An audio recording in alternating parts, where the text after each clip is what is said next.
walking on a tightrope, and I wish I could touch the ground. My future's covered in smoke, but my head is up in the clouds. And maybe this will all fade after one bad day, and I'll be okay. But my life is in the worst place, and I can't wait for heartbreak from my mistakes.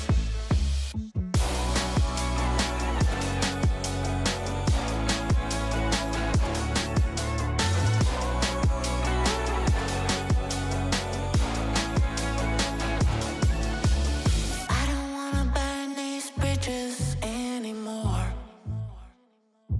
It's easy to say things you don't mean when you're at war. I'm just too tired to fight, but there's an end in sight. Wave the white flag, I'm yours tonight. 'Cause my heart can't take these heights. I need your love with me for life.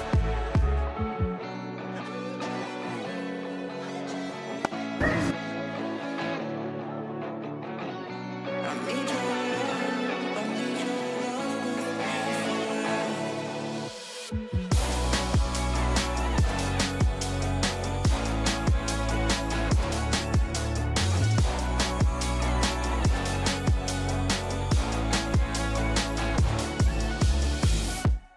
Sorry it ended this way. Sorry, I need your love with me for life. Sorry it ended this way. Listen to the people being God.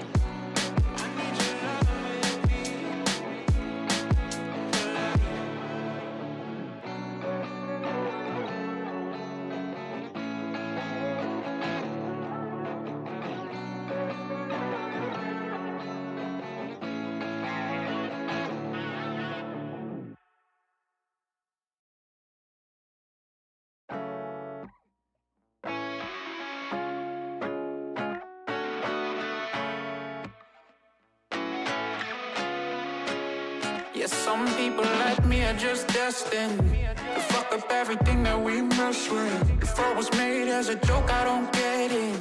Missed the call, but I guess I got the message.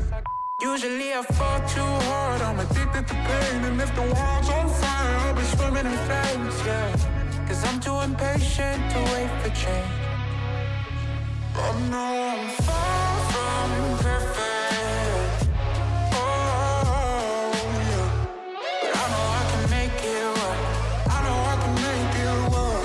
I'm crazy, everybody knows my name, but I don't even know my name. Going insane, putting heavy on my brain, and I don't even know my name. It's a story about a ID crisis.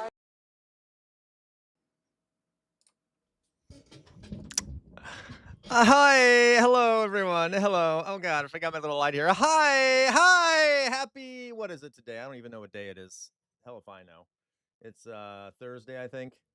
Thursday, January 29th. Oh my God, this month is already almost over. That's insane. Okay, I need to turn up the brightness on that. Hello everyone. Hello, happy Thursday. Happy Thursday, everyone. God, another hellish day on this planet, right? Love it for all of us. Okay, so let's see here. Who do we got? Who do we got here? We got a lot to talk about. I'm starting kind of early, a little bit early here, just because there's a lot to talk about, a lot to ramble on about, etc. So let's see who we got here. We got, yep, sinking deeper into fascism. Love it. Let's see who we got here. Hello, Cray Cray. Hello, Cray Cray. Love to have you here, Cray Cray. As always. Hello, Doug. Doug's here. That's fantastic. We got in your groove is here. Love it in your groove. Love it. Hello in your groove. Hello pizza. Hey, I love it pizza. Whenever I see pizza, it makes me hungry. Thank you for being here, pizza. The voice you heard, hello Meowzord. The voice you heard, by the way, was just a video that I clicked to make sure that I had it ready. Yeah, that's the voice you heard. I forgot that I had the sound linked there. Hello Louise. Hello, Macy. Macon is here. Hello, Macon. Hello, Body Swap. Glad to see you here. Very glad to see you here. All right. Hello, Cody. Cody's back. Hello, Cody. All right, Burnjabi, hello, Burnjabi. Glad to see you here too.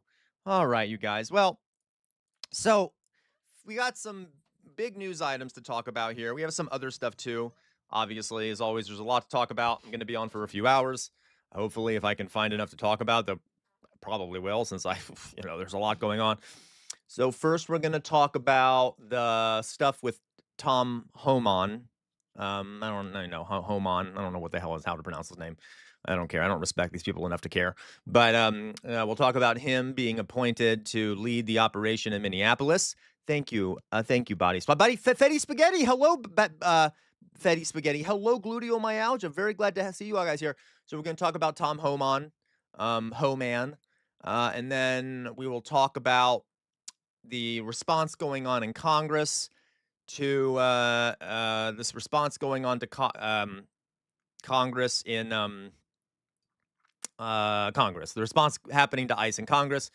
We also have a few other incidents to talk about, an incident that occurred in Scotland, and then apparently there was Doug, perfect timing, an incident at a Ecuadorian embassy in regards to ICE. Apparently, I haven't looked much into it, but I wanted to ask all of you if you guys have read about it. Hello, Sir Bartholomew. Hello. Okay, yeah, Tom Human, exactly. Okay, hello, Fox Emblem. I know Fox Emblem. That's what we're going to talk about today. Apparently, I should have.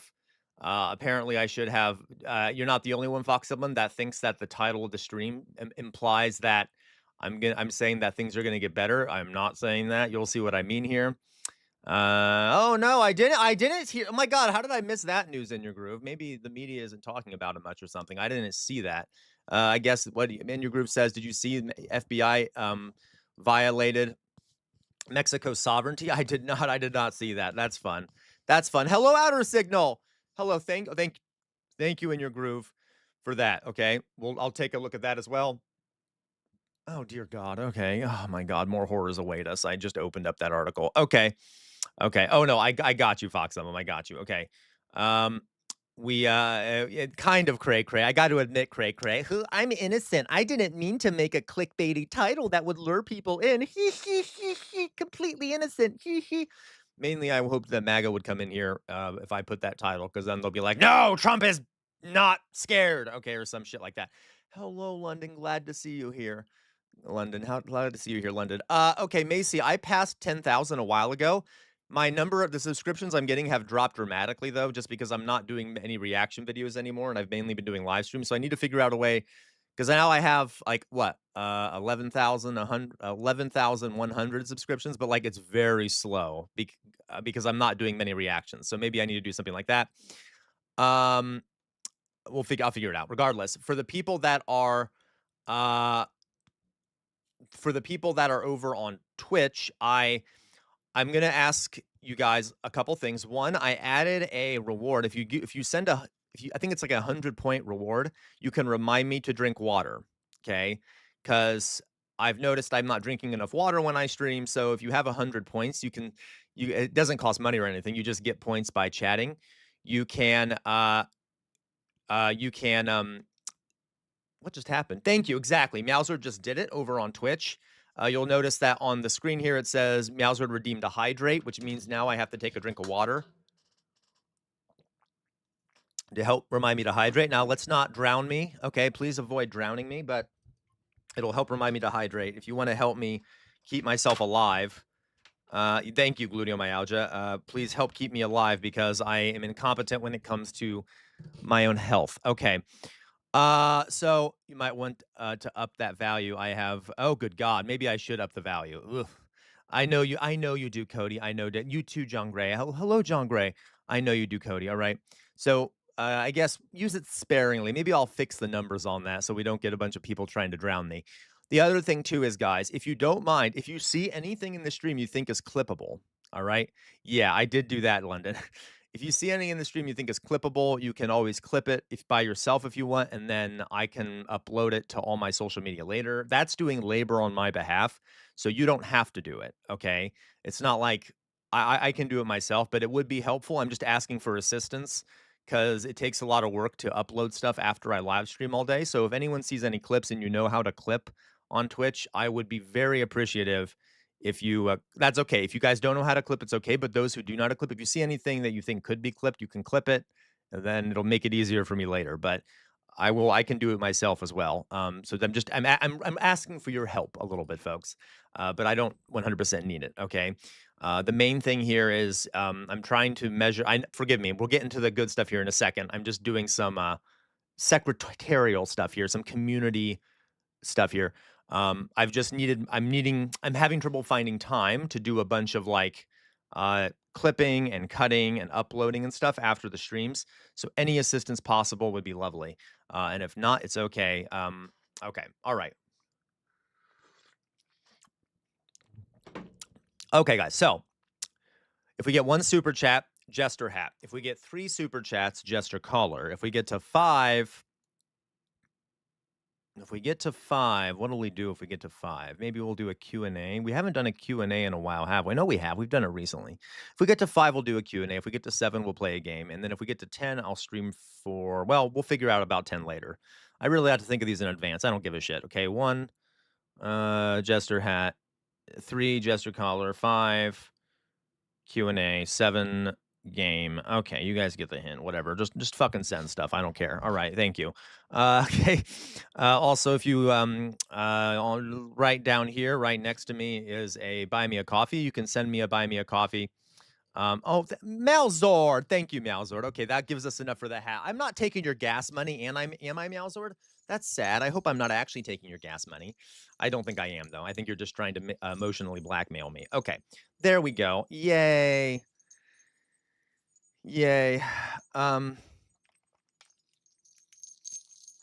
Okay.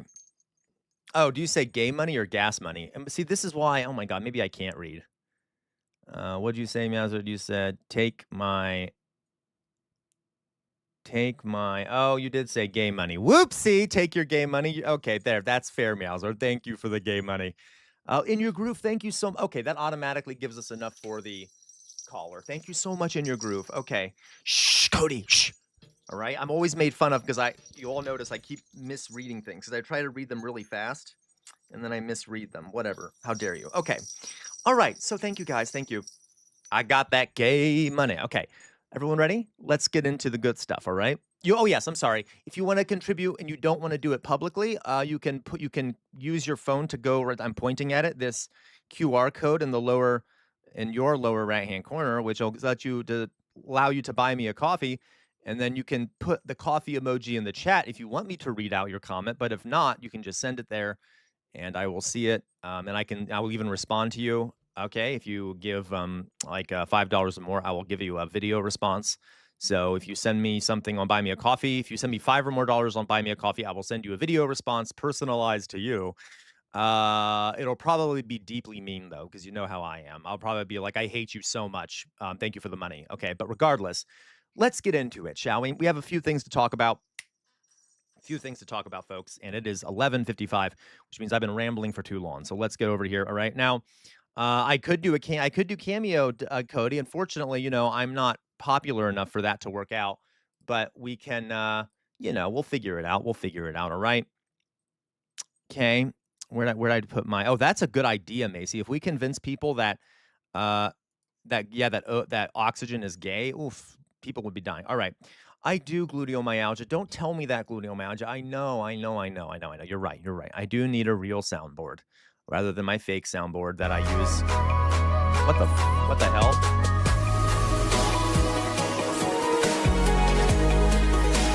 Oh, it was an ad. Okay. I'm like, what the hell was that? Yes, I need a real soundboard. Hopefully when I'm making more income, I'll be able to do that. Okay. So here we go. Let's begin, shall we? So, I know, right at the soundboard comment, right? As a matter of fact, though, I am going to open up the other soundboard, the online soundboard. Soundboard. Here it is, my instance, so I can do the clown noises because, God, we're going to need it today, folks. We're going to need it today. I swear to God. Clown. All right. Search for the clown noises.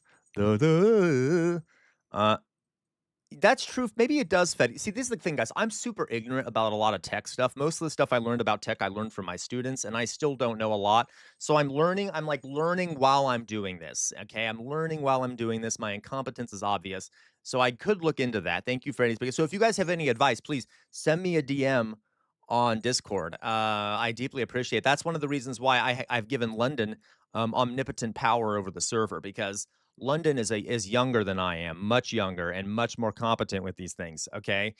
It's not that people my age are incompetent, it's just that I am a particularly incompetent millennial when it comes to these things. Okay.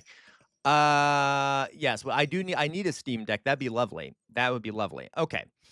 So here we go. Oh, I know it's not Sass Fetty Spaghetti. I appreciate you. So I wanted to now listen, we're not gonna watch this, all right? Tom Homan did a speech this morning. All right. So here's the story, guys. Uh, what's his face? Greg Bovino has been removed as commander at large, or at least has been removed from Minnesota and sent back to California. And it appears as though he is going to be retiring soon, but he has been removed from his post in Minnesota. Okay. And replaced with this guy here, Tom Homan. All right. And I want to quickly, you know what, before my initial reaction to this, guys, okay. A few things we have to consider. I made some notes so I remember what I wanted to say about these stories, okay? A few notes on this, right? There are several implications to this change. The first one is this, okay? From what it appears from Tom Homan, right? Before I even watched what he had to say, it appears that he is going to be trying to make the violence that ICE is doing go into hiding, right? The idea here is to make it less public, make it less exploitable for the purposes of radicalizing people, all right? So to be clear, regardless of what the media says, all right, this is not a this is there is no change that I'm aware of going on in ICE or Border Patrol policy in terms of their goals of deporting people, right? Their approach to those goals might be changing. Okay? Somewhat. Now, why am I saying this? Okay. Why did I then title this? Why did I title this stream Trump is Afraid? Well, he changed the tactics are changing. Probably because the Trump administration is noticing. Remember how I said before, you you abuse enough people when you get it on camera, you're going to radicalize more and more and more people. They probably started noticing we need to do a different approach because we're radicalizing people. So we need to go more under the radar with how we do this, okay? That does not mean they're still not being deeply immoral. It does not mean anything is changing apart from we don't want people to see it as much and we don't want people to blame us as much for it. Okay, I know, cray cray, all right? So, okay. Some other the fact that the government, by the way, the government has been admitting some mistakes, right? Even Tom Homan in his speech today said we've made some mistakes. Does that mean they actually think they did something wrong? No, they're trying to appease the populace, right? Uh he also mentions in this speech that he gave, okay? He mentioned that he made an agreement with Walls. Yay, the Democrats standing up for us like always, right? Standing up strongly in the face of Republican fascism and fascism generally. Though really, what's the difference now? If you're enabling fascists, you're kind of a fascist. But anyway, basically said that instead of having to flood all these agents into Minnesota, the state of Minnesota has agreed to help enforce immigration law with local law enforcement. So there may be a drawdown of the number of people, thank you, Sir Bartholomew, of the number of people,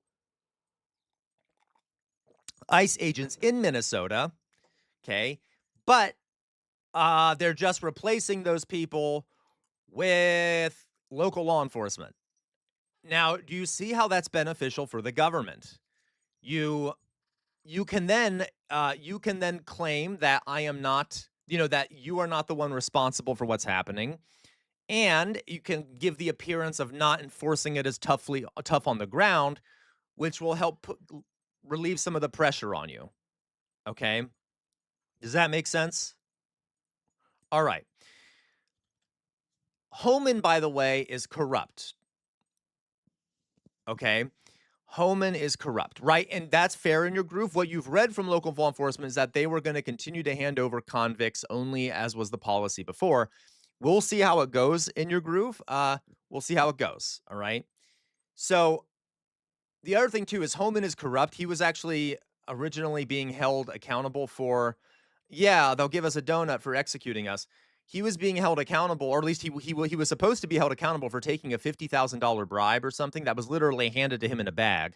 Like, this is like comic levels of corruption. But then the Trump Justice Department got rid of that investigation, so he's a corrupt piece of POS. But again, little change in policy. So if we were to guess now, please, if you watched the press conference, which I did, based off what I said, okay, based off what I said about their new approach, how do you think Tom Homan would have approached this press conference?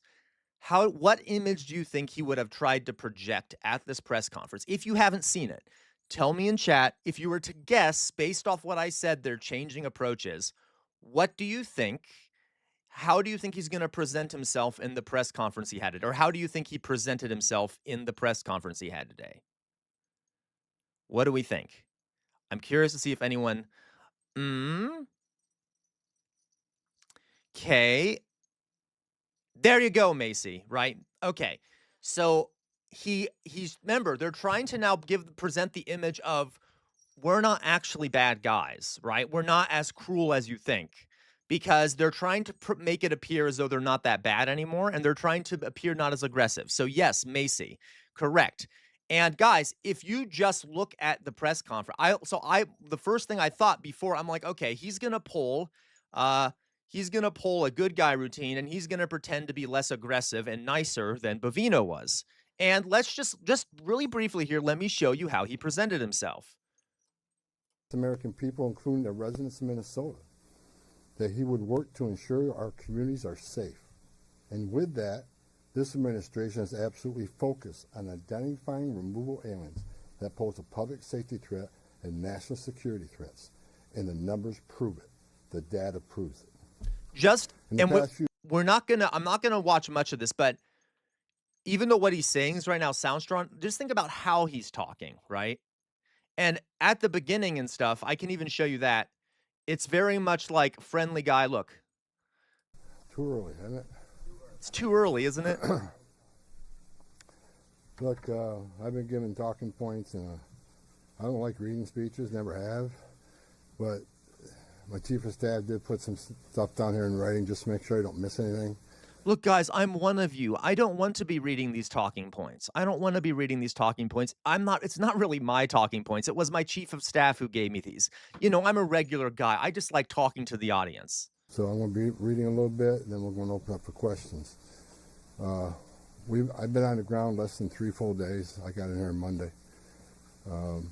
President of the United States called me Monday morning and asked me to deploy here. Got here Monday evening.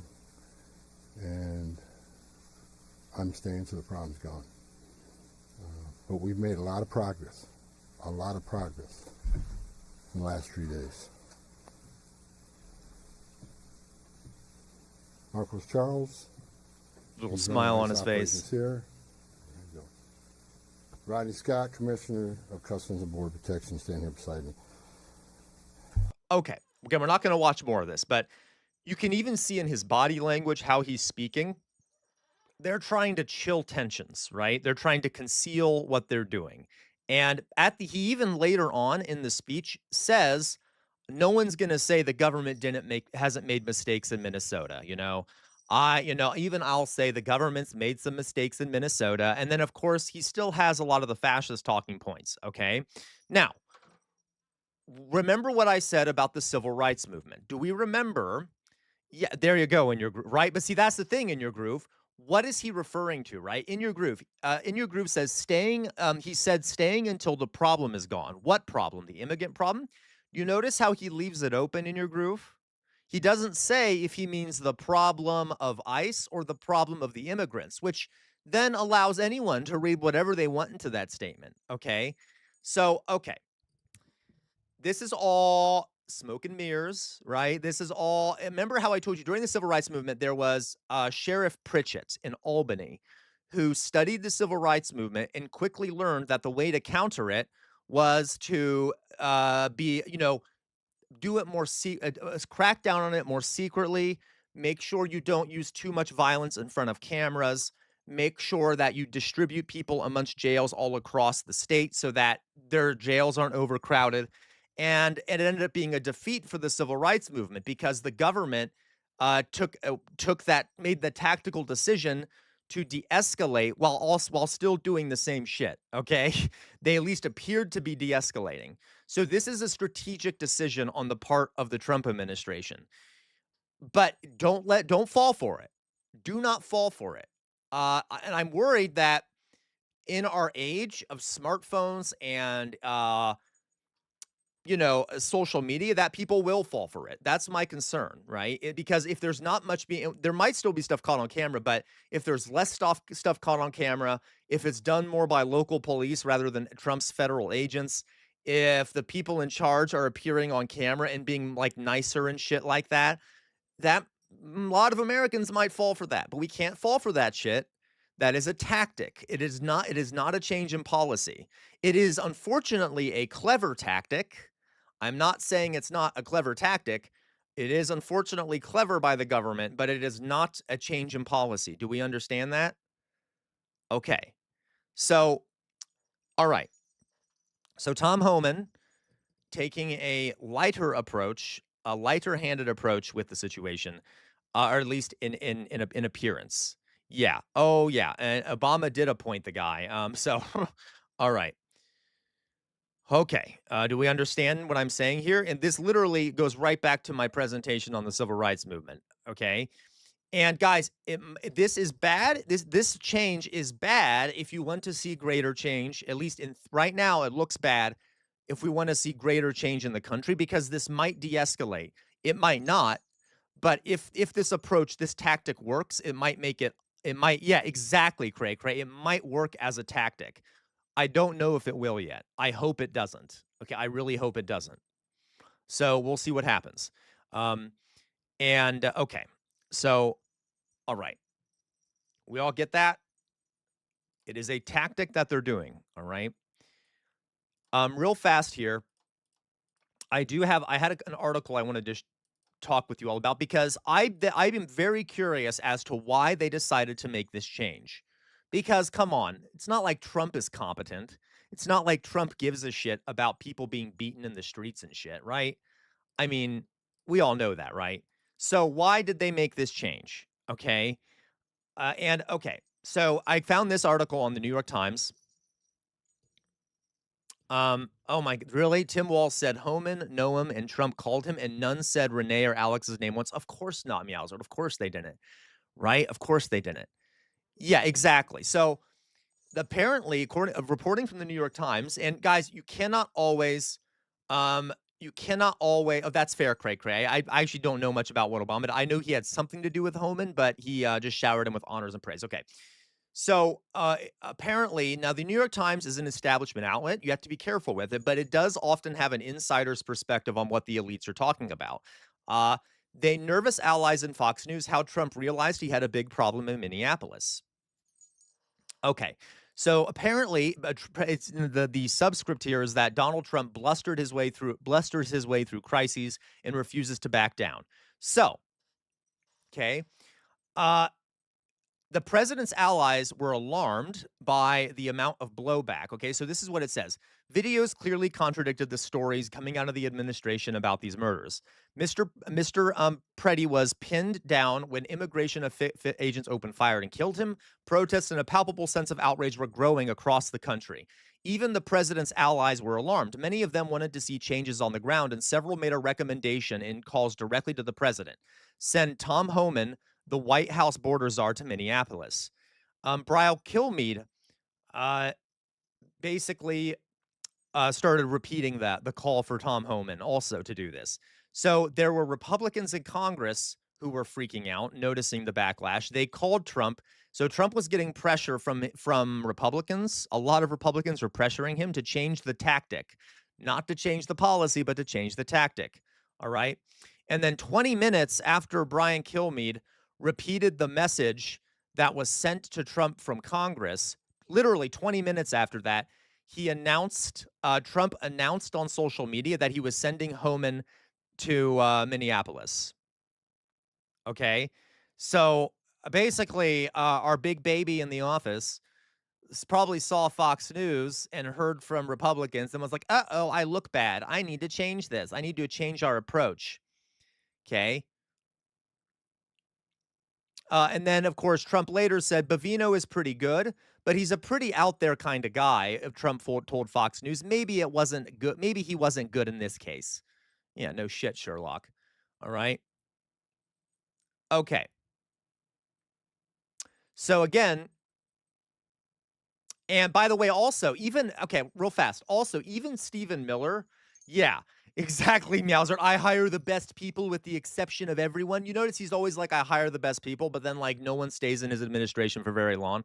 Anyway, so he also, Stephen Miller even came out after Trump announced this and said, and come on, we all know Stephen Miller's full of shit, right? I mean, come on, right?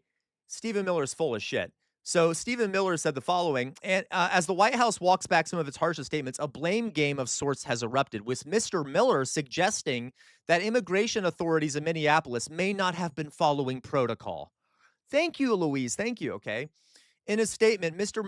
Miller said the White House had advised Customs and Border Protection officials to create a physical barrier between arrest teams and disruptors. We are this is what Mr. Miller said. This is what Stephen Miller, the demon, said.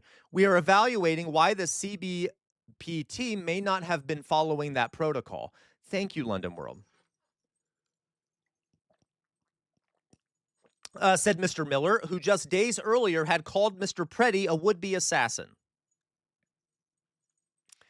So you guys get the idea here, all right? They are full of shit. This is all about presentations. Presentation, not about changes in policy. If Stephen Miller is saying these things, you know it's not about policy, right? Because he still believes that they should be cracking down. It's about how they present themselves, right? Okay. And it's basically because of pressure, internal pressure and fear. That's why I put Donald Trump is afraid of Minneapolis, because they're afraid at the backlash they're getting, so they're having to change tactics. It is still the same thing they're doing. Okay? And it goes on, by the way, later to say that nobody understands TV better than Donald Trump, which is partially true. It's just partially true. He does know TV really well. I know he's a moron. So maybe how he was being presented on TV was disturbing to him. All right. Do I have points yet? How do I access you have to, I'm not sure how to Revolter. There's a way to do it on Twitch. But someone explain how to do exactly, Sir Bartholomew. And that's what they did in the civil rights movement. Sir Bartholomew says, from now on, we will be committing extrajudicial killings under the cover of night. Yeah.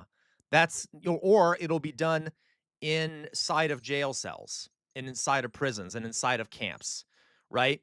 When the Nazis, by the way, before the Nazis started putting Jewish people into concentration camps, the violence was being done in the middle of streets. Literally, there would be SA and SS members that would go around beating people up in the streets.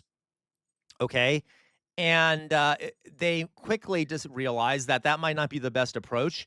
We need to move the violence into a place that can't be seen. So the violence just got transferred from the streets of Germany into the camps. Okay. And so for a lot of Germans, it also appeared, oh, Hitler's brought stability. There's peace in the streets. No, there was still violence going on. It was just going on inside of concentration camps. Does that make sense?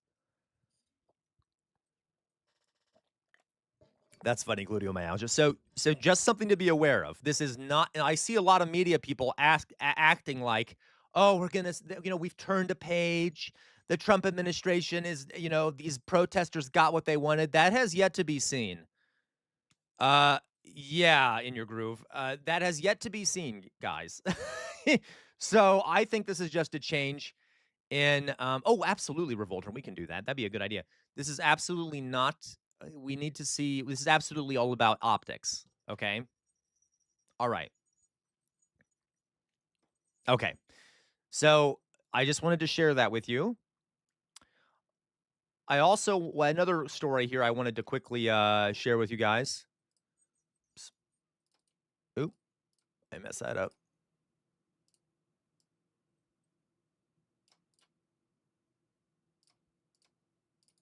And like I said, unfortunately, it's a clever strategy. We'll see if it plays out for them. I try to analyze things like from a strategic point of view. Maybe it's because I have a degree in military history, so I studied a lot of military history. I know, I'm a weirdo, but yeah, it's interesting to look at things from a strategic point of view. So okay, to be clear here, I also want to point out who Tom Homan is, okay? He is an immigration hardliner. He is not some, like, cute little fairy princess who is, planning to, be nice, all right? And Homan has actually deported a lot more people than Bovino ever did throughout his career, okay? So all right. I recommend people. You know what? I don't think I'll go through this now, but I will say I'm going to share this article in chat. If you want to read about Bovino, he's a monster. Okay, he's not a good guy at all. Paste. All right. So if you guys want to read that, there was one part of this I wanted to read aloud. So as Bovino was in a hotel waiting to leave Minneapolis, there were protesters outside of his hotel, and this is what happened. And the protesters showed up to disturb him. From the building's fourth floor, a group of men looked down on the raucous crowd, drinks in hand. They appeared to be off-duty members of Bovino's locally despised detail. One of the men turned, set his can down, dropped his shorts, and shook his bare ass at the protesters before giving them the finger. Not long after, local police and state troopers wielding wooden clubs overtook the crowd. Several arrests were made. I just wanted to emphasize that point. This article is super interesting for learning about Tom Homan, but look how they view us. Look at how these people view us. There you go, Outer Signal, 100%, okay? That's how they view us, right? They think that, all these protesters are just peasants and, they can just flash their asses at us and flick us off. Yeah, exactly, in your groove. Behavior you would expect from college kids. I just thought that was super telling and not particularly surprising. All right. All right. So I do recommend you guys read this if you're interested. Not a good guy. He also, by the way, was recently in the news for being targeted in an FBI corruption investigation in which he allegedly accepted a paper bag stuffed with $50,000 in exchange for favors. He was also the architect of the zero tolerance policy, which saw thousands of immigrant children separated from their parents and spawned nationwide protest. I think this was under Obama or under? Yeah, this was under Obama. Remember, Obama deported more people than like any other president, basically. Okay. Just a reminder, but he was able to do it secretly, like Tom Homan is going to be doing. You got it? Okay. So there's that story. Yeah, zero tolerance was Trump. That's fair. And that's right. That's true. Okay. But it was also Obama. Obama also, I think, had a zero. Let me remind myself here. Well, okay. For those with an even deeper knowledge of immigration, remember that Homan was key to President Barack Obama's earning the moniker deporter-in-chief. So that's good. So I guess he wasn't zero tolerance, but he also helped Obama achieve the moniker of deporter-in-chief. Good. Okay. So, by the way, another reason to love Barack Obama, right? Because he's an angel, apparently. All right, you guys. We get it? We get it? Okay. Next story here. Right? By the way, folks, if we get 2 more super chats, we will do a Q&A. Next story here. Let's guess, guys. I know you guys. I know you all very much love the establishment Democratic Party, and you know how much they stand up for us, right? You know that they are our fighters. They're our Viking warriors. They're the knights of the left, right? Always stand up for our best interest. The greatest people on earth. You know, they're not like the other side of a coin, another coin here, right? Or whatever. All right. You know what? Let me take a step back before we get into this. Okay. You know what? It actually makes more sense if I talk about this thing first. We'll get into the Democrats. Who here has ever heard of Plato's allegory of the cave? I am curious. I'm actually going to do a poll here. Because I'm curious as a teacher who here has learned about it. I'm just going to put Plato's. Okay. Oopsie. So it'll be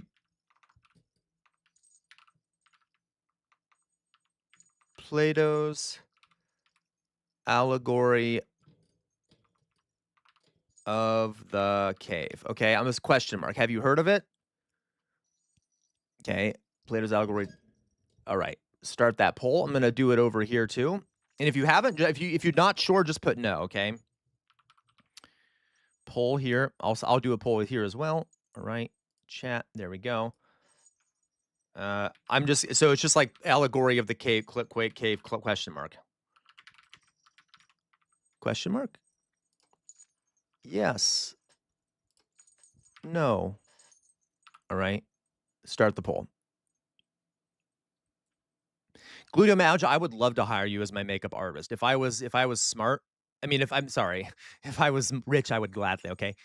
All right. So please let me know. Okay, 83% of people have heard about it over on YouTube. I just sent the question over on. That's good. I'm glad most of you have heard of it. Only got 7 votes though. Maybe there's only 7 people in here because I started so early. That's also possible. Okay. So, yeah, we got 21 people. Okay. Just let me know, guys. Okay. It's changing around. Yes, no, yes, no. So, okay. Thank you for letting me know. I think everyone should learn about this when they're in school. And it makes me sad how some schools don't teach about it, but it's also possible some of you did learn it, but you don't remember. Okay. So let me explain Plato's allegory of the cave, and I'm going to oversimplify. Okay. And I think you guys will love this. So Plato went about trying to describe what it was like, what politics are like, an allegory for politics, okay? Like a symbolic way of understanding politics. So he described politics like this, okay? I got you, Fetty Spaghetti. I got you, okay? So here you have, imagine that we, like us, the average person, is over here on the left. You see my little cursor? We are we're on the ground here and we're chained, okay? We're chained up, all right? And on the wall is the image that politicians are trying to show us, right? This is the image that we get of politics. It's just a shadow on a wall, okay? It is just a shadow on a wall where all these people, all of us are chained to it, and we watch it. And we can see, oh, why would you chain me up, Daddy? Well, some people like that in your groove. I don't know. Okay. Got you. Okay. So this is us on the ground. This is the projection that politicians are putting on the wall. You'll notice that the politicians or the people in power, which are back here behind the wall, are holding up these little images. And then the light from this fire is pushing this, this shadow onto the wall. And then they're kind of moving them around to give these people, and that's all the people can see. They can't see anything else. So how do they know? Oh, that's amazing, outer signal. Okay. How do you know, right? And they think that what's happening is real. Is that not how politics works, right? The politicians kind of like, show the populace these images that aren't real, but are really the shadows of a fake image, right? They're not even, and the reality is hidden from our view, okay? And these people who control the images even control the fire that lets you see those images, right? They control, okay. So then and so again, Tom Homan is one of these images, right? He is exactly in your groove. He is one of these images that's being projected on this wall for all of us to see. He is the image that they want us to see, right? We are being showed Tom Homan on purpose. He is giving a speech in a certain way on purpose. Okay? We get it? All right. It is an illusion. And according to, okay, well, in your groove, I will say Plato ends up going to say that what people need to do is they need to break their chains and leave the cave. Okay? Break your chains and leave the break your chains and leave the cave and go outside. And where there is natural light that's not being controlled by the people in power, all right? Where you'll be able to see reality with your own eyes without the light being controlled by the people in power, and where there aren't these images being projected on the walls, okay? So obviously, one of the points of this community is for us to break the chains, and I think most of us have broken those chains and gotten outside. But do you see my point here? So that's why when I'm talking about Tom Homan being an illusion, exactly, John Gray. That's true, Glutomag. I do have Chainbreaker. This guy was thousands of years ago. Look how he knew even then. He's like, okay, well, that's how politics works. Yes, exactly. Yeah, John Gray. The allegory is to touch grass, go outside. All right. So we have to break those chains and stop only looking at those images. So give me some examples, folks, of where we see these images projected on a wall. What is the modern day equivalent of these images projected on a wall? Thank you. Oh, no problem, Mr. King K. Oh, thank you, Mr. King K. Give me some examples of modern day versions of these images projected on the wall by politicians. Twitter, done. What else? Scary immigrants, fear mongering. What else? Fox News, Politico. Yeah, Republican versus Democrat, literally. Okay. Bush Jr. mission success moment, 100%. News articles, advertising. UK, you guys got it. Okay. Yeah, great. Yes. Oma, welcome, Oma. Omajith, hello. Absolutely. Okay. Like TV, all of those things are the images that is projected, right? Okay, and if you're chained up, by the way, it's hard to tell which of those images are true or not true. All right, we understand that? Okay, so that is why I wanted to show you that in reference to all the stuff we're talking about in terms of Tom Homan, okay? So we have to get out of the cave and see things for how they actually are. So if the reality on the ground doesn't actually change, then the images we're being shown of Tom Homan are meaningless. They're just illusions on a wall. You got it, Fetty Spaghetti. Okay, do we all get it? All right. So now, how would you modernize it or improve the allegory? That's a great question, Meowser. I'd have to think about it. I used to have my students actually do that. I used to have my students read the allegory of the cave, and then they would have to draw the allegory of cave in their own lives. Like, what do they see? So they would have to draw in a modern context. Most of them would draw it as watching TV, and then going outside. But yeah. Okay, we got it. We get it. All right. So that includes, by the way, guys, Democrats. So let's now talk about what the Democrats are doing. Okay. So the Democrats, in your groove, you're not wrong. They're also throw scraps over they will throw scraps over the edge to sort of feed us. Okay, I could give you assignments, Macy. Would love that.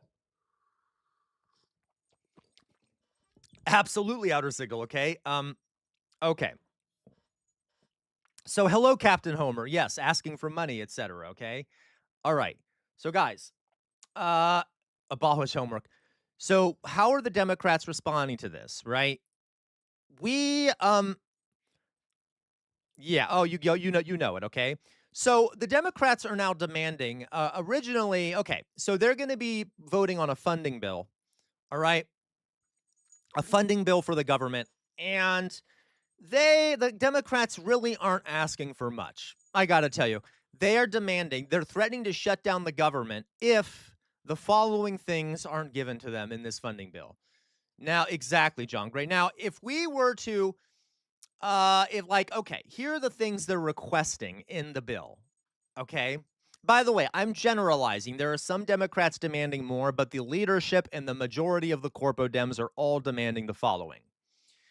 Their list includes requirements requiring that U.S. immigration and customs enforcement officials wear body cameras.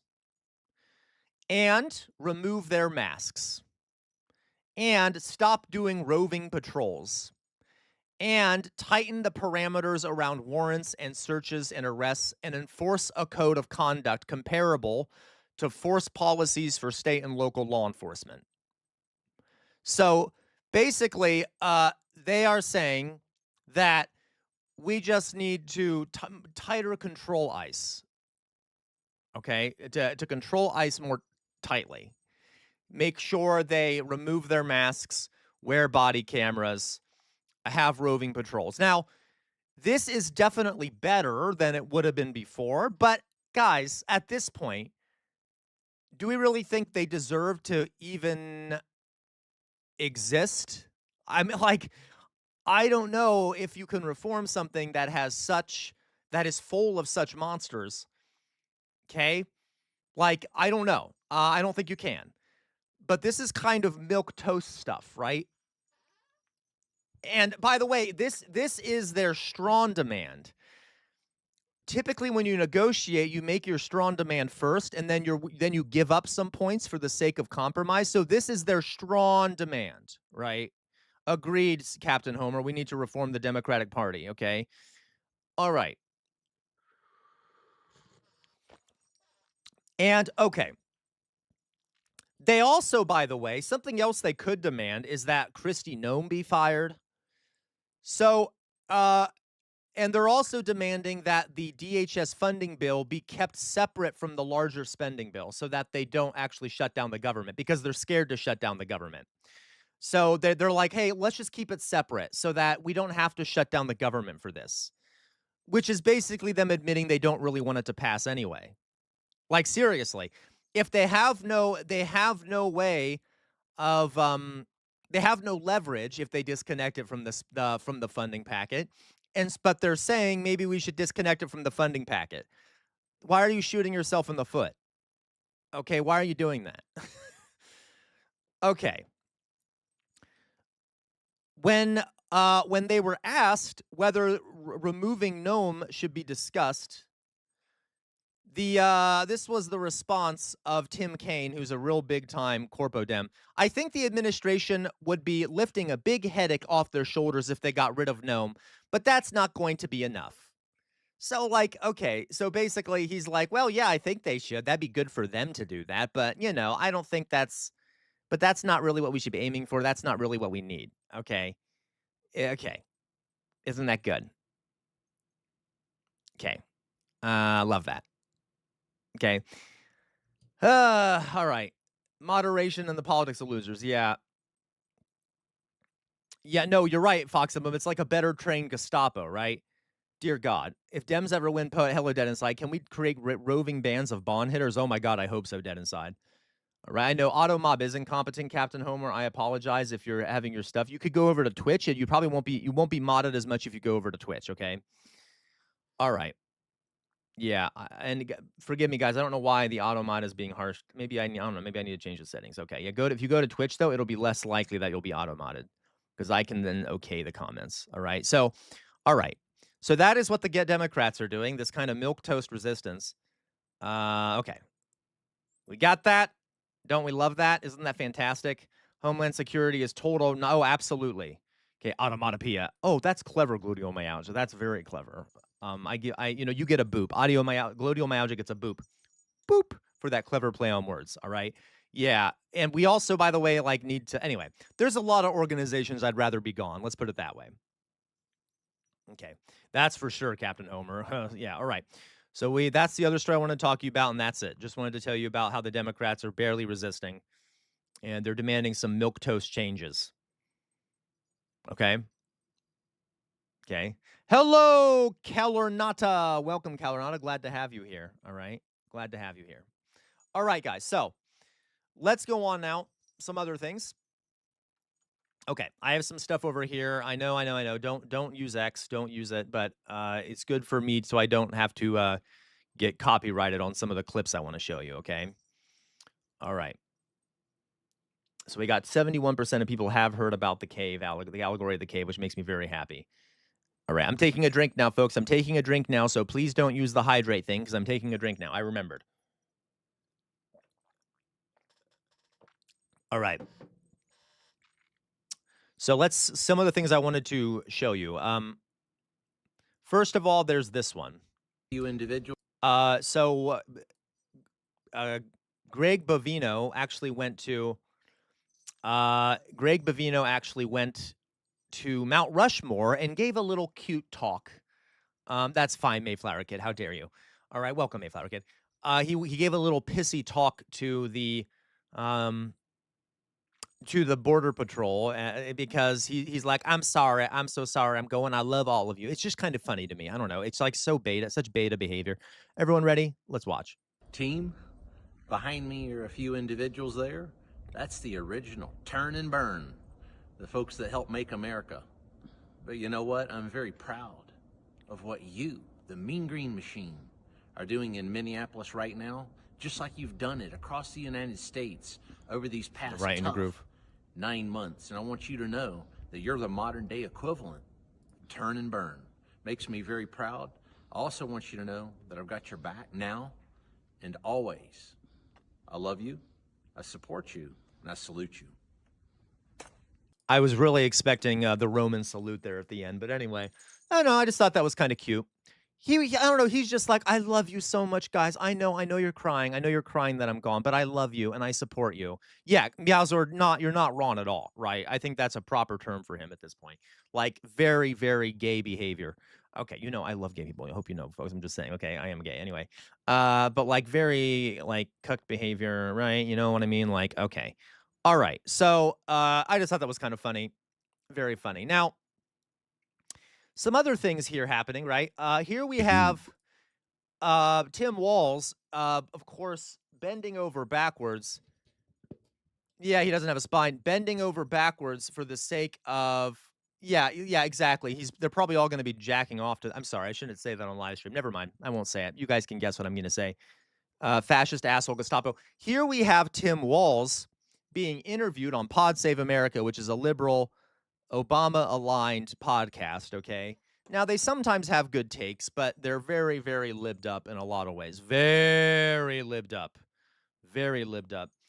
And listen to the very strong response that Tim Walz has to Tom Homan being chosen to lead the forces in Minneapolis. The very strong response, okay, that Tim Walz gives. Ready? Look, I don't agree with Tom Homan's philosophy on things, but I do understand that he is law enforcement and he understands right from wrong. And he knows, I mean, no matter how much they were trying to gaslight us, the layman on the street said, I don't really think it's good policing to run around and throw canisters and kick people down and things. That's probably not a good idea. Look, I don't agree with Tom Homan's. So there it is. Look, I don't agree with Tom Homan, but he knows the difference between right and wrong. He's a good law enforcement guy. Exactly, Captain Homer. Definitely Dem party up. Okay. Dear God, can we? Do we have anyone who's like what do you call people? Mayflower Kid. What do you call a doctor who specializes in the spine? What is it called? I'm having a mind blank. Is it like ortho something? What is it called? Yeah, state bonds or crimes. What is that called? What is it called? I forget what it's called. A doctor that specializes in the spine. I'm having a mind blank. I don't know. I forget what it's called. It's not a chiropractor. They're witch doctors, but okay, I could rant about chiropractors, but thank you. Orthopedic. I'm a fool. Okay. Like maybe we need some people who are experts in spines because like apparently maybe I don't think Tim Walz has a spine. I'm surprised he's able to stand up straight. Like a lot of these people just seem to be missing their spines. I don't know where their spines went. They're really marvels of human medicine that they're still alive and walking around. Okay, anyway, but that is that would be yeah. Okay, that is yeah, very gummy spines going on there. So that's Tim Walz, very strong words. Okay. All right. Okay. So that's that. Now, some other things here. Some other fun things. Do we all see this, by the way? This came out. This came out, I think, yesterday. This was Bovino Has anyone seen this before? You're right. They know whatever their consultants tell them. You're right, Captain Homer. Okay. No, I agree, Louise. I totally agree. Totally agree. They're weak. Okay. They need to and they'd be so popular if they did. They'd be so popular if they did. Okay. Here we have there you go. Yeah, you're right, John Gray. He needs that stuff that makes your grows your bones back. This is just to show you how evil this man is, okay, and how evil this whole thing is. This was Tom Bovino. Hello, Asmit, making a few comments to ICE agents in Minneapolis. Arrest as many people that touch you as you want to. Those are the general orders all the way to the top. Everybody fucking gets it if they touch you. You hear what I'm saying? Less legals. We're going to look at shipping tractor trailer loads of that shit in here. So you catch what it's all about us now. It ain't about them. Professional, legal, ethical, moral. You know what we're talking about. Legal, ethical, moral. You're on camera. But other than that, it's what we do. What city is it, Chief? Fucking ours. This is our fucking city. So that is kind of explicit, isn't it? Like basically saying, oh, yeah, yep, in your groove. Thank you, in your groove. Kind of SS behavior there. Like, kind of SS behavior there. Like, by the way, yes, yeah, legal, ethical, moral. Well, I mean, we are going to be on camera. You see what I'm saying? You are going to be on camera. Hint, hint, nudge, nudge. Yep, treating this shit like the Eastern Front, right, John Gray? And then they're like, whose city is this? This is our city. It's not their city. Cute. Cute, guys. I love it. So American cities now being occupied by our own government. Great fun for us. Great fun for us, right? Oh, did I? Oh, my goodness. What am I doing wrong here? Okay, yeah. So love that for us. Yeah, Dennis Skinner. Oh, really? I haven't heard of that person. I'll have to look into him. So I just wanted to point out, these are the kind of people that were running the city. Yep, they are, Mr. King K, and I'm getting ready to protest. Let's put it that way. So let's put it, I don't want to say too much here, Mr. King, but I might be live streaming from a protest or an ICE arrest soon. Let's just put it that way. Okay, because Mr. King K says ICE is bracing for an ICE surge in Springfield. Yeah. Yes. Okay.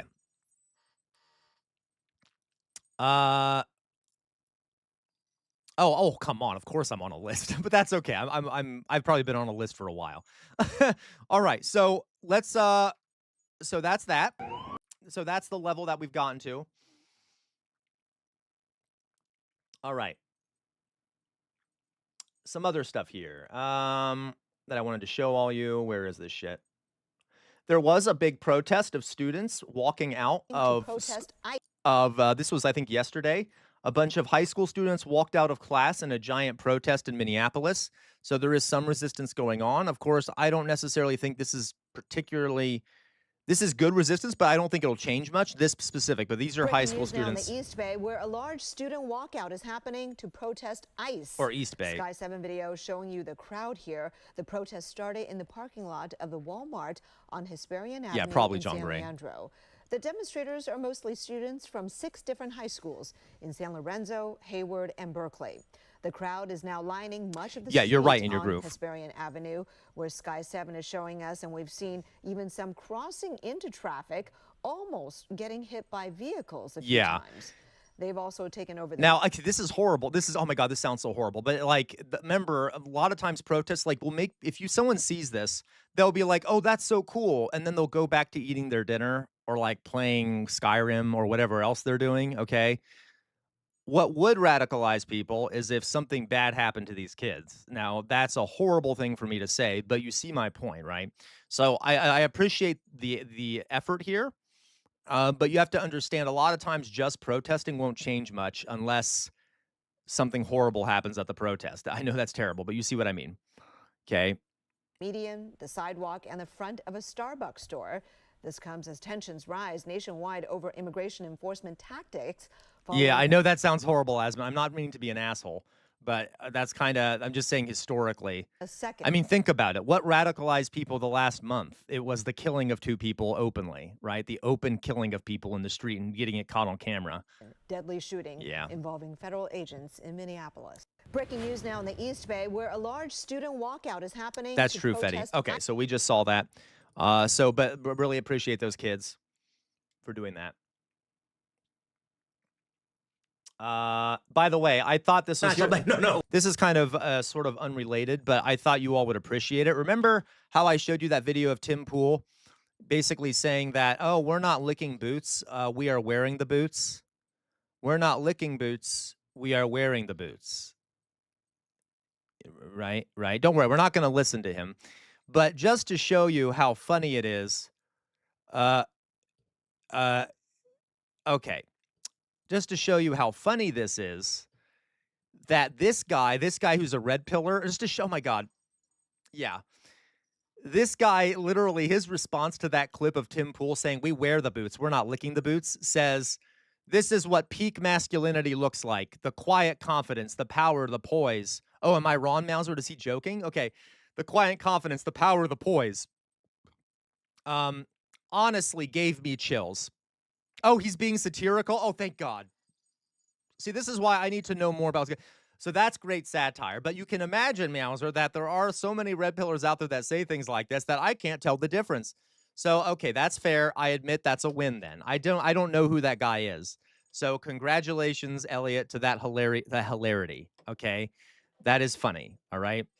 Yeah, I know, right? Yes, that is very funny. I guess I should know him better, all right? Oh, he's a comedian. Okay, well, that's good. I'm glad you guys knew. Okay, Ilma Jith, welcome. Why are Trump and the Republicans scared of Minneapolis, but they're still spreading out? For example, I see a lot of people saying that ICE is heading for my city. Why are they still going? Well, they're not actually scared, Oma. My point here is that they are using a different approach. They're still going to be going into cities. They're just trying to be less obvious about it. So they're afraid of people getting mad about the tactics that they were using. They're not actually afraid. They're still going to be going into cities. Do you see what I mean, Oma? They're just changing their tactics so it's not as embarrassing for them and not as radicalizing for people. Okay? You used to work with Philip DeFranco? Oh, got you. Okay. Okay, so... All right. Oh, by the way, here's another cute thing I saw. I know, Oma, I know. It's unfortunate. It's horrific. We live in a fascist regime. We really do.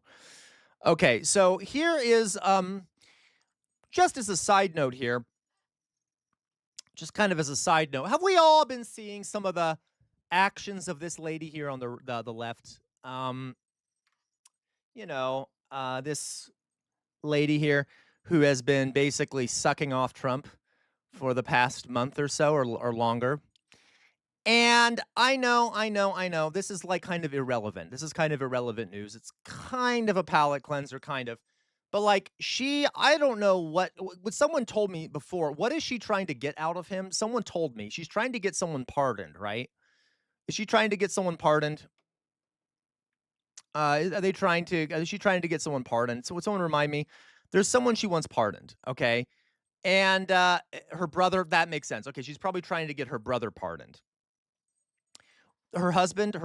Okay, her husband, gotcha. And she's probably trying to make money too, Mauser, let's be honest. Okay, that's fair. But she got on I guess so, Mayflower Kid. She got in front of this thing, and she said the following. Hello. Well, I don't know what to say, but I will say that I am probably the president's #1 fan. And that's not going to change. And the hate or what people have to say, it does not affect me at all. It actually motivates me to...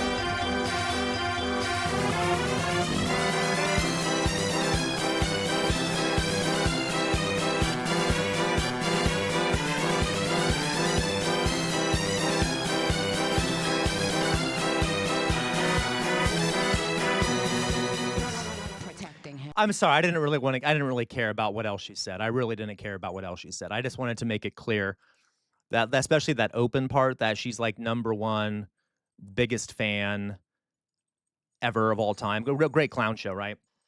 So yeah, her brother apparently and her husband are both really like little kids apparently, and so that might be why she's doing it, because she is trying. Yeah, Kevin O'Leary's. I hate Kevin O'Leary. Oh my god.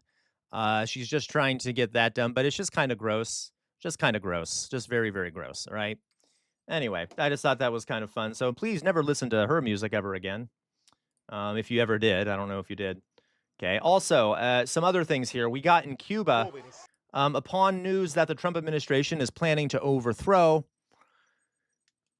that, yeah, the gays are sad to lose her. That's true. Okay. You did, Meowsword. I'm sorry. Okay.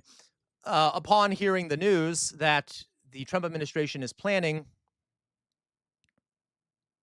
Oh, that's hilarious, Mythla. I didn't see that. Our Trump administration's plan to overthrow the government in Cuba is prompting massive badass-looking protests in Cuba. Here we have people protesting in Cuba who are trying to demonstrate that they want to keep their sovereignty. Shocking! Shocking that the Cuban people don't want the United States to overthrow their government. Really, quite shocking that they're concerned about the United States. So here we go. I just want you to see this. Okay, look at that. Isn't that cool looking? This looks so much more badass than the Charlottesville rally. Like, they don't have like the tiki torches. The tiki torches. Yeah, me neither, Mr. King K. Like, you remember how there were the tiki torch shit that was going on with the fucking Proud Boys? These are like real torches. These aren't tiki torches. Possibly John Gray. So, as soon as we invade Cuba, and they start saying that the people of Cuba feel liberated, please remember this video. Please remember that. That is just a lie, all right? Okay, so just wanted to make that clear. A little bit of evidence there for what's going to happen. Probably in the future, because we live in the worst timeline ever. We live in the I'm sorry for the Ted Cruz scare there. Sorry for the Ted Cruz scare there. I didn't mean to traumatize anyone. Yeah, right, Phineas? Okay, okay. Didn't mean to scare anyone with Tim Cruz. So another thing that came out, guys, that I thought was super interesting. It apparently, the ICE has they've had multiple court orders put against them. And apparently, so they've defied about 96 court orders in 74 cases. And it's very possible historically that ICE has violated more court orders in January 2026 than some federal agencies have violated in their entire existence. So remember what I said about how, like, the Führer Prinzip, where written law no longer matters, where what the state said, like what the law is, doesn't really matter, what judges say don't matter, all that matters is the will of the leader. Kind of looks like in the case of ICE, we're definitely there. Definitely there. It doesn't seem to matter. They violated more court orders than almost any organization in the history of the country. Yeah, but no, I'm sure exactly. So like, so that's good, guys.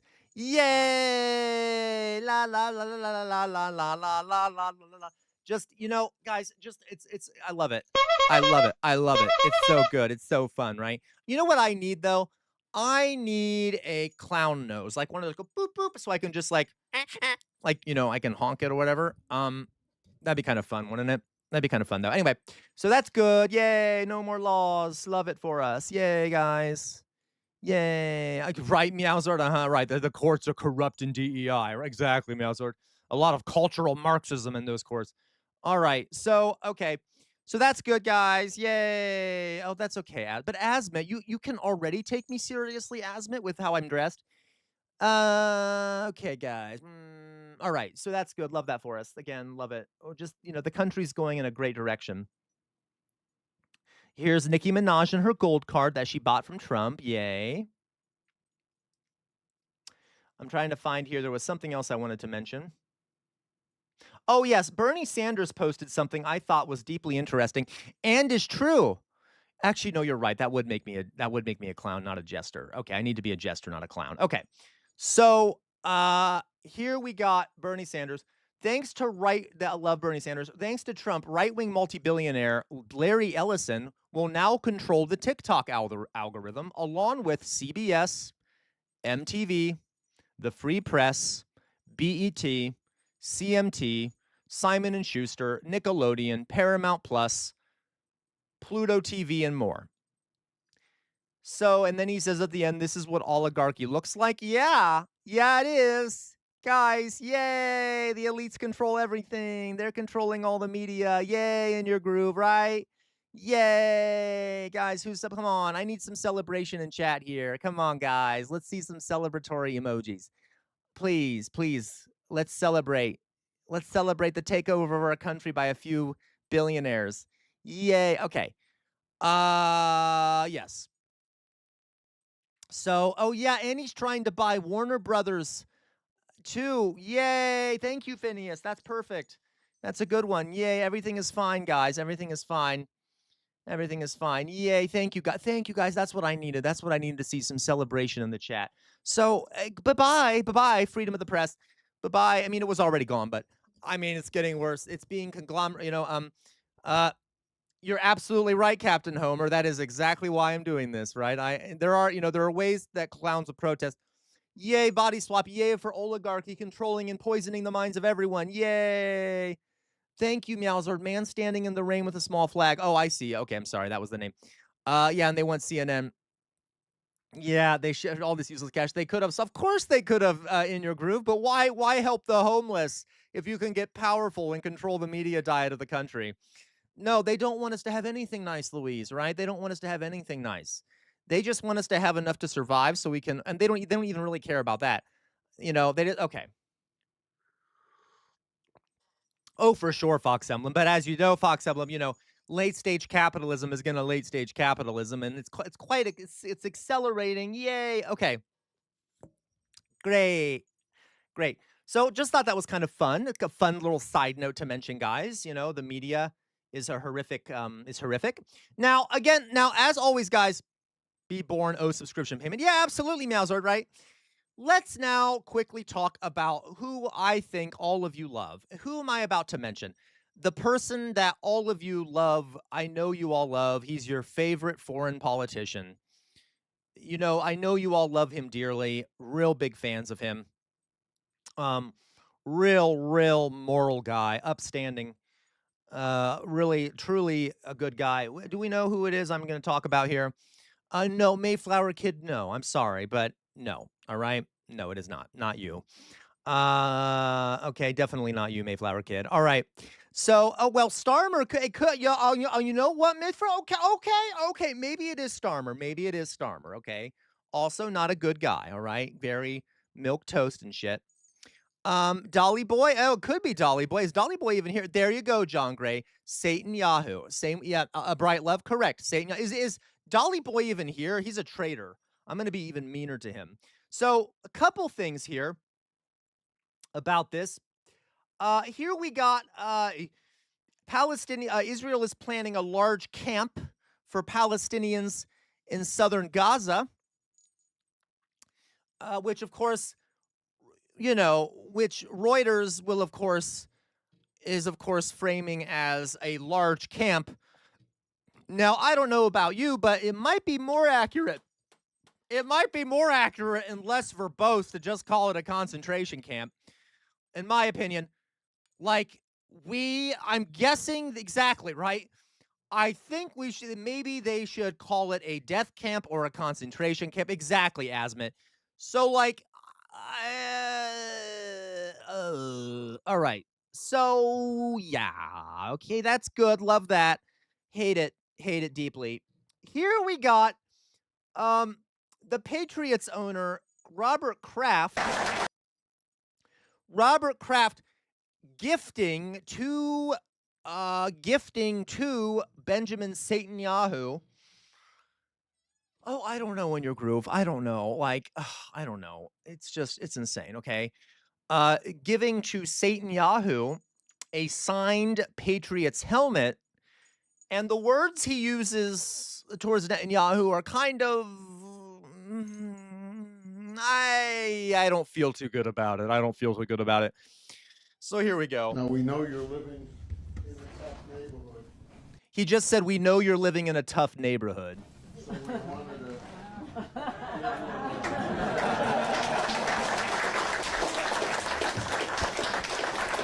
Thank you. That's great. Some of the greatest players in American football history.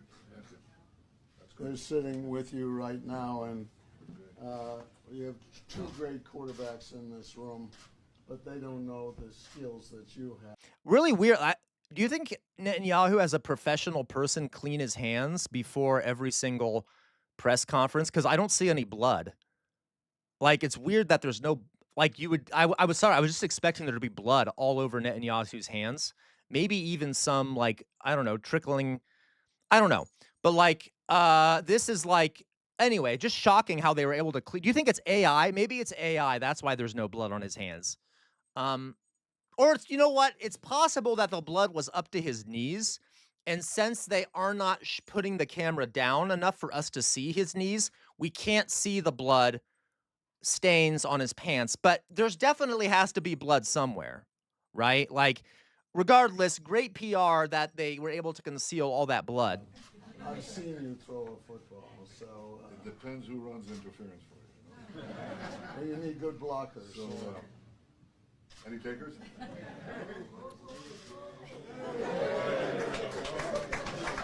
Well, I'm surprised he didn't aim the ball for the person sitting in front of that person and then say, well, it's not my fault. That was a human shield. Okay, so, you know, just with something, you know, I know this isn't that important, but it literally made me feel nauseated when I saw it. That this man, who is a genocidal maniac, is being, like, treated like this celebrity and shit like that in the United States, being handed a award or whatever. Or I don't even know if he's in the United States. He might be in Israel, but, like, being treated like a celebrity, like a cutesy celebrity type figure. Okay. So I know I cannot stand this man. I cannot stand this man. Like, all right. I'm not going to Fed post, but, like, all right. So anyway, that's a little side note there. Little side note. Meanwhile, TikTok has apparently been banning people that are pro-Palestine. Play-Doh cave. Yep. Oh my God, you're not wrong, Meowzord. The United States got Play-Doh caved by Mossad and Epstein hardcore. Absolutely. Yeah, you're right, Louise. You're absolutely right. Like, is Twitch, guys? Are you telling me that is Twitch like censoring your comments about Israel? Like, okay, I would not be surprised. I'm sorry, Asmit. That's insane. Okay. So, all right. Let's quickly. This is Marjorie Taylor Greene. Now, I am not defending Marjorie Taylor Greene, but I want to make it clear this is how incompetent the Democrats are, that they're opening the door for people like Marjorie Taylor Greene to have good takes just because they refuse to take a strong stand on Palestine. Okay? Like, this is what she said. In reference to this woman getting booted off TikTok for being pro-Palestinian, Marjorie Taylor Greene said the following: I have no respect for people who impose and enforce censorship. Free speech is an absolute necessity. Even if you don't agree with it or like it, it must be protected. However, censoring people in a war zone where hundreds of thousands of innocent people have been killed is a whole different level. Very dark and disturbing. Yeah, like, guys, this is why... yeah, exactly. All the people who clapped for Netanyahu. Like, this is how the Democrats are mightily incompetent, right? Okay. And this woman here got, let's see here, Bisan Odwa, a Palestinian journalist documenting life in Gaza, just got permanently banned from TikTok, where she has 1.4 million followers. Okay. Outer Signal. She'd been mixing her Gaza footage with clips like Netanyahu calling TikTok the most important weapon, and the CEO explaining that Zionist is now designated as hate speech. Okay, this is what happens when platforms decide that certain political criticism is off limits. What's wrong? Why are you so mad? TikTok deleted my account. I had 1.4 million followers there, and I have been building that platform for 4 years now, but TikTok deleted it. It's not restricted as every time. No, it's banned forever. There you go. And actually, I expected something like that, especially after this interview. But we have to fight with the weapons that apply to the battlefields in which we're engaged. And the most important ones are the social media. And the most important purchase that is going on right now is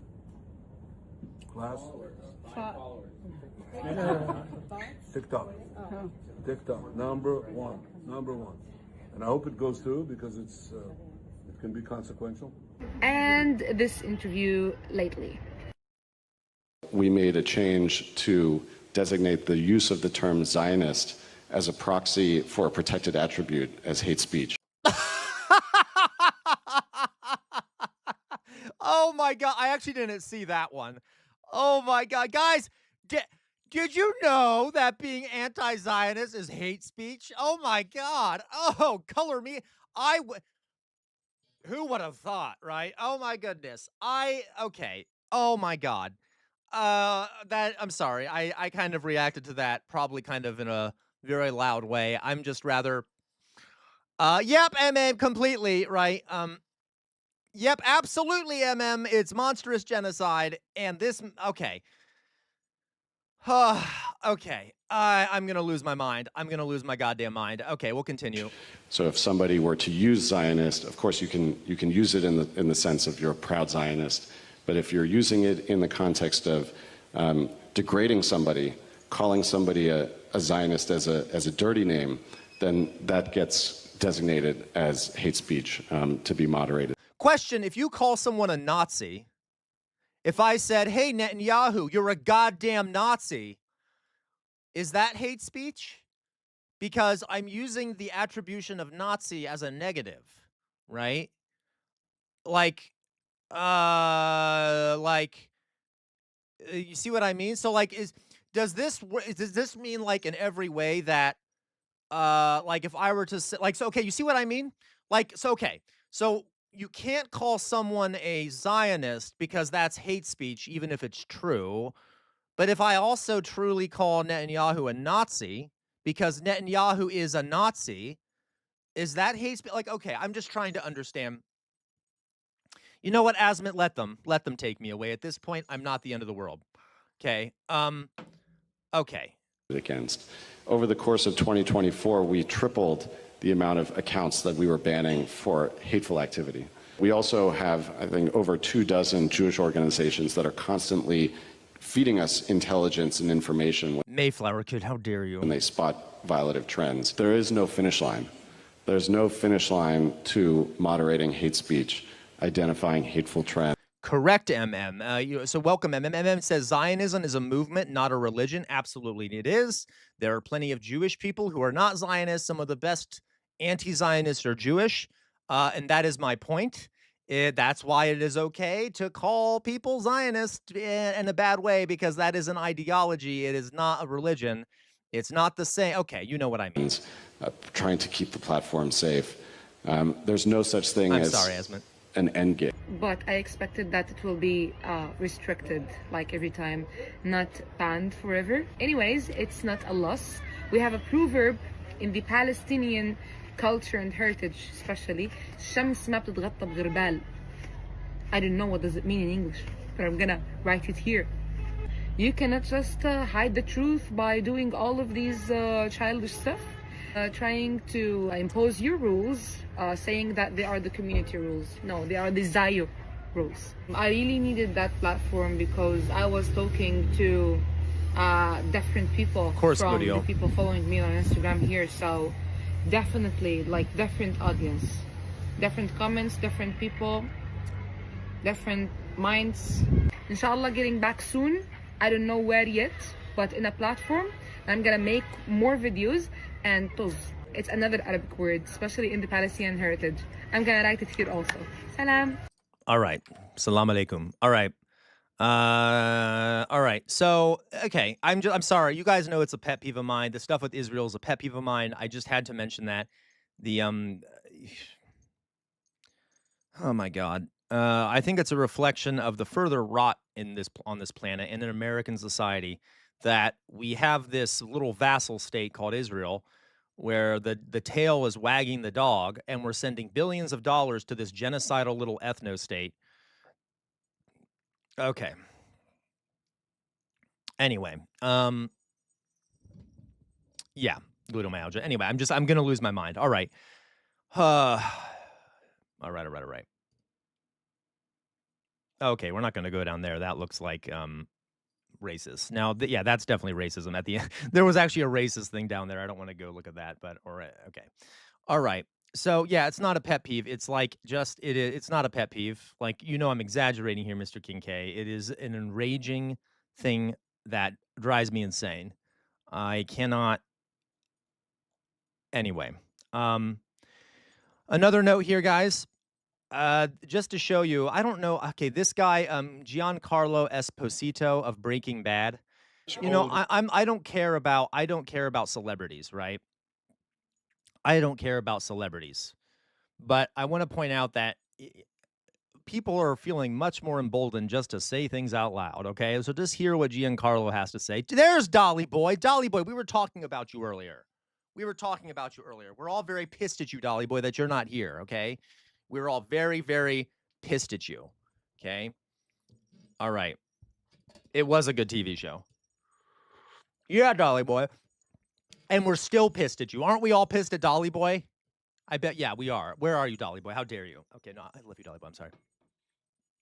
Oh, I know Fox Emblem. But the fact that he's calling for revolution at all, okay. Yes, you're all supposed to be mad at Dolly Boy. How dare you? Okay. All right. No, they're not actually upset at you, Dolly Boy. Okay, so let's see what Giancarlo says, right? This is time for a revolution. It's time for it, and they don't even know that's what they're starting. Some very rich old white men are exerting their power to suppress our own people, thus creating a feeling That's of true. It was civil only me. war in the streets, preparing the haters to hate, teaching them how to shoot. They're not even trained right, to kill. This is all a preparation for a very insidious problem that's happening in our world. Thank you, Asmit. See, Asmit is a good example to all of you. Asmit said, yes, I do blindly follow when someone tells me to do something. That is why I love you, Asmit. The rest of you need to get on board, okay? When your cult leader tells you to yell at Dolly Boy, I expect you to yell at Dolly Boy, okay? You understand? You understand? Okay? All right. Yeah, Asmit, you're my new favorite. You know what? Asmit gets a boop for being loyal. Boop. Boop, boop. Asmit actually got 3 boops, okay? All right. And for me, I have to speak out that we will not be iced out. This is not going to happen. They can't take us all down. If the whole world showed up on You're welcome, Putin's Asmit. doorstep or on the Iranian's doorstep or in Washington, it would stop.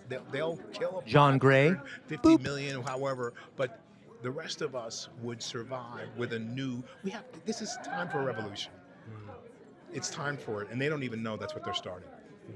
But we have to be strong enough to know that we can change the world. We have to change it from within. So if I'm spiritually ready and right, and I'm ready to understand other people and to agree to disagree with them and say, okay, let's find the solution together, then that starts to change things. Not by deporting immigrants, not by killing brown and even white people on the street. It's crossing over now, and believe me, this is gonna really spark the nature of so many people who are gonna show up and say, no more. I'm mad as hell. Okay, so you guys get the idea. Openly calling for revolution there at the beginning. Now, again, he's a wealthy guy. He's not going to be calling for the kind of revolution that I, as a socialist, would like to see. But that is a brave statement to make publicly in the Trump administration, and he has a platform. But there's also been a lot more people who are, have a smaller platform, or just individual people online have been calling for it. Okay, all right. I shall not be blindly following any. How dare you, Cody? All right. There, exactly, Asmit. Thank you for that. Hello, I have a treat for you. Glad to see you here. All right. Mayflower Kid, how dare you? Okay. I only lick sandals. Oh, well, Drizel, I'll put on sandals next time for you then. All right. And John Gray also got a boop. All right. Okay, he's Catholic, which is refreshing, I guess. Oh, that is actually pretty refreshing. Okay. All right. So just a little note there, right? There are more people calling for it other than just me. By the way, I think we need revolutionary change in this country. Yeah, there you go. Okay. Sam, what is the legality of an Antifa militia? Well, it depends on what you call it. If you call it an Antifa militia, I suspect that would not be legal, or at least they would watch you. But it's perfectly legal to form a militia. You might just not want to call it an Antifa militia because that's one of the designations on the terrorist list. Yeah. And it also depends on who runs the courts. All right. Does that make sense? There are, by the way, anyone's ever heard of the SRA, the Socialist Rifle Association? That is a socialist militia that I happen to know, without calling out names here, that there's a few people in here who are members of the SRA. And these are, this is an organization that, as opposed to the NRA, right? So there are other, of course, Drusilla, it's America. Of course it's legal to form a militia, right? Isn't that great? Isn't that great for us in America? You can have all kinds of militias. You can have Nazi militias. You can have Nazi militias. Oh, you can have like Ku Klux Klan militias. Anyway, you can, you can actually. So there are organizations already like that out there. Okay. There's another one too. I forget what it's called. I think it's called the Marxist militia.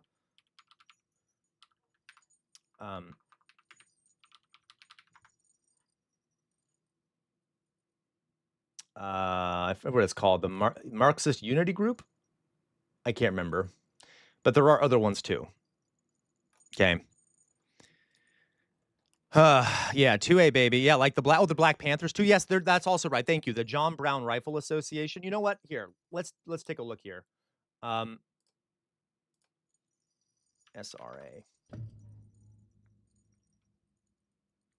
There is I thought I saw actually a video about this that was really good where they were interviewing people. Rifle Association. Yeah, Meet the Socialist, right? You can watch this Novara Media. There's a bunch of good videos out there for anyone who's interested, where you can watch where they interview people in these organizations, etc. Okay. Though you may want to be just, I mean, I'm probably already on a list, so it's probably okay that I have these searches on my computer, but so yeah, there's tons of good videos about them if you guys are curious. All right. There you go, Asmit. Star Wars. Oh, yeah, you're right. Minnesota's state bird and the Rebel Alliance symbol is appearing on arms and legs, okay? So anyway, if you guys are curious, you can look into these groups. I know I didn't even put it in incognito. I don't know, gluteal myalgia. I don't know where Anonymous is. All right. So, well, guys, of course, I am not calling for violence, though, right? Obviously. Why would I do that? I would never call for violence. I'm just saying these groups do exist out there. And as a historian and as someone who has studied history and shit, these are very interesting groups to talk about because, anyway. All right. So okay. We can, all right. What was I going to say now? Oh, yes. So some other things. Oh, someone just did something. I don't know. Someone did. Oh, yes. Thank you. Thank you, Asmit. I do need to drink. I do need to hydrate.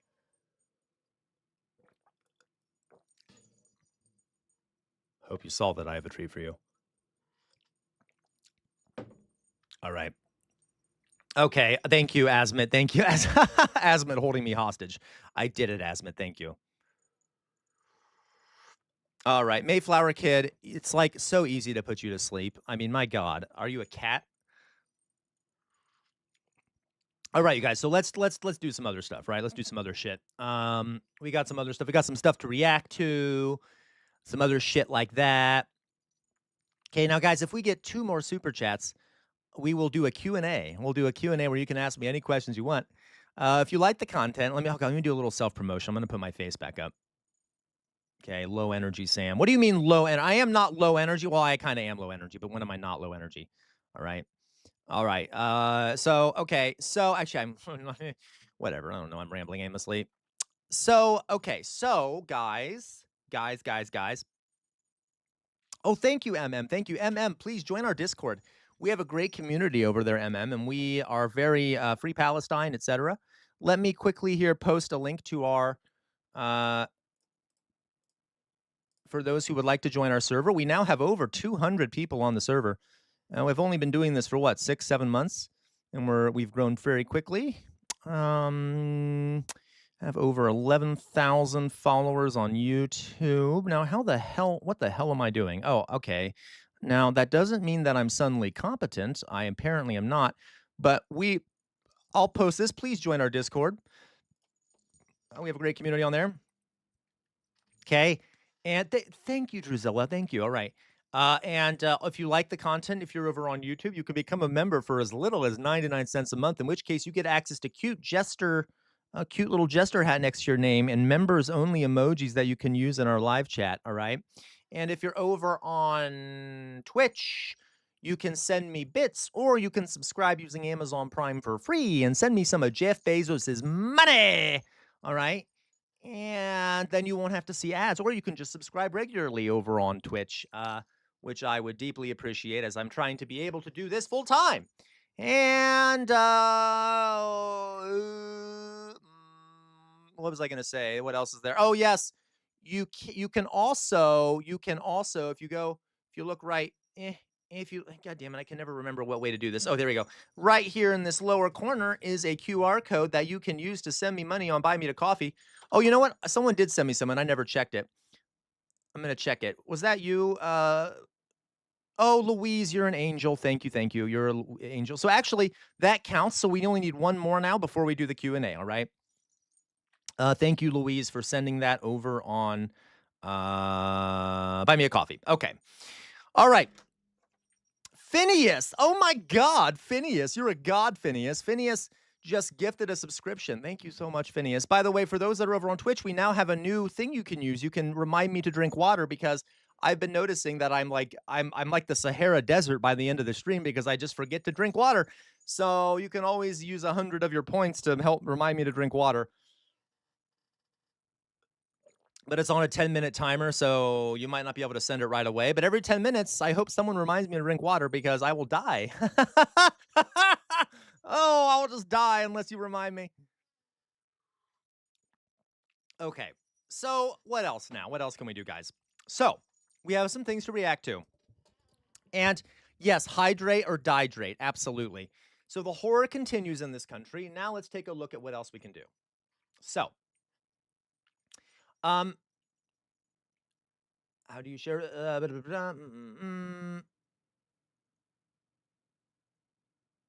Okay, so I thought it'd be kind of fun. No, Mayflower Kid. It's tea. It's tea, Mayflower Kid. It's tea. I do also like coffee, but right now it's tea, okay?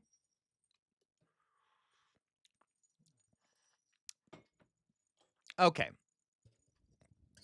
Yeah, you're right, Madscene. Madscene, I love that here. Madscene, you have to check Buy Me a Coffee, because I sent you a personalized message on there, which I'm going to do with Louise, too. I sent you a personalized message to Madscene, so check your Buy Me a Coffee, because I saw that you sent me money on there. Okay, Madscene, I expect an acknowledgement. You better tell me in chat that you saw this message, okay? You better do it, because I want to know. I want you to see it. Okay, all right. So this is a video that for those, we're gonna briefly get off the news for 1 second, okay? Please don't leave, though. I know a lot of people here watch me for the news and shit. Remember, part of my stream is to provide context for the world, so that we can better understand what's happening in the world and have a understand, add context, okay? So we're gonna talk about a video I saw that I haven't seen it actually. I'm saying it was in my feed. And yes, thank you, Matsy. Okay, good. I'm glad you saw it. All right. So this is a video I saw from a channel that is pretty, from what I've noticed, it's pretty right wing. And given the name of the channel is Thinking West, I get the impression it might be a bit white nationalist. Not explicitly, but it just is coded in a way that makes me think white nationalist, Eurocentric, white people are superior nonsense. Okay. Regardless, they posted a video. Yeah. A mad scene. Thank you so much. Really. A mad scene. I'm sorry, not a mad scene. They posted a video called All Great Men Studied in History Are the Same Way. Here's how. Now, here's the thing. There is a theory. There is a theory amongst historians that is from this guy named Thomas Carlyle. It's called the great man theory in history, and it's very old and it's completely outdated, and there's almost no historians that fully believe it anymore. And it's the idea that history is basically a series of great men, literally men, who do great things to push history forward. And the goal of historians should be to study these great men and understand their personalities and the decisions they made to move history along. Okay? Now, that is a batshit backwards way of looking at history. It's way oversimplified, and yet a lot of history that people still get these days is still kind of great man theory coded. I mean, think about it. We all know the name of all these great men. Napoleon, Washington, Jefferson, Lincoln, right? Bismarck, okay? Hitler, right? Yeah. And by the way, great doesn't necessarily mean bad. It just means like did things that moved history along, okay? So like when I say Hitler, that I'm not saying, okay. So you got it, Mithril. Eric Hobsbawm, who was one of my favorites. Anyway, so Castro, you right? All these people that are, and you have to understand, guys, that is not how history works. You know that, right? Like, it is not just like one person that does things. Without thousands of other people, helping them, without other things, none of these things would be possible that they accomplish. Okay. Regardless. So this video, I think, is going to be defending great man theory, and I would love to tear it apart with all of you, okay? Tear it apart with all of you. So we're going to do a little educational reaction here where we talk about how things actually work in history, and that'll also help us understand how things work modern day and in politics and stuff. So people don't just think, oh, well, this person was great or whatever, and therefore they're okay. You see what I mean? So let's watch. Oh God, I'm already annoyed. What's this music? Okay, definitely white supremacist coded. They already have classical music at the beginning.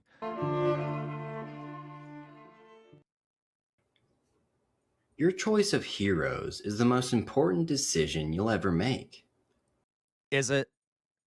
Is it? That is very white national. Okay, that's very Nazi coded, actually. The idea that heroes are the most important thing for a person. Okay. Why? Because Napoleon spent his entire life trying to be Caesar. Caesar idolized Alexander the Great, and Alexander imagined himself as the next Achilles. This is the great man theory of history. It's a controversial idea proposed by historian Thomas Carlyle. It's not just controversial, it has been basically debunked. It is like in the field of history, it is debunked. It is a laughing stock type situation. Okay? Like if you were to go to a history conference using the great man theory of history, you would be laughed out of the conference. They'd be like, what's wrong with you? Get out. Okay? Okay. Who argued that the history of the world is but the biography of great men.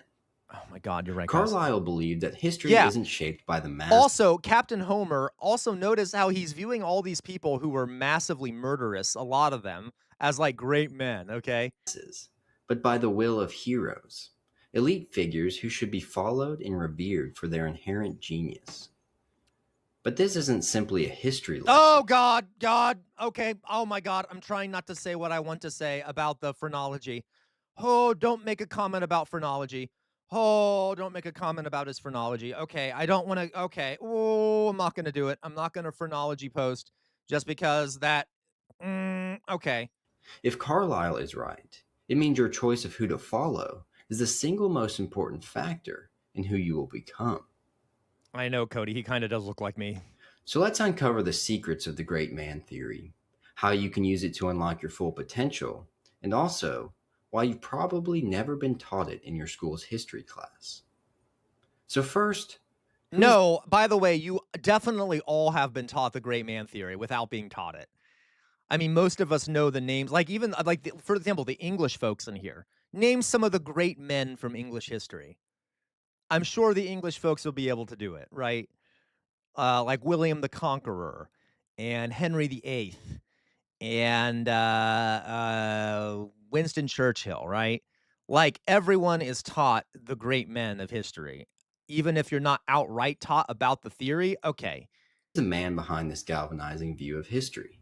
Yeah. Thomas Carlyle was a 19th century Scottish essayist, historian, and philosopher who gave a series of lectures on heroism in 1840. Fair, Cody, fair. These lectures were later published into a book called On Heroes, Hero Worship, and the Heroic in History. Oh my God, yeah. One of the book's Okay, guys, I'm sorry. I got to speed it up. He is so slow at talking. I'm going to speed it up to 1.25 so I don't lose everyone.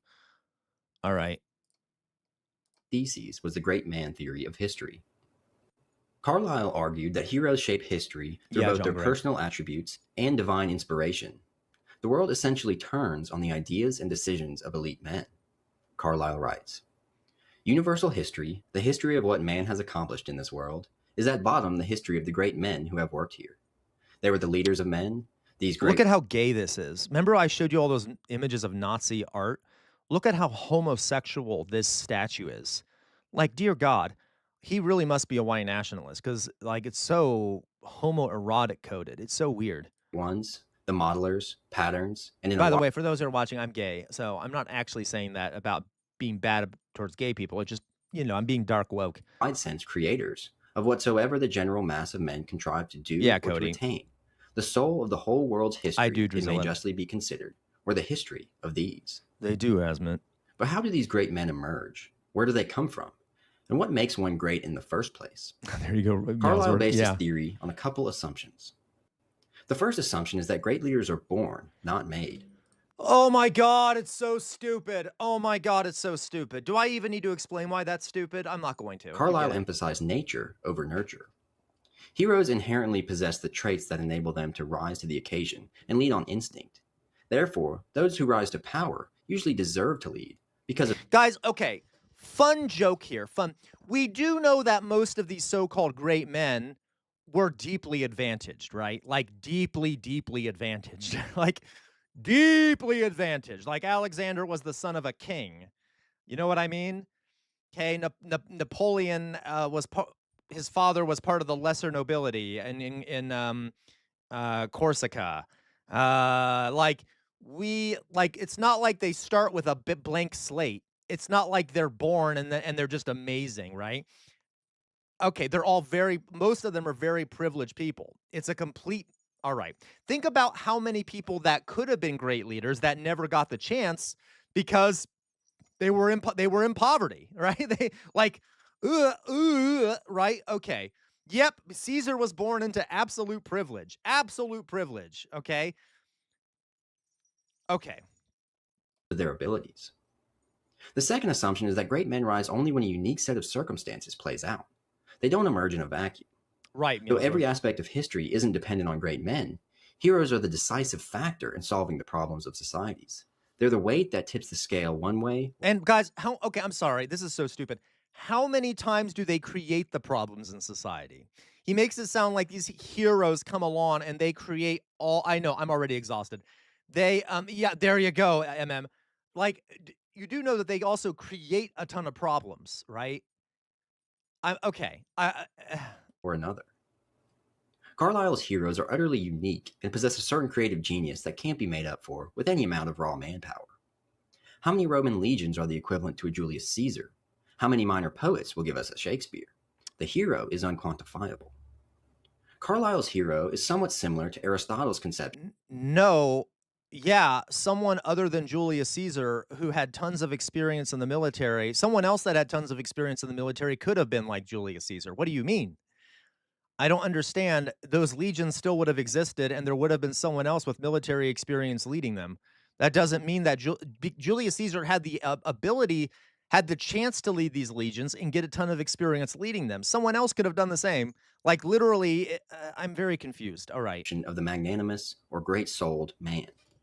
The great-souled man is a man who possesses archetypal human virtue in the active sense, meaning he acts upon the world. Yeah, as opposed you're right, Captain Homer. And let's not forget that in order to even use those legions, there was tons of slave labor taking place. Oh my God. I'm going to lose my mind. Okay. Having a more contemplative nature. The magnanimous man is a person of action. In Carlyle's conception, the hero isn't perfect, though. The world is filled with contradictions that the hero has to deal with. Thus, all heroes will be flawed. And it's precisely because they aren't perfect that they can serve as a pattern for others to imitate. This imitation is the force that moves history forward. For example, Alexander the Great. I know this really is cringe. I have a treat for you. I mean, this is why we're watching it, though, for a cringe dismantling. Is set the template for ancient warfare. It would be hundreds of years before his methods were defeated. Likewise, Napoleon used artillery in an overwhelming fashion, which no one had ever done before. Future generals took note and copied his tactics. Now, I will say, so Napoleon was very brilliant militarily, but that doesn't mean someone else wouldn't have come up with the same idea, right? Like, anyway. But Carlyle's heroes aren't just military or political figures. He identified 6 types of hero, encompassing all facets of human life. There's the divine hero. Oh, God, here we go. Like Odin, the prophet, like Muhammad, the poet, like Shakespeare, the priest, like Martin Luther, the man of letters, like Rousseau, and the king, like Napoleon. Meowsert, oh my God, you're so right. Sam, alternatively, great men are born, not made. They're likely born with severe mental disorder and extremely sociopathy to the point where they lack empathy. Their lack of empathy allows them to rise to power in a profoundly inhumane way. You're 100% right, Meowsort. As a matter of fact, I think it's funny how they talked about Julius Caesar. Like, he was a thug. Like, he's presented by his by the people that wrote about him were during the reign of Augustus, who had a bias, and they made him out to be heroic, but really he was just a thug. Like, he was a thug who used his power to try and overthrow the Roman government. And so this guy probably doesn't even know what what history says about these people. He only reads the praising suck up sycophants who talk about him, rather than the reality of the man being a sociopath who was just wanted power. Thus, there is a hero for every interest one can have. And this is where it gets personal, because Carlyle believed that who our heroes are shapes us. Carlyle posited that the study of heroes was beneficial to one's character. By examining the lives of great men, we can develop courage, vision, and unique insights into our own nature. Studying heroes will make us a little more heroic. Now, Carlyle was far from the only historian to make this point. Long before. By the way, for who? Do you think a person living in poverty, like a working class person, is it gonna be good to be? How is the story of Alexander the Great really going to inspire a change in a person in poverty's behavior? You see what I mean? Not that the story might not be inspiring, but it's not going to help them much in their daily life. The great man theory of history came from a time when the people who studied history were aristocrats and the wealthy, the people who had the time and the leisure to actually read history and do history. So baked into this is that bias towards the upper class, the people who can actually look at these guys and view them as things to emulate, because in their lives they had to do power plays and shit. You see what I mean? So there's automatically here a massive bias. Okay. For him in the 2nd century, Plutarch wrote his seminal work, Parallel Lives, where he examined 23 great figures throughout history for exactly the same reasons. Plutarch dissected leaders like Alexander the Great, Julius Caesar, Alcibiades, and Cicero, analyzing their lives in an attempt to answer what made these figures so influential. Thus, readers could copy their virtues and avoid their vices. Oh my God. His work is essentially a prototype of great man theory. And around the same time, Suetonius wrote the 12 Caesars, an examination of the first emperors of Rome. Suetonius and Plutarch. Yeah, oh my God, he's an idiot. He is an idiot. Oh my God, this guy knows nothing. Suetonius was the biggest sycophantic, what's the term? Dick sucker. I'm sorry, I shouldn't say that on live stream. For the Caesars. Because he was around he was in the court of the Caesars. So of course he wrote the nicest, friendliest, most praising analysis of the Caesars imaginable, because that was his job. He was the court historian. Okay. Like Carlyle, understood history as the biographies of great men. Likewise, everyone's favorite political philosopher, Niccolo Machiavelli, showed that learning from the great men of history need not be a merely academic pursuit, but could have practical, real-world applications. He himself claimed that there was nothing more precious to him than the knowledge of the great men he gained by studying history. Machiavelli emphasized that rulers should read accounts of the great. By the way, guys, I actually really like Niccolo Machiavelli. I know. I've talked about it before. And this is an unfair reading of Machiavelli. He actually cared about what people in power actually do.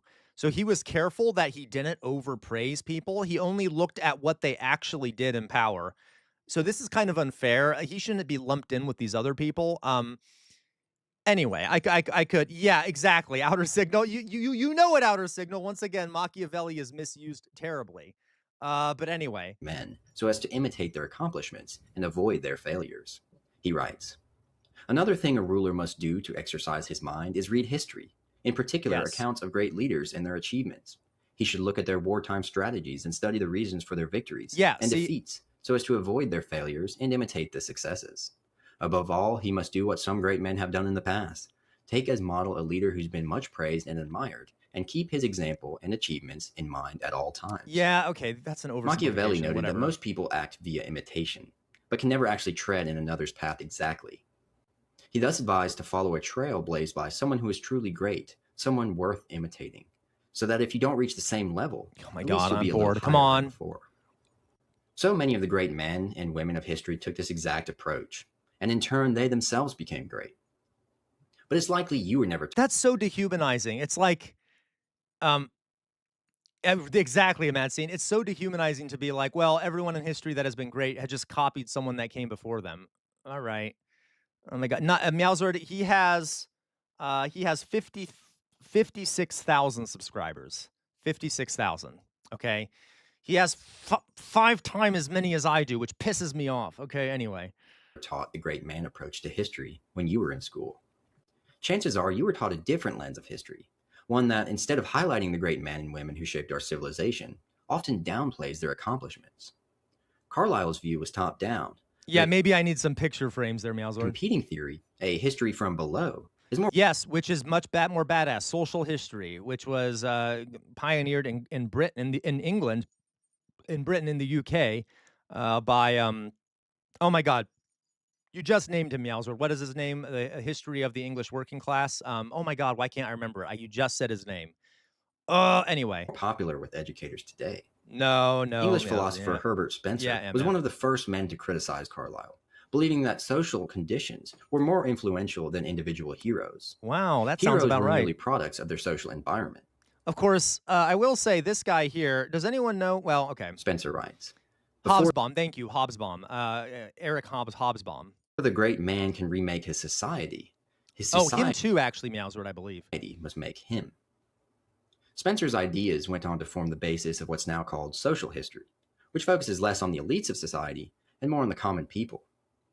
You might have read Howard Zinn's highly controversial, and I might argue problematic, of course he would argue that Howard Zinn is problematic. Okay. People's History of the United States, which is a prime example of this historical lens.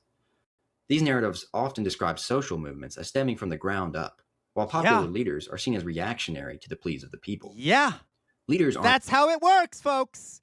That's how it works. Inherently special, but rather stand-ins for any other figure that could have served as the figurehead of that movement. Moreover, in social history, the great men and women of history are often seen as oppressors rather than inspiring individuals. Well, who would have thought? If it looks like a duck, if it walks like a duck, and if it quacks like a duck, it's probably a duck. So yeah, if they look like they're oppressing people, if they are oppressing people, and they're oppressing people, they're oppressing people. Okay? Okay. They got to the top not by being worthy of the role, but by being more cunning or ruthless than everyone. Yeah, that is exactly, which is what Machiavelli said. That's why he looked at them, because he's like, oh, they're not necessarily great moral people. They're ruthless. Okay? Else. In my opinion, it's a depressing view of history because it gives us no one to aspire to be. The great man theory gives us examples to strive for, but so... Guys, okay, who here strives to be like Alexander the Great in terms, like, exactly like him? Like, you might strive to be like kind of a cool guy or whatever, but like, who here wants to be like exactly Bit Crusher? Absolutely. Who here and like is wants to be like a brute, like Julius or Augustus Caesar, right? Like all of you, are you all just dying to murder people? Like that's what he's implying is like we're all just dying to get out there and like backstab and murder our way to the top. Okay. Like that doesn't mean well, that's for sure, Dolly Boy. Okay. That doesn't exist though, Dolly Boy, right? Like there are some people who do think that way. I do not personally, right? It's okay to like people in the past, but like, John Brown, cool guy, right? But I don't want to like copy. All right, you know what I mean. Okay. Social history You're on your gives Caesar grindset mindset. Okay. us the belief that great men and women need to be knocked off their pedestal. But this leads me to a caveat of great man theory. Though Carlyle often spoke of the great man in almost religious terms, calling him the light which has enlightened the darkness of the world, I suggest that we look toward the great men of history, not because they are all necessarily good men or worthy of emulation in every aspect, Oh, he was, but because they have some quality that made them an impactful person I love that it, shaped our Buddha Myalgia. civilization. It is these impactful qualities that we should look for and emulate, not necessarily the ends that they were used for. A man can be a great orator and use it for a devious purpose. That does not mean we should strive to be devious. Rather, we should strive to become a great speaker and use. Oh, I get it. So he's like, yeah, I know that they made some mistakes, but we should still idolize them because we can just ignore the bad things. Is that a better argument? Just ignore the bad things, right? Like, I could easily say that Hitler was a great speaker because, guys, he was. He also passed legislation to protect animals in Germany, right? But I'm not going to be like, you know what? We should emulate Hitler's charisma and emulate his view of animals, right? Like, okay, it's weird to me. You know what? How dare you, Dolly Boy? How dare you? Yeah, exactly. Okay, you're right. Okay. Also, yeah, achieve your own. Exactly, Bit Crusher. Achieve your own goals. Remember what I was talking about when I talked about masculinity? How the state wants men to have goals that are good for the state. They want men to be militant and violent, big and strong, to work really hard. All these things benefit the state. Find your own goals, men and women, by the way. Don't bow to the state. Free yourselves of the state. I think that's the true masculinity, right? If you free yourself from the chains of the state and what it wants you to be, okay? For good. Likewise, many political and logistical geniuses had questionable motives. We should learn from their tactics and emulate their technical skill sets, but use it to lift up others. And that is what the great men should be for us. They teach us something deep about human nature or mastery over a craft. They are not perfect, just as we will never be, but we receive something by learning from them. Carlyle says it best. I literally don't know what we're learning, what he means by that. Cannot look, however imperfectly, upon a great man without gaining something by him. Okay, well, that was trash. So, okay, I'm going to put my face up. Okay. Real fast here. Yeah, I know, me too, Outer Signal. And guys, do you notice how many, I know that this, how many black people did he talk about? How many women did he talk about? Like, okay, by the way, on a side note, guys, we do know that half of the planet is female, right? Obviously, it's not exactly half, but you see what I mean, right? Like, okay. I will say there was a trend in history for a while after the great man theory died, okay?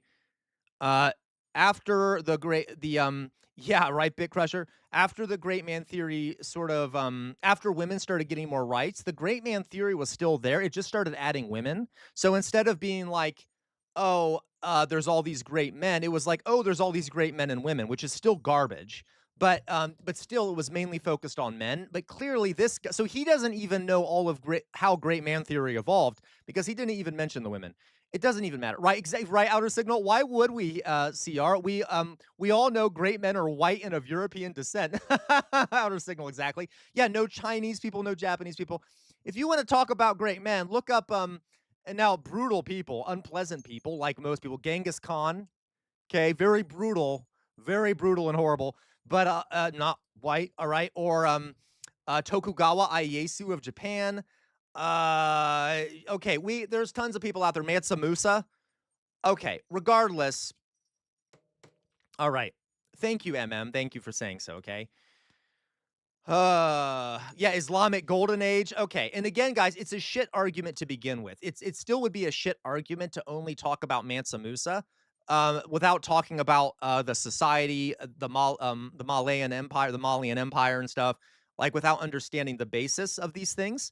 But like, it's very clear what the bias here is, right? Okay, it's so goddamn annoying. Yeah, Hatsune Miku. Yeah, Miku. The Buddha, okay, Siddhartha Gautama, as he was called. Lenin, right? All right, yeah, no, and you're totally right there, Meowzord. Bro has zero firsthand reference material. You could tell, like I said, when he referenced Suetonius, it's like, well, you clearly aren't a historian, because every historian could tell you that Suetonius is crap. Like, Suetonius was just like a court writer. Let me look it up, actually. This is why you should leave it to the historians to do the history and not maybe. Okay.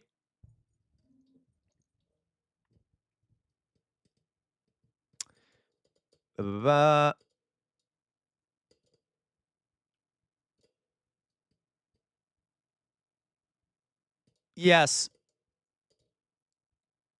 Yep, under Trajan, he was Yep, he was deeply favored by the emperors Trajan and Hadrian.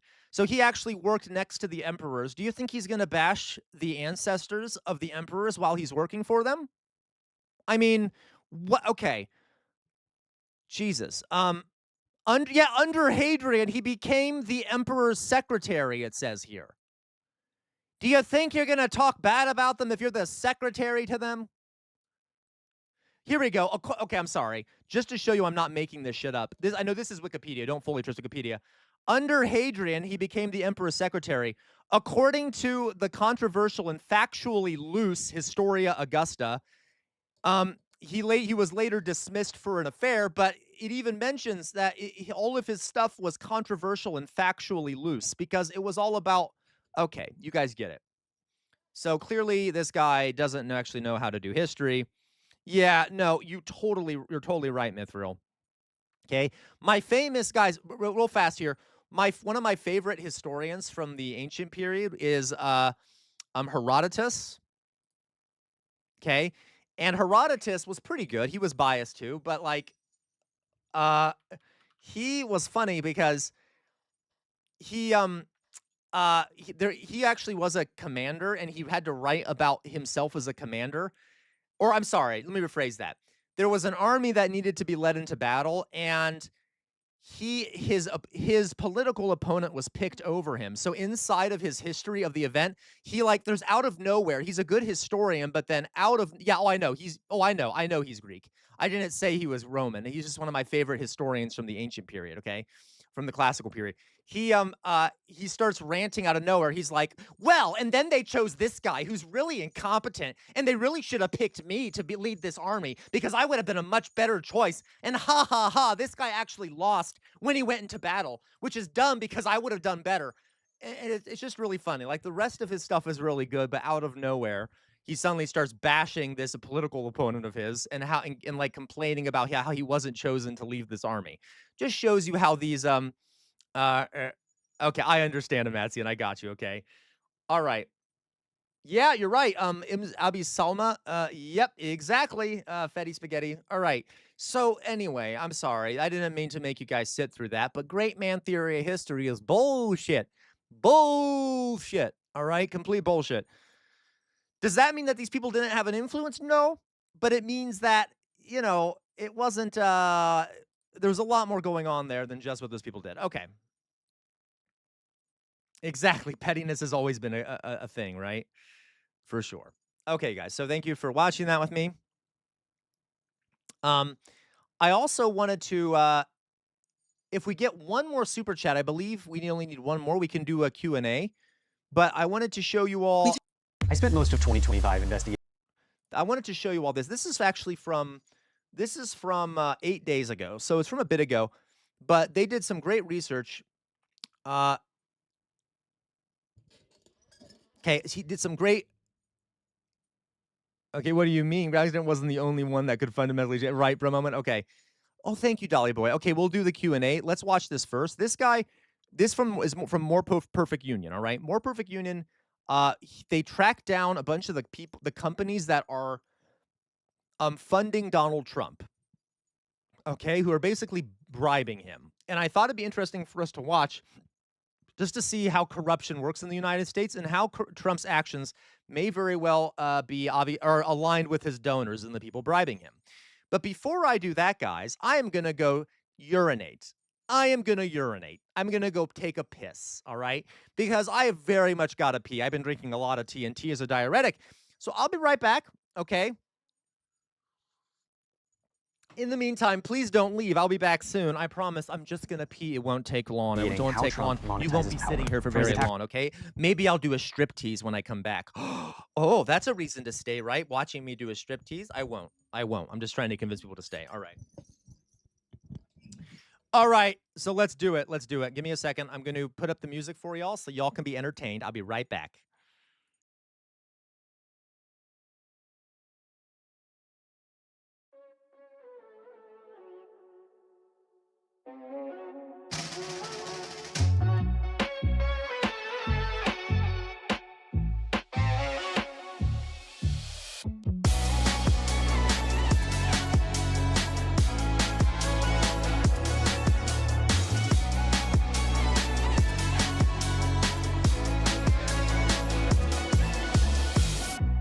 Walking on a tightrope, and I wish I could touch the ground. My future's covered in smoke, but my head is up in the clouds. And maybe this will all fade after one bad day, and I'll be okay. But my life is in the worst place, and I can't wait for heartbreak from my mistakes.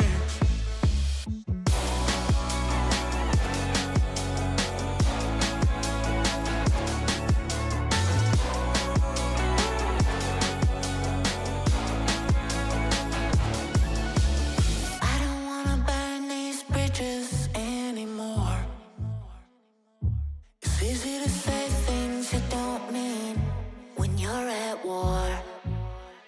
I'm just too tired to fight, but there's an end in sight. Wave the white flag, I'm yours tonight. 'Cause my heart can't take these heights. I need your love with me for life.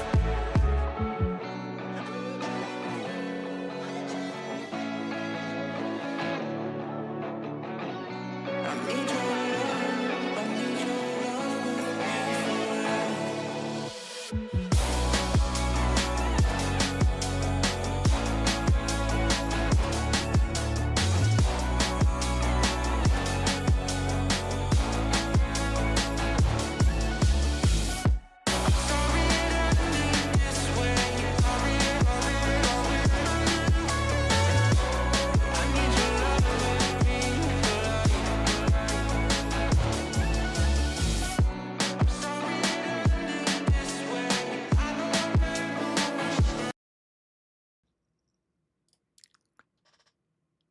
Hi, I'm back. Oh my god, I'm all discombobulated.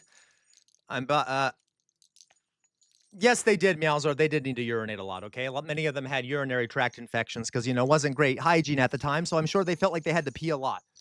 All right. How dare you, Meowsor? All right, I went to see that striptease now that my boyfriend's at work. Oh, left turn. Left turn, you tempt me. Maybe send me $200 and then I'll consider it. Okay, I'm sorry. I'm being an asshole. I'm okay anyway. Yeah, right. Where the hell? Why is my hat all messed up now? Jesus. All right, I need to fix it. It looks all messed up. Oh my God, look at this. This is a shame. Okay, that's fine. It looks good enough for me. I don't give a shit. Okay. All right, you guys. So what are we going to do now? Really, what are we going to do? What the hell are we going to do? We're under a fascist regime. Literally, what the hell are we going to do? All right, I'm sorry. I get a little off track of what I was saying. Right, Cody? Druzilla, don't look at me that way, all right? Druzilla's a degenerate. Always thinking dirty. Yes, $1 million. Okay, sure. All right, you guys. So let's go on here. Let us watch this thing that I had pulled up here about who is bribing Donald Trump. Oh my God, Meowsword, probably 99%. I mean, Jesus Christ. I mean, probably a lot of them, right? Let's be honest with ourselves. All right. All right. So, okay, shall we? Let's do it. La da da da da da la da da da. If I can find it. All right, we'll watch this real fast. Okay, let's watch it. So, who is bribing Donald Trump? Ready? This might explain a lot. Everyone ready? Yay! I spent most of 2025 investigating how Trump monetizes power, from his attacks on big law firms, smart law firms, to taking major payoffs for his inauguration, to a Fetty Spaghetti, I could do that. Is that a real site only feat? Because I have no problem showing my feet. Like, more power to you. It doesn't, whatever. Okay. Scam, helping his family rake in billions of dollars. Every time I think I'm done with these stories, I get pulled back in. Today, I want to show you one of the most important and least understood mechanisms that he uses to do it. It involves these gold things on Trump's desk. That's a $130,000 yes, I did gold left bar turn. It's and insane. a gold Rolex desk clock. But it also involves a pizza. $5 million donation from an obscure meatpacking company. It involves American automakers and plastic bottlers and the biggest tech companies in the world. Oh, there is a quid pro quo system embedded direct. Yeah, no shit, guys. Our whole system's massively corrupt. For those that are here who aren't from America, well, Americans in here, we all know, right, that our system is deeply, horribly corrupt and is basically bribed out. Yeah, sure, we can do it at some point. We're not going to do it right now, but I am planning eventually to talk about the board of peace, yeah, basically it's a fascist. Well, it ain't going to be good for Gaza. Let's put it that way, It ain't going to be good for Gaza. Okay. All right. Into Trump's core economic policies, because this is partially a story about tariffs. I think the tariffs are going to be the greatest thing we've ever done as a country. The tariffs that were supposed to usher in a new American golden age. The ones that are constantly being hiked, then rolled back, renegotiated, and killed entirely. All you have to do. A mad scene. So is this what corporatism looks like, or just bribery? Would corporatism require him to be using state power against workers, or bribery sufficient? A mad scene, that's a very complicated question. Are you referring to like the Italian fascist idea of corporatism? Because if you are okay, there are different varieties of corporatism, right? You can basically say that corporatism is where corporations are a favored part of a government, right? And they're used for the sake of the state. Like the state uses corporations. This is complicated. Yeah, I think you're right. The American empire is falling and people will probably turn to China. So like in Italy, right? Mussolini made a bunch of organizations that would represent various industries. Like he made a capitalist, like a owners, what are they called? I forget what he called them, society or something like that. Like a manufacturers, a farmers, and workers, right? And they would negotiate with each other and stuff. So he basically stopped worker resistance by giving corporations direct influence in the government, okay? And giving workers representation in the government, but then they were offset by the other industries. It's complicated, but corporatism can be multiple things. We definitely in America have a form of corporatism because they basically control the government through bribery. And they're given all sorts of benefits from the government. Does that make sense? Okay, we could talk about it for a while. I know that was kind of a confusing answer. Do is make it in the United States. We don't need it from another country. It's pretty hard to follow the logic of Trump's trade policy. But by the end of this story, you'll have a blueprint to understand all the economic chaos you've seen in 2025 and how all this nonsense is just another mechanism for insiders to get paid. This is the beginning. Right, gluteomyalgia, nap time. Bye-bye. Of making America rich again. I'm going to get back to tariffs in a minute, but to fully explain this scheme, I need to dive deep into a company called Pilgrim's Pride. Pilgrim's Pride is a US-based meatpacking company that primarily processes and distributes chicken and pork. They have a long history of price fixing, working with other distributors to artificially drive up the price of poultry in the United States. In 2009, an even bigger company, JBS, bought a majority stake in Pilgrim's Pride. So for the rest of this story, when I say Pilgrim's Pride, just think JBS. They're the biggest meatpacking company in the world, I'm sorry, which Guido, owns one I'm of an the biggest asshole. I poultry apologize. processing companies in the United States. We're a very big country. We have a lot of beef. On January 2nd, 2025, Pilgrim's Pride donated $5 million to the Trump-Vance inaugural fund. It was their only political donation in over 20 years, and it was by far the largest they'd ever made. In fact, this was more than all the big tech companies donated, and it immediately set off alarm. Look at this. Okay, I mean, Trump is basically an avatar of big tech, okay? In May, when the donation was finally made public, Senator Elizabeth Warren called it out. So the obvious question was, what were they buying? Why did they need to donate so much to Trump? Well, here's what happened next. April 2025, the Liberation Day tariffs kick in. This is Liberation Day. But things are about to take a turn for JBS. In June 2025, JBS gets permission from the Trump administration to go public. This is despite their links to corruption, deforestation, and left turn. Then, in August... Guys, you have to understand, too, I'm sorry, I know I'm kind of talking about different things here. You have to understand, in the United States, corruption is legalized. So, like, if you look at stats of, like, the most corrupt countries in the world, a lot of times that is only looking at corruption deemed illegal by the penal code in the country that it's from. You see what I mean? In the United States, our corruption is legal. We have turned it into law. You are legally allowed to bribe politicians, through super PACs, through direct donations to political campaigns, through donations to all, like, there's practically no cap on it, especially if you donate to super PACs, and you can hide if you're donating. It's very complicated, but like, that makes it harder to detect corruption because it's legal, but it's legal. You see what I mean? And it's massive. So a lot of times people will be like, well, other countries are more corrupt. Yeah, other countries have more corruption that's viewed as illegal.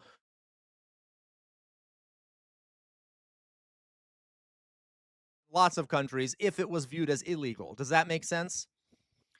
Yep, absolutely, Victoria. Okay. JBS, remember the parent company here, they hired Miller Strategies. Miller Strategies is a MAGA-aligned lobbying firm that is staffed up with former Trump administration officials. They've got the inside line to Trump, the keys to the kingdom, and they're doing... Absolutely, AIPAC is a perfect example.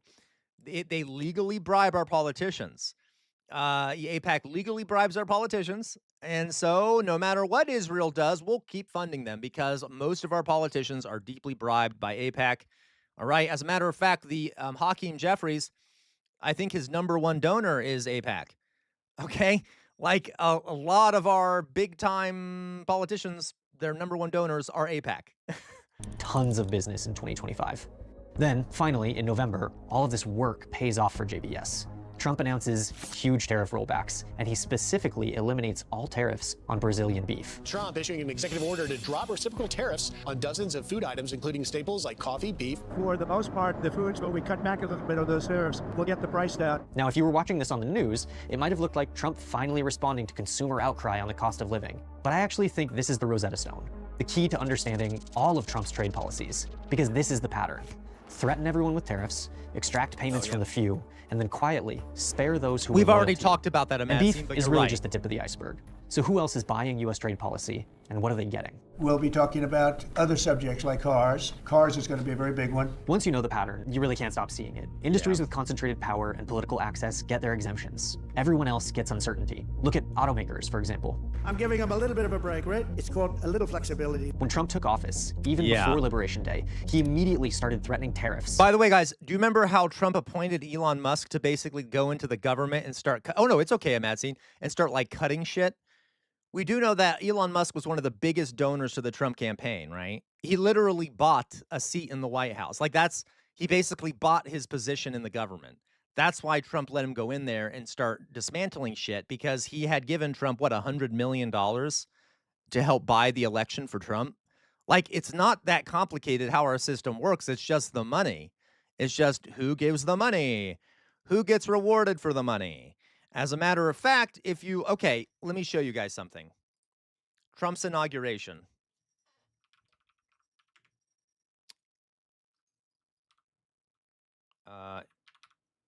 Trump's inauguration. If you look at an image of Trump's inauguration, the indoor inauguration he had the first time here.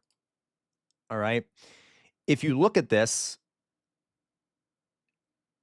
okay, this isn't the best picture, but all of the people around him back here and around here, except for some of the politicians that were against him, are people who donated to his campaign, are like some of his biggest donors. They literally got seats next to him while he was inaugurated. I mean, it's a who's who. Some of the people here are like, look, there's even people back here that are some of his donors, his big donors. But like most of them are back here. I'm trying to see if I can find an image where you can see who they are so I can show you and name some of them for you. Okay. But like a bunch of the tech bros are back there. Man, I'm not finding the good pictures, but there's a lot of them. Again, a lot of the people that bribed him are back there, including one Miriam Adelson, who basically bribed him to move the American consulate to Jerusalem and to promote Israel. Like, okay. So you see what I mean? Like, that's how our system works. It's not that complicated, right? It's not that complicated. It's just who pays. All right. Canada, Mexico, steel, aluminum, places and products that are very important. But guys, but also I want to point out, yes, fantastically corrupt. I do want to point out, though, that we are the freest country on earth, right? We have the greatest democracy on the planet. You do know I'm joking, right? Like, it's comically stupid to think that. It's comically stupid. It's also comically stupid for us to be like, we're going to spread democracy abroad when we don't have a democracy to begin with. It is an oligarchy. You see what I mean? Like, it's complete bullshit. Yeah, we're just so free, guys. Don't you know that? This is why the Democrats don't actually support you, because they aren't there for you, folks. They're there for their donors. That's who they're there for. The Democrats just toss you bones to keep you satisfied. The Republicans don't give you anything. They spank you and then want you to be thankful for it, and then they give everything to the powerful and the elites, right? So, but the Democrats are also bribed, massively bribed, okay? We are not a free country. If you have to choose between the corporatist and the corporatist, okay, that's not freedom. Yeah, it's like good cop, bad cop. And this is why we need big, there you go, the owner donors. That is why, guys, we need major reforms in this country. I'm advocating for revolutionary change because the system itself is literally constructed in a way to prevent change unless we really change the system pretty radically, okay? And I don't know how we do that electorally at this point. I don't know how we do that electorally.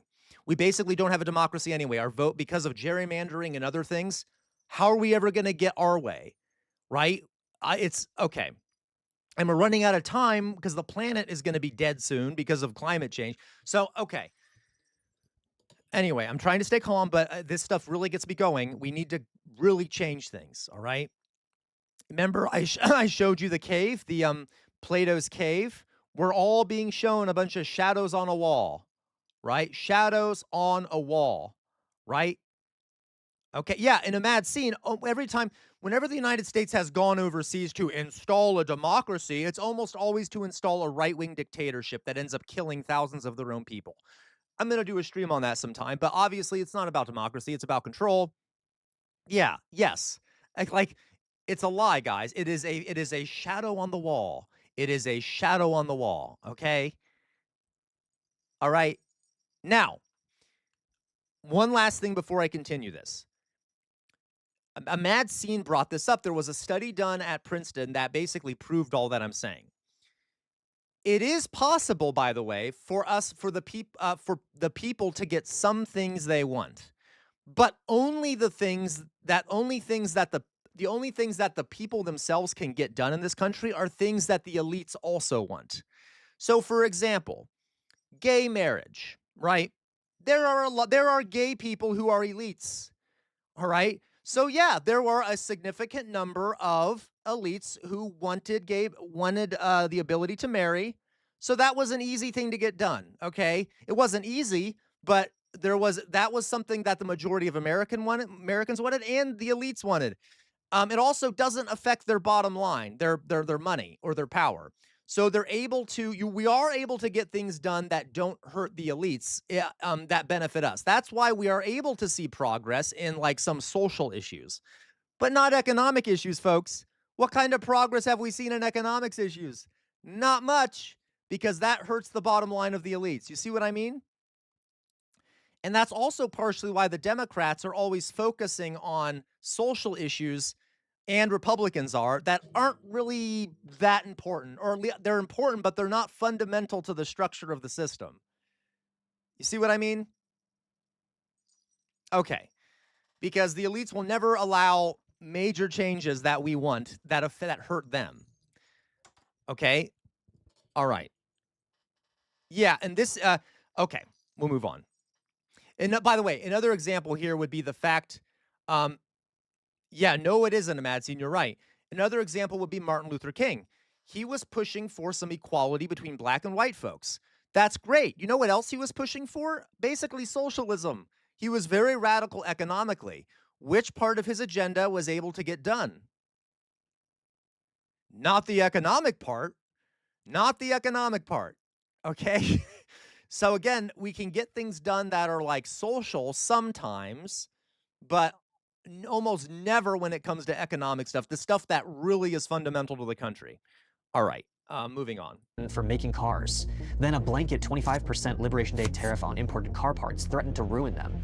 It's 25% without exceptions or exemptions, and that's all countries, no matter where it comes from, all countries. Even for cars that are assembled in the United States, a lot of the parts are shipped to auto plants in the US from other countries, meaning they were facing huge cost increases on almost every part. But the big automakers had already bought their insurance. Yep, a mad scene. What they're doing is negotiating with us. Ford and my GM. God. A mad scene says they are really good at co-opting and defaming revolution. That mad scene we've actually talked about. That is called repressive desublimation. I know that's a big word. Repressive desublimation, where you take things that are revolutionary and against the system, and you turn them into marketed consumer products. Okay. You turn them into marketed consumer products, and then they completely lose their revolutionary fervor, okay? We do that a ton here in the United States. We take things that are rebellious, and then we commodify them, and they're no longer rebellious. So people in the U.S. that are constantly have to come up with new ways to resist and fight back because they're always being commodified. For example, rap music. Rap music used to be a major act in major defiance of the system. It was very revolutionary music. Now it's a mass marketed and commodified thing. It's not nearly as revolutionary anymore. Okay. Anyway.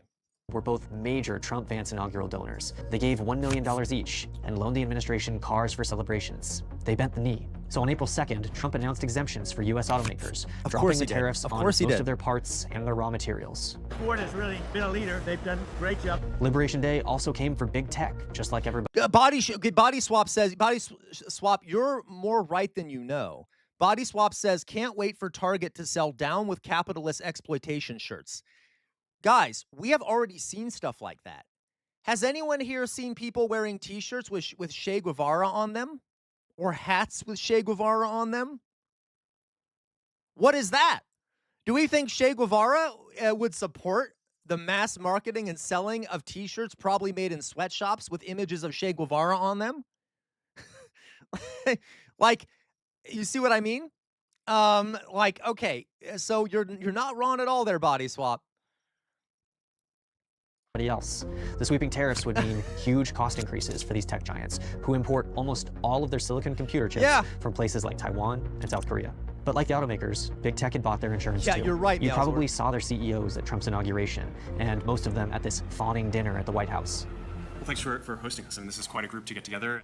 What you might have missed was that they all gave $1 million each to the inaugural fund, which was ultimately... Yeah, see, it's like not that complicated. They literally bribed him. They each gave him $1 million, and now they have access. Oh, wow, that was predictable. Small price to pay for the tariff exemption that Trump later gave them. Then that's okay, Dolly Boy. Then it wasn't mass-produced, all right? Computer chips, which saved them. Sir Bartholomew, I didn't say it. Billions of dollars. Thank you. Thank you for including me. Thank you for being such a pro-business, pro-innovation president. Plastics companies follow the same playbook. The bottler for Coca-Cola, Reyes. A mad scene asked, if I was that rich, I would be so hot. Why do they look like that? Because a mad scene, they're like Gollum from Lord of the Rings. The ring had the power and the money have given them unnatural long life and turned them into these bestial creatures that are like, my precious, give me the money, give me the power. Like that's why, okay? They've been destroyed by the power. The ring is seeping their life force from them, okay? That's my best way of analyzing that. Saw the writing on the wall with tariffs. Tariffs on their raw products means every bottle of soda increases in price. Coca-Cola expects the tariffs will bring a significant cost increase. The White House says the tariff is meant to prevent unfair foreign trade practices. Fortunately, Reyes Holdings is run by two brothers who were already Republican mega donors. So PET, the stuff used to make plastic bottles, falls off the list of tariff products. No, you're actually right there, Jonas. Jeff Bezos looks pretty good now. He's really buff and shit, so he's clearly using the money for that. Simpler, even more clear-cut. Switzerland was facing a 39% tariff on all goods sent to the United States, a major blow to their businesses. The US is a top export market for its pharmaceuticals, watches, machinery, and chocolate. But what does a country like Switzerland have to negotiate with? They have narrow farm protections that have been in place for decades. I guess they could drop those. They have no tariffs on any industrial goods sent from the US, and they already have a favorable trade policy. Sylvie, you're an angel, right?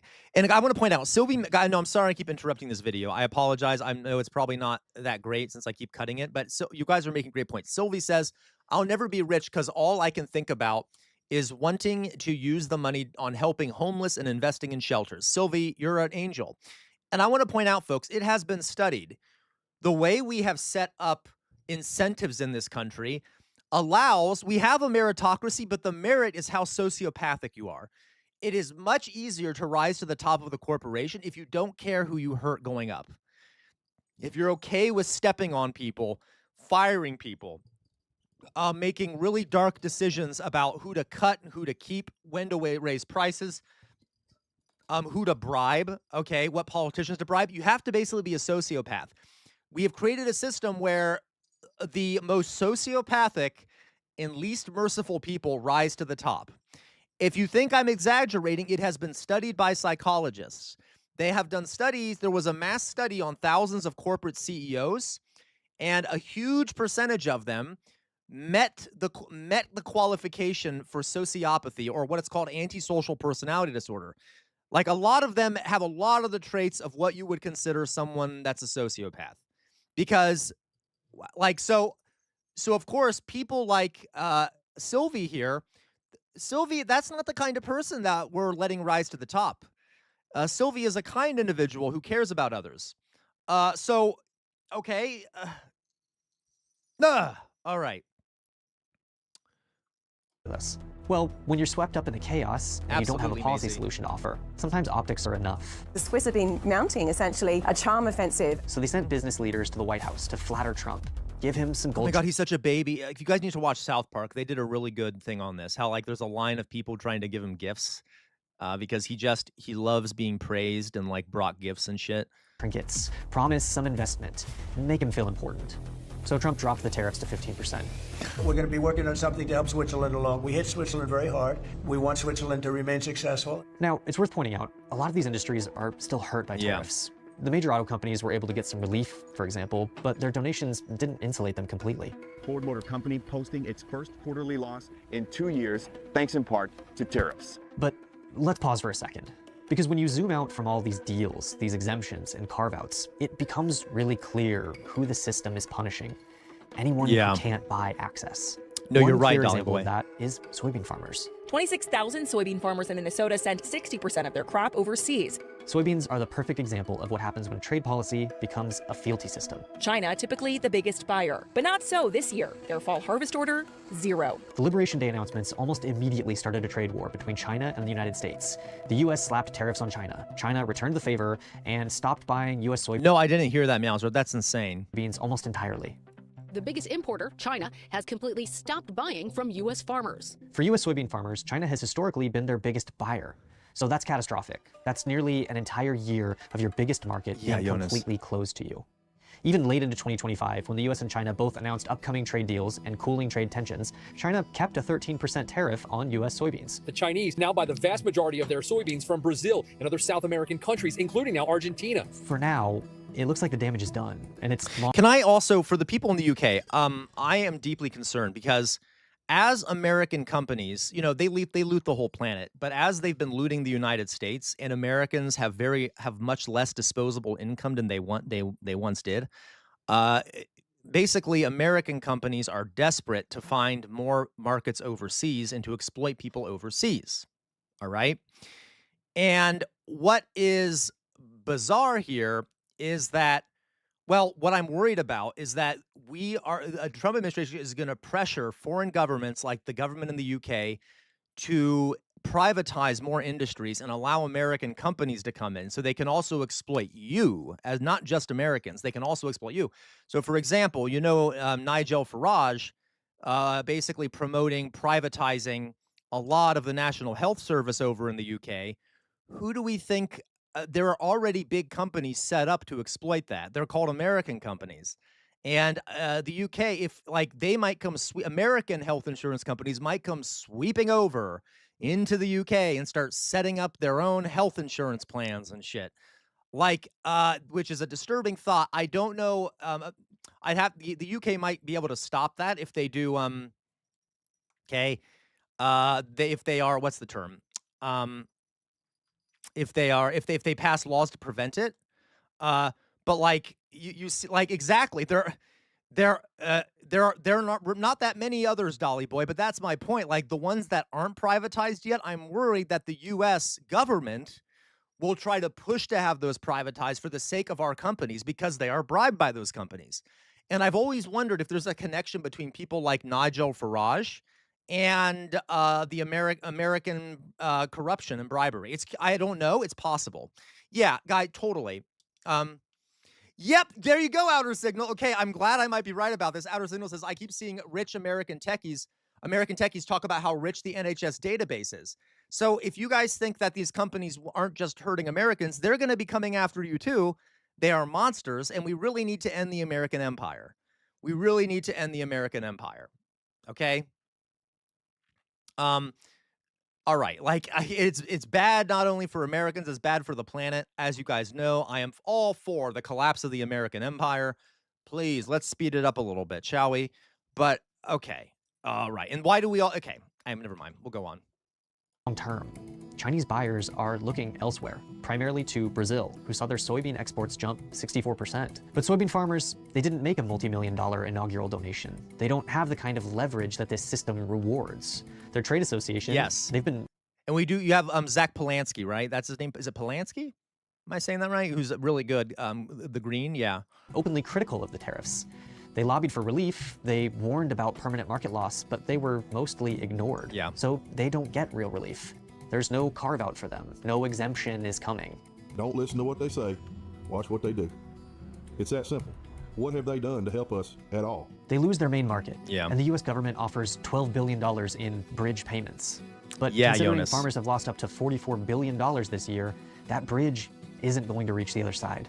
In a system like this, built on chaos, the people who can't pay for economic certainty are the ones who pay the price. Thank God for tariffs. If we didn't have tariffs, we'd be a third world nation. It's been exactly 1 year since Donald Trump was inaugurated, after running on a promise of rebalancing our broken trade system in favor of working class Americans over corporations using foreign No, countries. I haven't. Wait, they're already trying to discredit Polanski. I didn't hear about the Nomad scene. Oh my God, of course they are. Of course they are. Of course they are.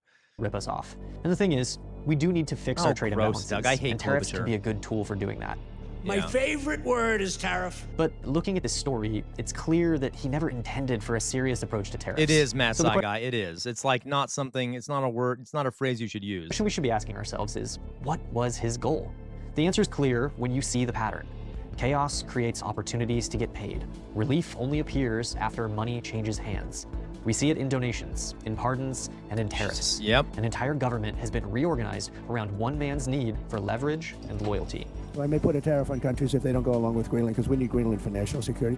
And when you organize No, we a government don't. No, we don't, guys. I've told you this. I know you guys know this. I'm sorry. I'm just so annoyed with that argument. We need Greenland for national security. We're secure. We're fine. We have a geographic advantage. No one's going to be invading the United States. What do we? Okay, it's so. All right. One man's whims instead of the needs of the many, everyone loses in the process. You're right, Meow. That's a fair point.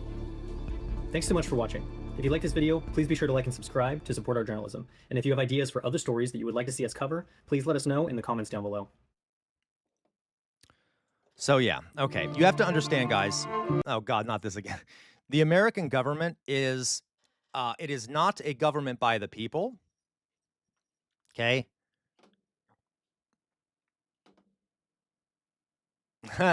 Oh, guys, I'm actually happy we got our first troll today, but we've only had one today. But anyway, okay. So, yeah, and a thing here to notice. Wait, so at Mad Scene, he used to work as a hypnotist doing body image issues. A tabloid journalist contracted him to do a story on the powers of hypnotism. She asked him to try and hypnotize her to make her breasts grow. He said it isn't possible, that he would do it to assist her with her article. So now they're saying, oh, that is so stupid. Oh my God, who gives a shit? Who gives a shit? I don't give a shit. I really don't give a shit. Okay. Anyway. Okay, so Doug, the American Federation of Government Employees, the largest federal employee union, has also represented Alex Preddy, issued a statement Monday night calling for the resignations of DHS Secretary Kristi Noem, Deputy. What's their threat there? Oh, thank you, Captain Hammer. Thank you. I do need to take a drink. What's their threat there? I did hear about Doug. Doug. I was actually going to talk about that.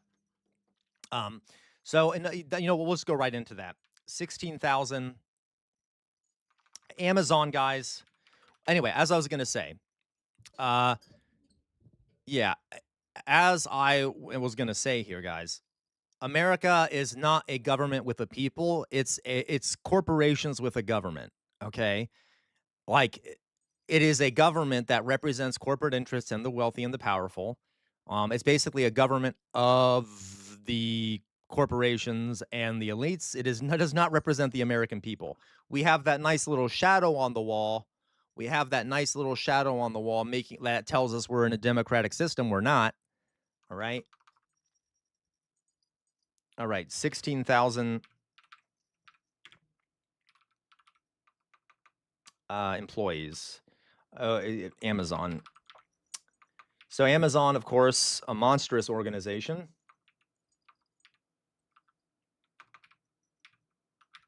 All right. CR, what is a technocratic society? So a technocratic society is where you put experts in positions of power to run things. So like you make sure that like anyone who's in power is an expert in whatever they're in power over. All right. So people who are experts at running things are the ones who are in power. Does that make sense? If you have technical skill. So basically the theory behind technocracy is that the most competent people are in positions of power. Okay. I am curious, what's your opinion on that, Cody? Now that I've told you, do you think that okay, there you go, Cody. Cody, real fast, guys, before I talk about that, we are the opposite of a technocracy, Cody. This is what we are. Anyone ever heard this word before? We are a kakistocracy, or a kakistocracy. Okay. A kakistocracy, which is the opposite, basically, of a technocracy or a meritocracy, okay, is a state or society governed by the least competent or suitable citizens. Okay. That's what we are. We are a kakistocracy. Okay. And I am not, one second, I'm going to grab a book so you know I'm not making this shit up.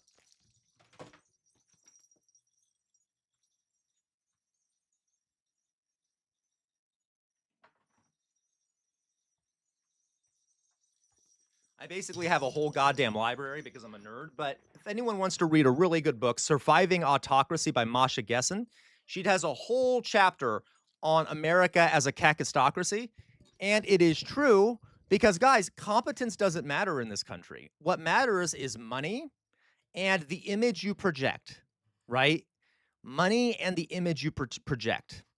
So, if you're an incompetent fool like Trump, but you have lots of money and you're very good at managing your image, you can rise up to the top, even if you're a complete moron who thinks that the sound of windmills cause cancer, that it's proper to nuke a hurricane. By the way, all these are things that Trump did, who suggested nuking a hurricane to stop it from coming to the U.S., who discovered during a press conference that grass was a living thing, who recommended injecting bleach into your veins during COVID. I could go on and on and on here, okay? That's what happens in that sort of a system. And it gets worse because under an authoritarian regime, competence doesn't matter. All that matters is loyalty, right? So we had kind of a kakistocracy, but it wasn't as bad. But now that we're under Trump, like, it is through the roof because it's like going full authoritarian, which means you get more incompetence. All right. Like, think about it. I said this before.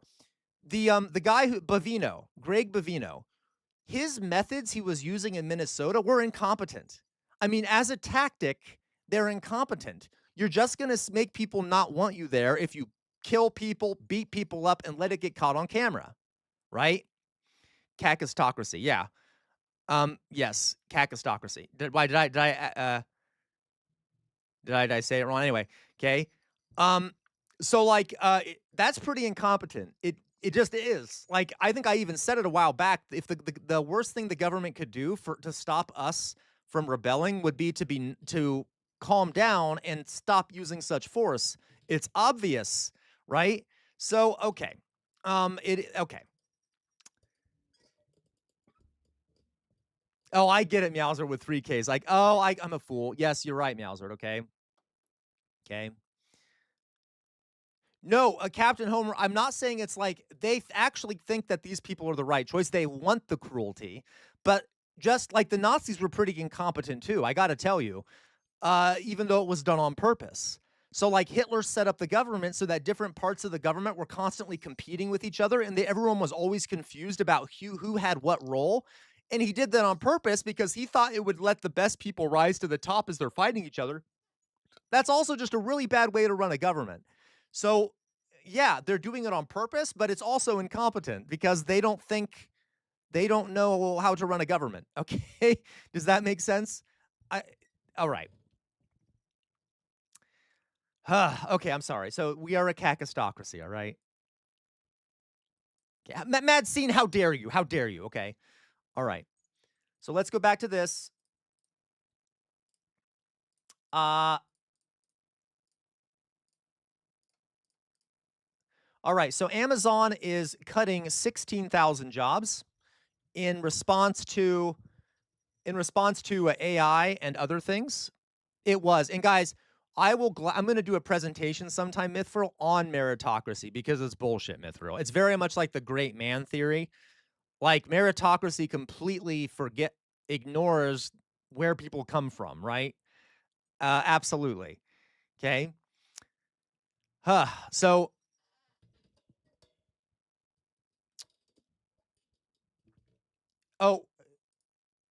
in your group, that's fair in your group. From what I read, it's a combination of things, but I will, let me take a look at this. So, oops, I probably shouldn't do that article. It's not working. Okay. Amazon is slashing about 16,000 corporate jobs. Why, guys, why do we let these petty tyrants, these corporate tyrants do this to us? We should control those companies. I know I'm doing my socialism thing, but we need to control those companies. Why are we okay with these? In your group, I was not taking it at face value. I haven't even read their public statement. I've read a couple articles that were theorizing that it was partially because of AI. I'm also, of course, to save money, etc. Right? Okay. In either ways, that's all increasing the value. Even if you do it for AI, that's also an attempt to increase your value because it costs less to do the AI. So how dare you in your group? How dare you? Okay. Anyway, but what was I completely lost my train of thought. Goddamn. Oh yes. So we should control these goddamn companies. I'm sorry. I know.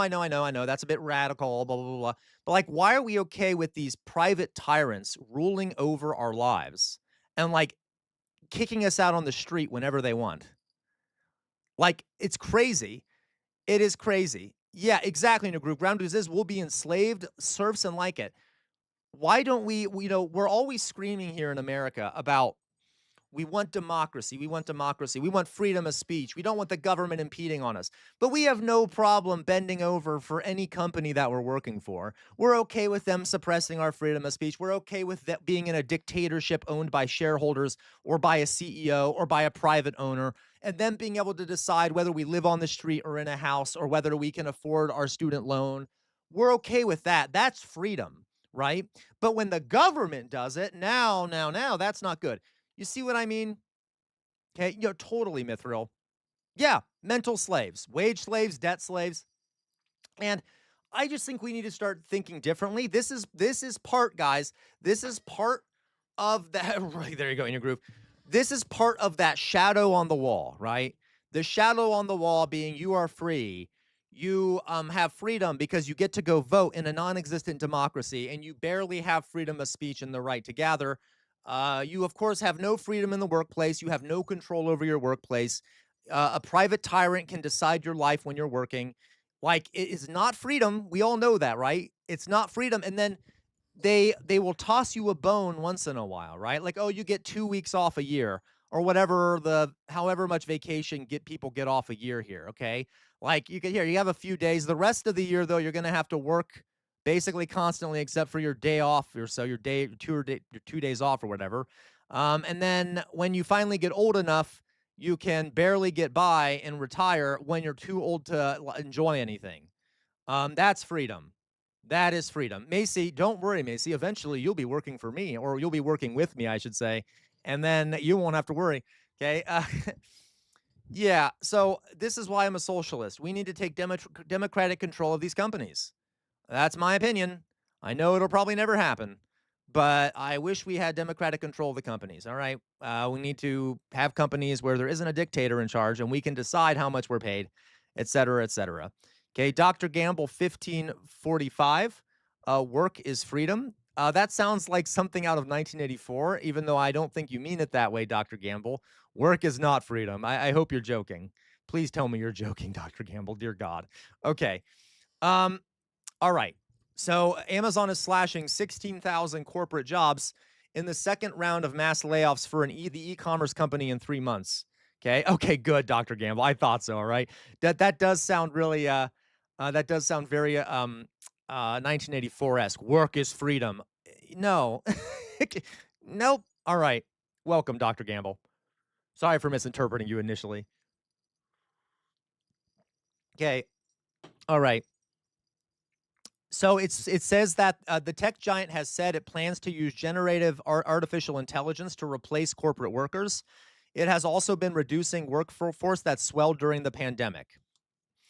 Oh my God, Meowsor. Oh my God, you're right, Meowsor. Do you remember that PragerU video about liberty, where Dennis Prager basically said that freedom is your ability to obey the government? Do you remember that? I know I need to post that reaction. I haven't done it yet, but I remember that, Meowsor. Okay.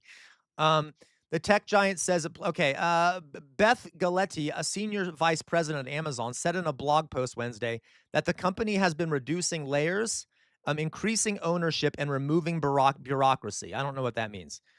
Basically, that is saying, yeah, hey, Body Swap, good job. You met your quota. Let's have a pizza party.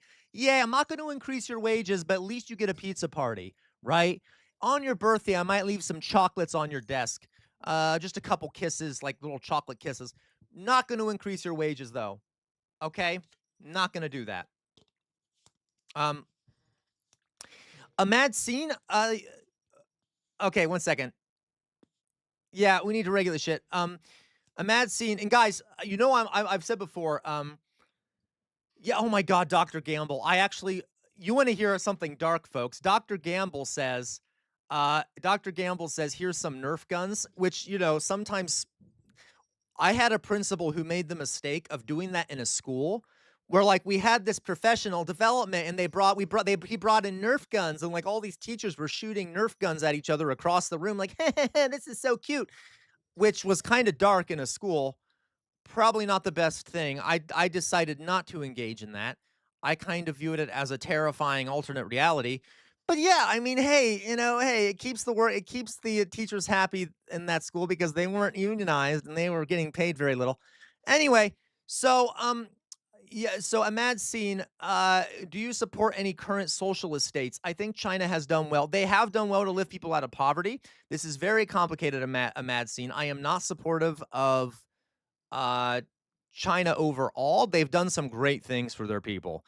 Not a big fan of other things. Okay. Uh, I am critical of almost every country in the world, right? So yeah, it's not that I'm being biased towards China. I'm not like being paid by the CIA, but I'm not a fan of a lot of governments, but they definitely have done a lot of things right. And they are definitely outpacing the United States. And I kind of would prefer if they, well, I don't know. This is complicated. They're also doing a lot of horrible things to their own to some of their own people, including the Uyghurs, etc. But this is complicated. Matt Saigai, I hate you so much. You know that's not true, Matt Saigai. Okay, all right. All right. So, and also, we should something else about China, guys, is that a lot of the conditions of their workers are terrible. Terrible. A lot of their workers are in horrible conditions where they get paid basically nothing and work long hours in essentially sweatshops. So, I think we need, yeah, Minimify Butterfly. That's exactly how I frame it. They need to work better at democratizing their workplaces. Right now, it's state controlled. A lot of it is state controlled, not all of it. But China has accomplished some amazing things, though. Don't get me wrong. Okay. All right. My form of socialism is a democratized workplace. Let's put it that way. Okay. With other regulations and some parts of the economy being owned by the state, like essential things. But anyway, okay. So, the company did not say what business units would be impacted or where the job cuts would occur. Yeah, it's bad. Okay. No, no, absolutely right, Amadsine. It is, there is nuance to that. I don't want to, the reason I'm not saying much, Amadsine, for the people that have been in my community a long time, you know that whenever I talk about these things, these are always the things that get the most pushback, right? Like whenever I criticize China, and I know you're not doing this, Amadsine, but whenever I criticize China, there's a segment of the left that will start screaming at me. Or if I criticize like the Soviet Union, there'll be like a segment of the left that just starts screaming their asses off at me. And I actually get more people yelling at me for those things than I do for almost anything else. So I'm being cautious of how I frame it because, yeah, it's a mixed situation. They do a lot of really good things, but other things need a lot of help. Okay. Um, all right. Matt Saigon, you know I hate you. Okay. Right. I think China is definitely really good in a lot of ways. Yeah, North Korea. Ooh. Okay. Jonas. Korea. Yeah, I know North Korea is pretty horrible, and South Korea is also pretty horrible in terms of being a capitalist hellscape. Captain Homer. If one repeats corporate media talking points, who? Captain Homer is repeating corporate media talking points. So yeah, like North Korea is unpleasant, and South Korea isn't pleasant either. They have almost a worse they have a worse capitalist system than we do. Even you basically live and die. Yeah. So in their capitalist system, yeah, the chaebol are horrific. So but whenever I say these things, because whenever I say these things, because I'm American, people think I'm doing it from a biased perspective, right? That I'm saying it from because I'm like rah rah rah American empire. No, I not at all. But there are other countries aren't perfect either. There's a lot of governments that aren't perfect, and I am very distrustful of any government. I got to tell you, and I think we all should be distrustful of every government. Okay. All right.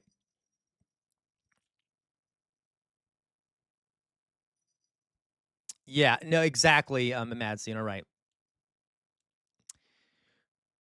Yes. So, guys, yeah. So the chaebol. So in South Korea, here, let me put my face up, guys. Let me put my face up so we can chat a little bit. We're going to be doing a Q&A anyway, so I might as well put my face up. So in South Korea, there's basically a very few families that control massive swaths of the economy because they own these huge corporations. Okay, it's like government by corporation, right? So like it's you see what I mean? Yeah, exactly. It's like 3 companies. It's horrible, right? I would much rather have a Chinese economic system than that kind of economic system, right? Like, yeah, all right. China has basically eliminated poverty. Their infrastructural development is out of this world. Out of this world. They've done amazing things despite a history of being colonized and imperialized, of imperialism and stuff being done to them. Like, it's impressive. But yeah, but it could be better. It could be better.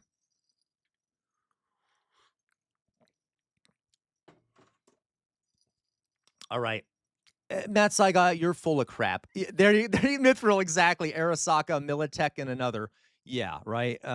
Just like Cyberpunk. Yeah, hilarious, Matt Saiga.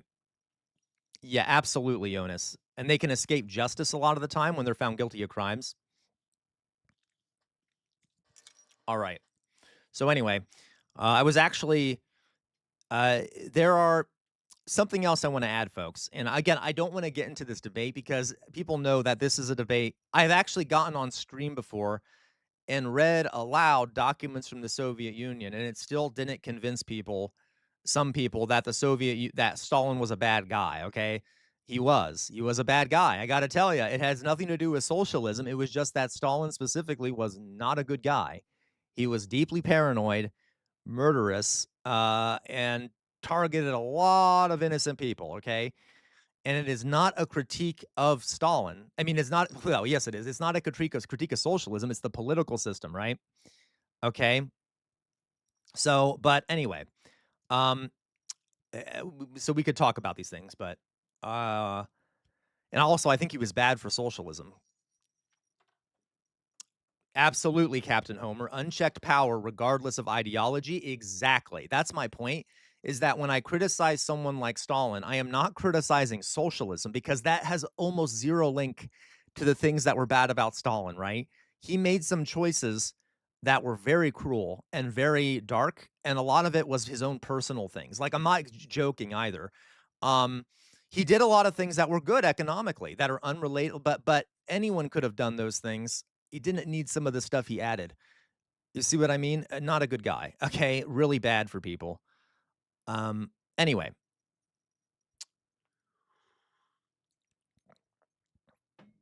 Yeah, you're totally right.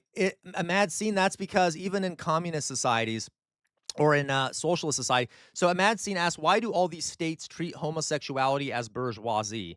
Does it have to do with human beings being a product of their system? Yeah, absolutely. A mad scene, they're like, people in these societies still grow up in their own cultural beliefs and their own ideas of gender and their own ideas of like the proper place of men in a society, of women in society and stuff. So the economic system can't fully change those ideas. So, like, yeah, the Chinese government's pretty bad to gay people. Okay, it is. The Soviets weren't great to gay people either. So it's also doesn't make your society perfect to become socialist. There's also racism. There was racism in the Soviet Union and stuff. Like, we have to understand that there are other things that are more that you also need to work on in a society. A mad scene. How do they fit in? Mark Fingers. That's the thing, the mad scene. They don't fit in the Marxist framework. Gay people aren't part of a Marxist framework. What I mean by that is that opens the door to interpreting gay people however you want, right? There isn't like a set Marxist idea about gay people, except that they're part of the working class. So the working class is all that matters, etc. But if you like, there's no, like, Marx never really was like, oh, by the way, gay people should be treated this way or that way. So you can kind of make it up. And so in China or the Soviet Union, the idea about gay people is the idea they've always had about gay people, okay? Or like, it's just a cultural belief that they then defend using Marxism or whatever, okay? So there are other things that's the other thing too, guys. Like, a lot of parts of socialist theory, it doesn't cover everything. It just doesn't. I know we like to think it does. It's very important for a lot of things. I think it's the most important, but there are other things too that need to be considered. And of course, by the way, not like like other countries weren't good towards gay people either. Look at what happened to the guy who decrypted the Enigma machine after World War II in the UK. He ended up being castrated and then killed him, unalived himself because he was, because he was gay. All right. Alan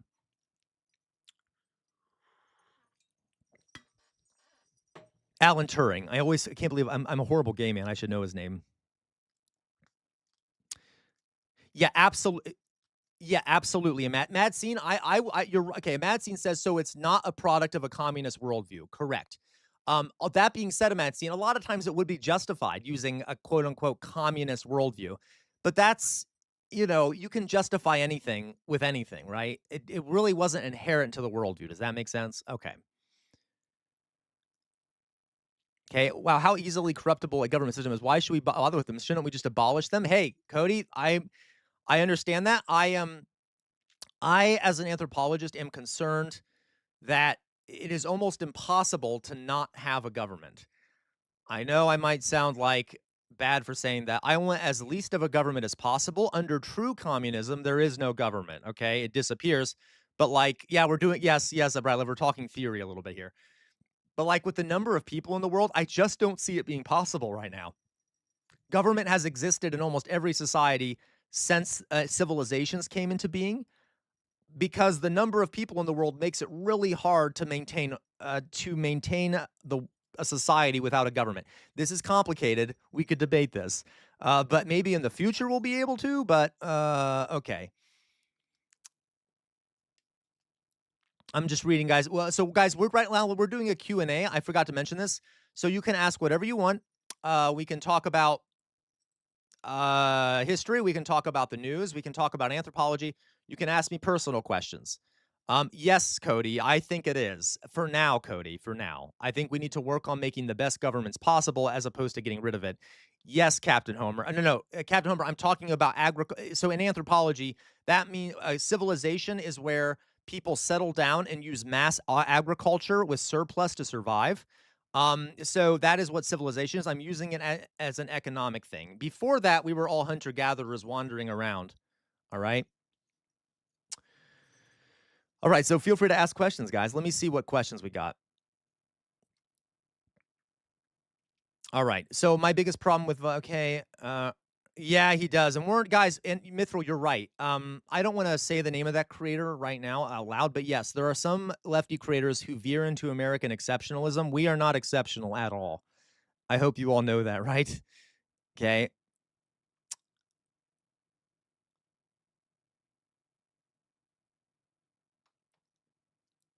Okay, yeah, the Alan Turing story is horrible. I'm just making sure I got it. If I miss any, please rewrite any questions that I miss, okay, guys?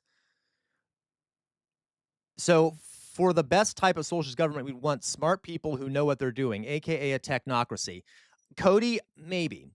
There's no good answer to this, Cody, because how do you determine who's the best? That's a problem. This could cause, there's no perfect answer to this. Yes, we want people that are the best at what they do, but who determines that, right? Because it could easily become a justification for putting loyalists in power. So I like democratic means of doing this.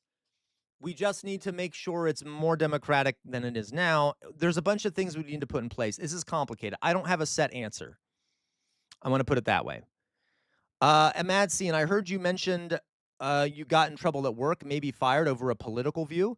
May I ask what happened? Yeah, sure. So I've only been doing this for about 6 to 7 months. Before that, I was a teacher. I had taught for multiple years. Okay, I've taught in 3 different states. Correct, Captain Homer. That's my idea. Is I would like a bottom-up kind of socialism. The last school I worked at was a religious school. And as soon as October 7th happened, the Zionism that I wasn't aware of started spewing out of every orifice in that school, including having a member of the IDF come speak to the class, pro-Israeli propaganda going up on the walls, and I practically lost my mind. And I had basically been told I'm not supposed to talk about Israel. I'm not supposed to tell my students anything. I'm not supposed to tell them my views on it. I'm basically supposed to do propaganda. Now, I never did. I never talked about any of it, but I ended up going online. You can go back to one of my earliest videos I made on YouTube was me coming in front of a camera and basically saying, yeah, by the way, they're doing a genocide. And then when that video got out, I was fired basically from my job for saying that what was happening was a genocide. So that's why I lost my job, because I said it was a genocide. And to be honest with you, I feel kind of liberated by it. I actually did a video the day after that basically saying, hey, I just got fired because I said this.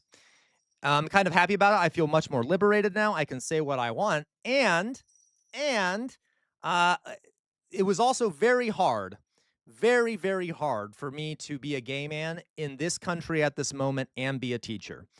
I've had lots of bad experiences at American schools. I love teaching. Alas, I really would prefer not to go back to teaching. It's just not, they've made it almost impossible for us. Okay. And I'm trying to be able to do this full time so I don't have to go back into the environment. So I'm trying to do my teaching on here to an extent. Okay. So that's why I'm doing this now full time. I'm just trying to make enough to keep doing it. All right. What else we got here? What else?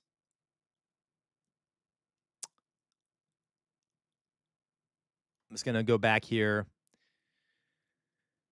Oh, good. That's good, Bright Love. Congratulations. That's good news, I guess. It's better than the news you mentioned it could be.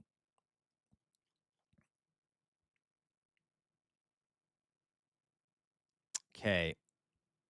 I heard you mention ones who got in trouble. Yeah, okay, but what are Marxist view on religion? Doubt they'd like to focus on divinity. Yes. So, Jonas, the Marxist view on religion, Marx had an interesting okay, if we're just going to talk about Marx himself, there have been a lot of religious socialists, by the way. There are Christian socialists. Oftentimes they're badasses, okay? So there's socialists out there who are religious. Marx famously said that religion is the opiate of the people. It helps keep people it helps prevent people from being radicalized and fighting against the system, because it convinces them that their struggles aren't in vain. Their struggles under capitalism are, it doesn't matter because they're going to have a next life, right? The next life is what matters. Yeah, liberation theology, okay? So this life doesn't matter. The next life is what matters. So who cares that you're suffering a whole bunch under capitalism? You don't need to fight back or anything, because you'll just live in eternal glory in the next life, okay? Yeah. Yes, guys. So that is Marx's view. But if we were to look at, like, there are Christian socialists who actually then take Jesus's teaching, for example, and say it is a socialist teaching about caring for people and stuff in this life, and working together. And you guys know I'm an atheist, so I'm not trying to praise Christianity here. But you could view like something like, Jesus overturned the money lenders' tables, money changers' tables in the temple and stuff. That's kind of anti-capitalist. Like, you see what I mean? So that's his view, is that religion is an opiate. It keeps people in line. And that is partially true in some ways. In other ways, it can be used for liberation. So it's not fully true, if that makes sense. Okay. All right.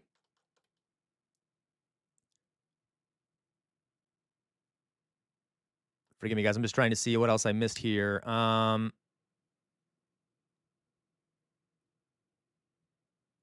There's so many comments. Do I support any? Oh wait, no, you already answered that question.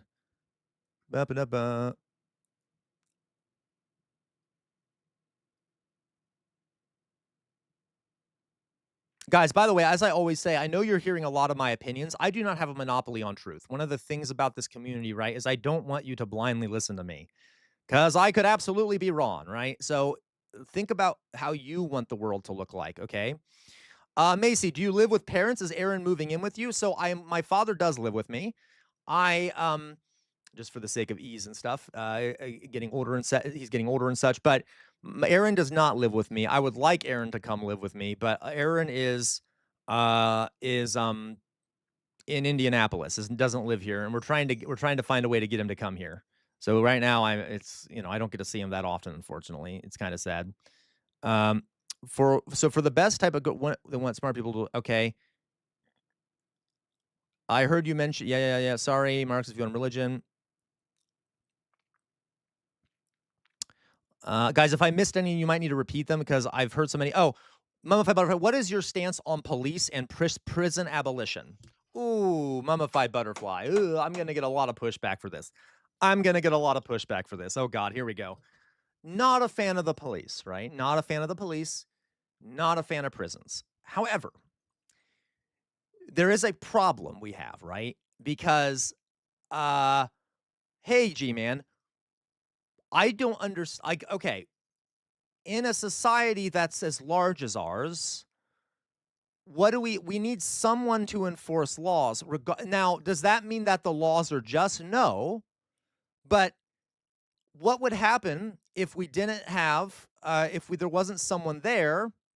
Okay. Yeah, and guys, I'm not saying our current police are good. We need to completely get rid of them and start over. We need like a completely new system for our policing, okay? Because right now it's insane. And I don't think we should have like this would be a lot easier, by the way, if there were no guns in this country, because then our police wouldn't carry around guns. Anyway, the problem though, guys, is I don't see how it's possible to abolish the police. There will human beings can be awful. They just can. There will be people who want to kill each other. There will be people who want to beat each other into a pulp. There will be people who want to assault women. I don't know how we get around that. And we also need police to go after the capitalists or the people who are exploiting people. So we need major reforms of policing, right? We need to target the wealthy and powerful more. We need to have a much differently trained police force. And we also need to mainly focus on changing people's material conditions, because that'll reduce quote unquote crime. Okay. But we do need some level of policing. That's just, unfortunately, that's how civilizational society, like agriculturally based civilization works. I don't know. Yeah. So but we need to focus on fixing the fundamentals before changing policing. Like, that'll help with the policing a lot. There you go, guys. And I know it's not. Yeah, we need to end for-profit incarceration. We need to. Oh yeah, when it comes to prisons, we need major reforms of our. I think there are other countries that do this well. Like, you need to have a system that is more about reforming people and treating them like human beings rather than throwing them in prison. America has more people in our prisons than any other country on earth. It is insane. Okay, that correct, Mithril. I really like that. Policing by consent rather than fear. I don't want the fear. And if people get put into prison, they're still human beings. They need to be treated like human beings, and we need to not, exactly. Norway's a good example of how to do that. Okay. Like, you see what I mean? So massive reforms are necessary. We need to end the prison industrial complex. We need to be humane to people.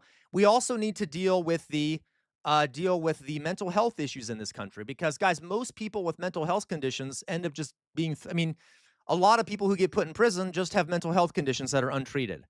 But because our system is shit, like, you see what I mean? So I don't have perfect solutions for these things, but I think it is not a good approach to say abolish the police. I know, but like, it's unfortunate. I just don't understand. Yeah, China does have the biggest prison in the world, that's for sure. But they have fewer people in prison than the United States, which is crazy. Given their population, China has far fewer people in prison than the United States, right? Yeah, stress is a disease. The amount of stress we put on, especially minority and poor communities, like, it leads to horrible outcomes. I'm going to talk about, all right. There's a lot I could talk about here. There's also violence being done to people just by the amount of stress we put on them. All right. All right. So let me see here. What hobbies, no, I didn't see that, Mithril. That's crazy. About them saying they wanted to invade. Okay. Okay, so here's a question. What hobbies do you have aside from sword fights? Fetty Spaghetti. I play a lot of video games. I read a lot. I occasionally like to write, but I don't really write very well. I just kind of like to jot things down. I like cooking. I love cooking. I love cooking and baking. I love cooking and baking. Oh my god, I love cooking and baking. I also like hiking. There you go. I feel like I'm on a Tinder. It's like a Tinder question. Anyway, no, I'm kidding. But yeah, so I like to do a lot of things like that. I also like traveling. I love traveling.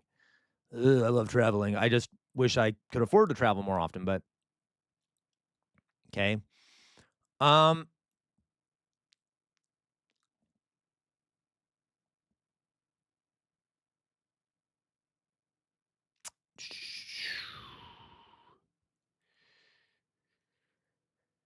All right. Nothing good comes. Yeah.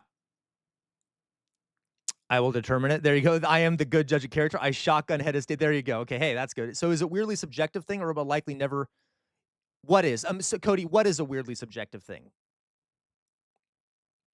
You mean like socialism?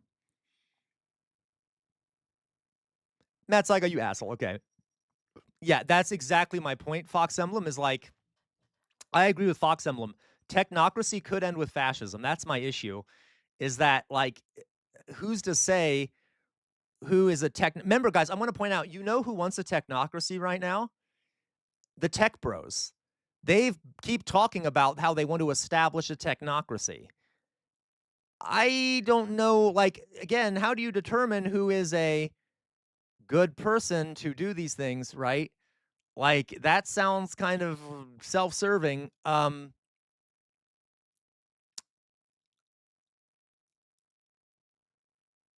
All right, guys. Oh, now that we know the first oldest person is not found in Africa, what's your vision of the oldest civilization? Is that true? Honestly, I haven't read about that. You say that the oldest person was not in Africa. Would you explain that to me? I haven't heard about that.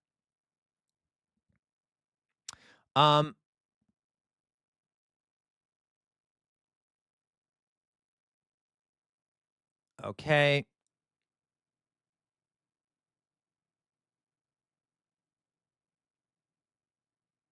Sorry, guys. I'm trying to read here. There's so many questions and comments. Yes, Aaron is the boyfriend of Mad Scene. Absolutely. Let's see here. Matt Saigo, you're a monster. You're a monster.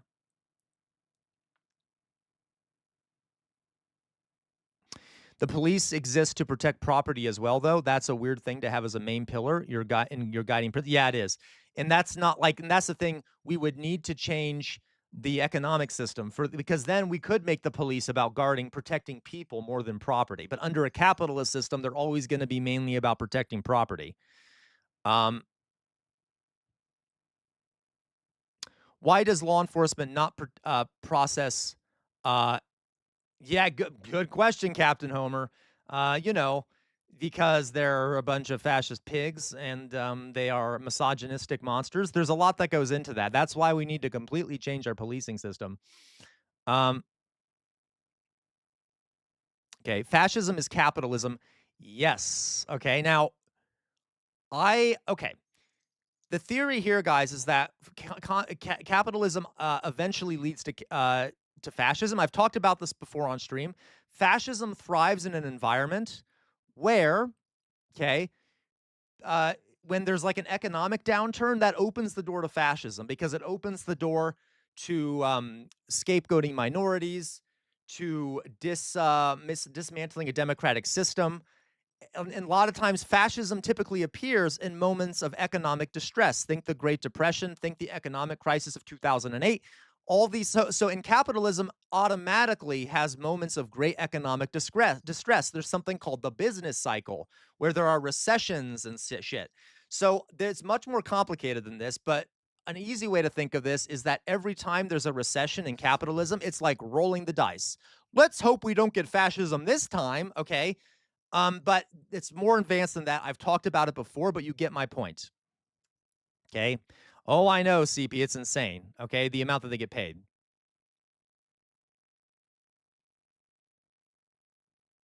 I have played Silent Hill. I really like Silent Hill. Okay.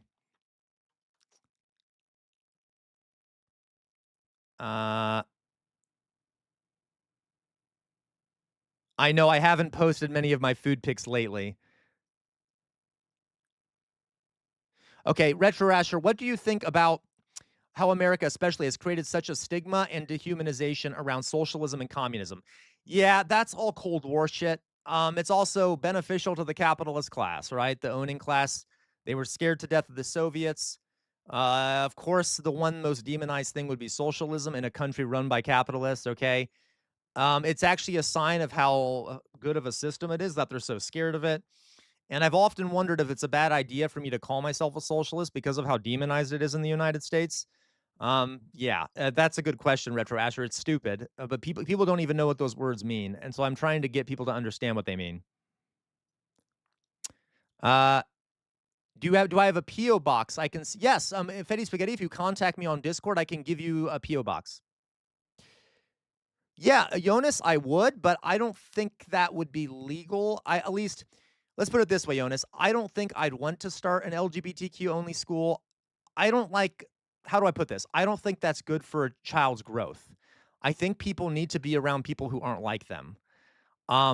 So I don't like the idea of like a LGBTQ only school. You see what I mean? But I see what you mean though. Okay. Okay. What's the definition of Soviet? Oh, so a Soviet is a workers' council. It is a council of workers who make decisions. If that's what you mean, Captain Homer. All right.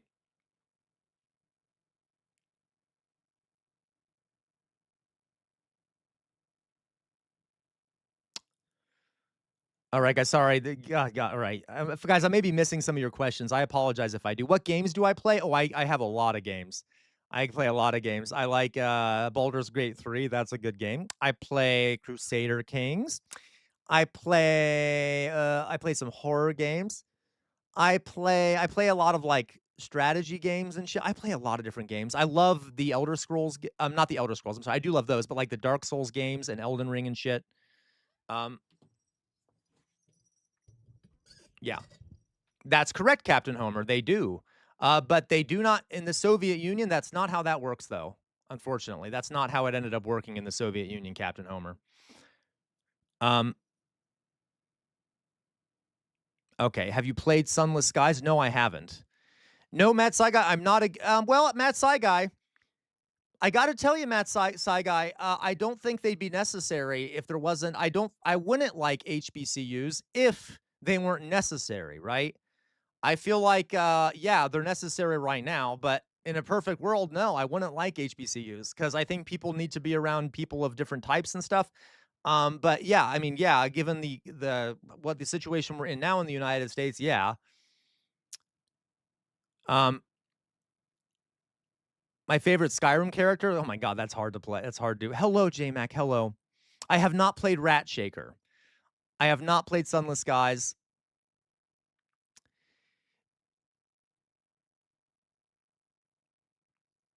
Oh, yes. Give me a second, Mr. King K. And we're in the middle of this right now, but sure. Did I miss anything? Did I miss any questions, guys? Okay. So, see, Captain Homer, I love having you here, Captain Homer. You said a corporate board of directors is fascist. It isn't. It's authoritarian, Captain Homer, but fascism has a specific definition related to a political organization of society. This is complicated. I've talked about it before, but like a board of directors isn't fascist, if that makes sense. It's authoritarian, but it's not fascist.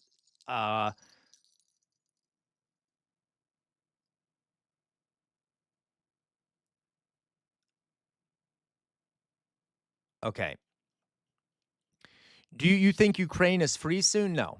Unfortunately, I don't think Ukraine is going to be able to repel the Russians. I think they're going to end up having to give up some territory. And I say that very sadly because I'm all for the freedom of the Ukrainian people. You can see I have the flag back there. I don't believe anyone should be attacked and occupied by any force in the world. And I don't think anything with NATO justifies the Russian invasion of a sovereign country. And yeah, America and Europe have been pretty aggressive with NATO expanding it. It's American imperialism. That still does not excuse a violent invasion of another country. And this isn't me defending America. This is me defending the people of Ukraine. They don't want to be attacked by Russia. So I support the Ukrainian people in their struggle for freedom, from Russian occupation. Unfortunately, I don't think they're going to end up getting their I don't think they're going to get they're going to have to give up something, I'm afraid, because it's going to be impossible to take back the territory they've lost. All right. Slava Ukraini.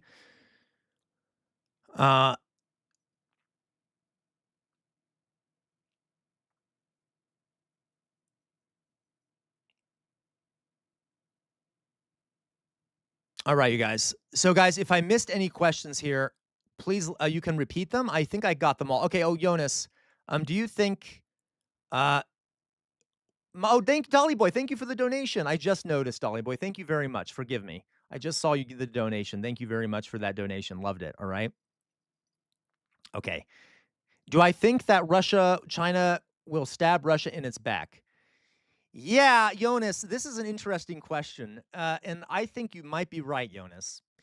At least there is a lot of territory in Russia that China wants. As a matter of fact, the Communist Party published a map not that long ago. And guys, don't quote me on this. I'd have to look it up. They published a map that had chunks of Russia as being part of China. And there's always been a big concern from Russia's side because China has such a dense population and shit next to all this open territory in Russia that could easily be invaded and colonized.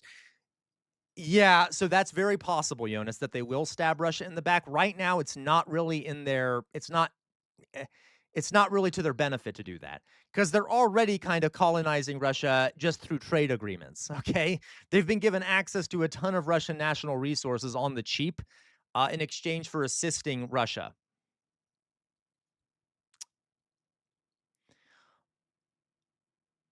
All right. Do I think the European growing closer ties with deal? Yes. Oh, yes. I hope so, Ahmad Scene. I do hope, guys, that as more countries start forming closer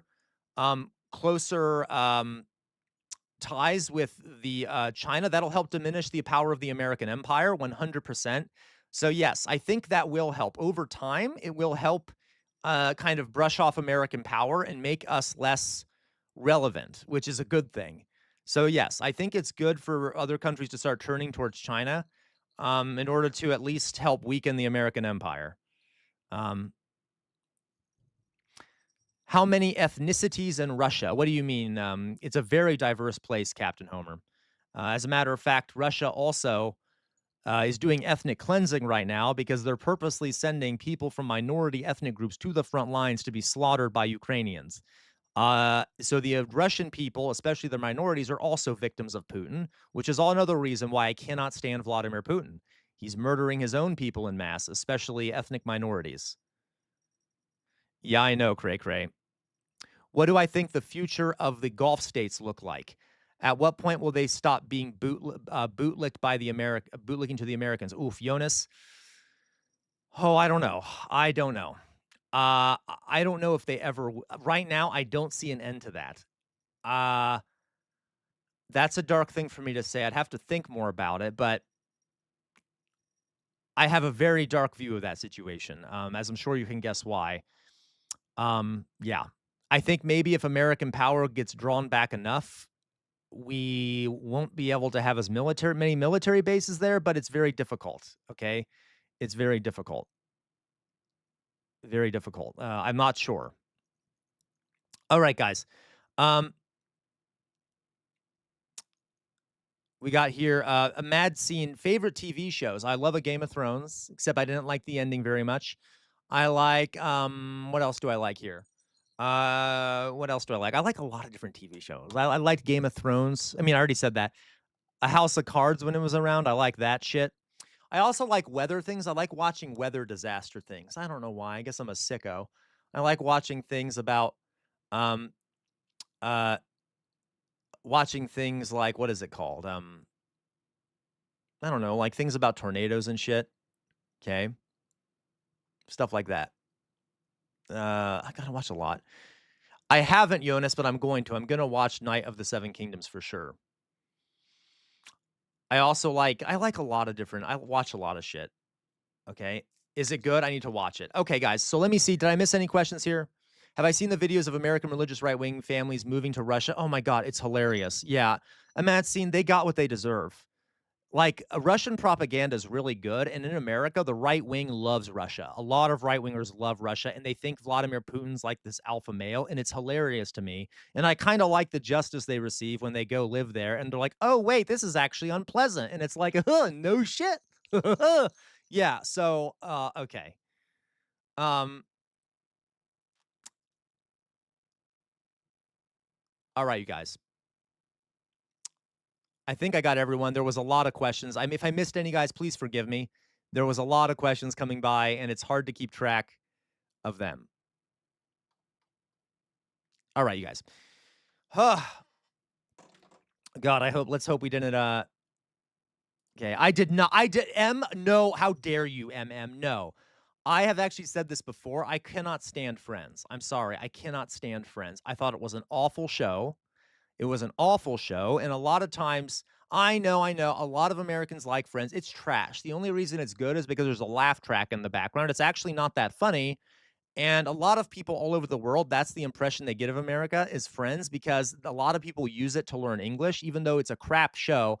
And I hate Friends, and anyone who likes it is a degenerate, and you should leave my community. Okay, I'm kind of exaggerating. I'm not that upset about it, but no, I do not like Friends. I thought it was horrifically boring and not very funny. There you go. Jonas, you have good taste. Good. Okay, how dare you, Amadscene? Okay, all right. Yeah, don't, Cody. Don't waste your time. Don't watch it. I like Rick and Morty. I know. I like Family Guy. I know it's often kind of bad. I also I like South Park. Some of it. All right. Okay, I like some of that shit. I like Fargo. There's a lot of good stuff. Izzy, based off practical examples, socialism has proven to be a failed system. Do you agree? Izzy, no. Do you mean, I would say, Izzy, that capitalism has proved to be a failed system. There have been some forms of socialism that have been a failed system. Other forms of socialism have been successful. So, like, if you look at a co-op, which is a socialist business structure, those tend to work great. There's other kinds of socialism too, not just if you're talking about Soviet and Chinese socialism, there are multiple different kinds of socialism, okay? And this also does not take into account the amount of pushback these regimes got from the West. So, like, it was really hard for Soviet Union to maintain itself when it was constantly being threatened by Western nations, and same thing with China, same thing with North Korea. Now, I'm not excusing the bad behavior of these places, but your context is a bit off there. Okay. Context is a bit off there. Yeah.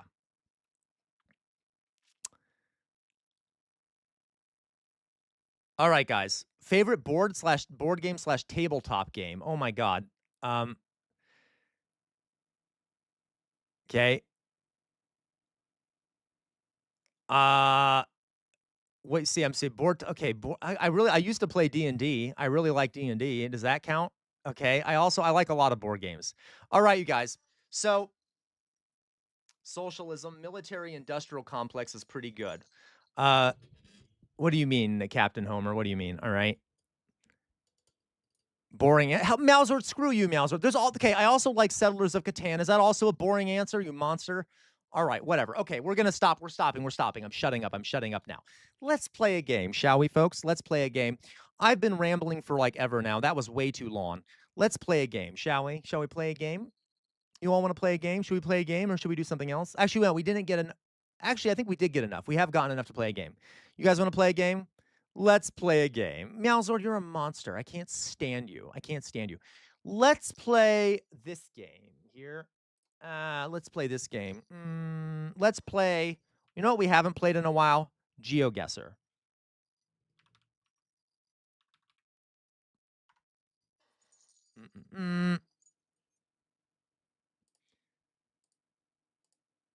GeoGuessr. Let me find a better version of this. Map Guesser.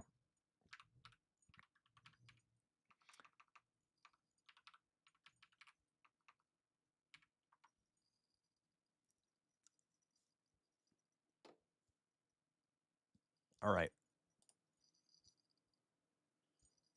play now. What, Matt Saigai? What'd you say? Matt Saigai, roll for what do you want, Matt Saigai? What? Oh, you want to see me play Hellmart? I could play Hellmart after this. I can't play it on YouTube, but I could play it on Twitch.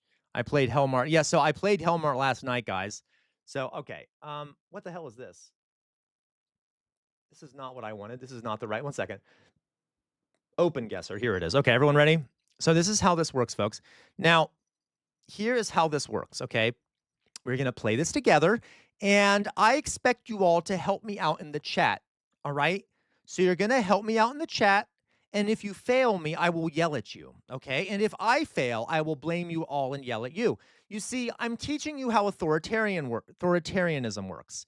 If I do something wrong, I'm going to scapegoat all of you. Oh, thank you. You're right, it did. I forgot to turn the camera back on. Thank you, Retro Asher.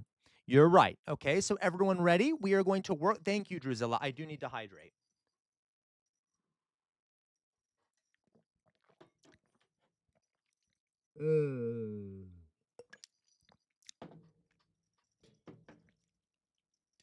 All right.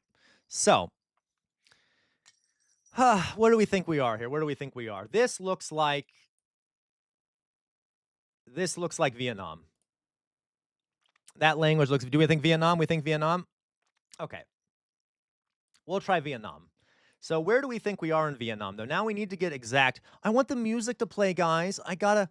There you go, G-Man. Okay, there you go, G-Man. How are you doing, G-Man? How are you doing out there? You missed it, G-Man. We were talking about, Netanyahu. Such a lovely man, isn't he, G-Man? Such a lovely man. Would really like to see him. Horrible things happen to him. Anyway, so let's see here. I don't know where we are, though. We're probably in Hanoi or Ho Chi Minh City. Oh my God, I want Vietnamese coffee. All right. Look for a skyline. Good question. Good point. I don't see a skyline. Oh, what's this? Okay. You know what? It's not a horribly large country. It's kind of long, though.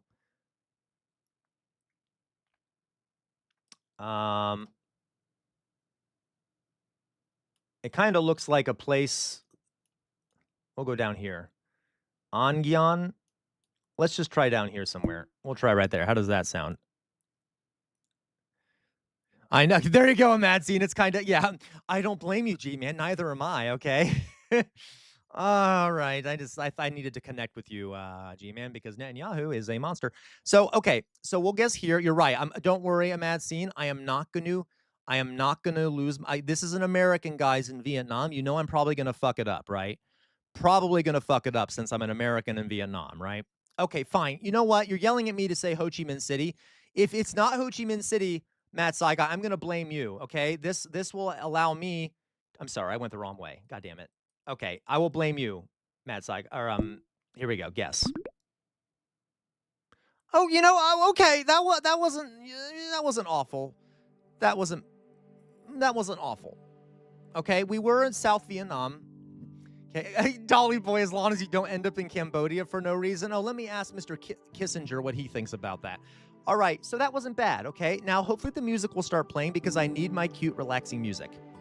Where is it? Where's my cute, relaxing music? We got that one right, so I don't have to yell at anyone. I don't have to yell at anyone yet, but I will soon. Remember, folks, we live and die as a community, right? We live and die as a community. All right?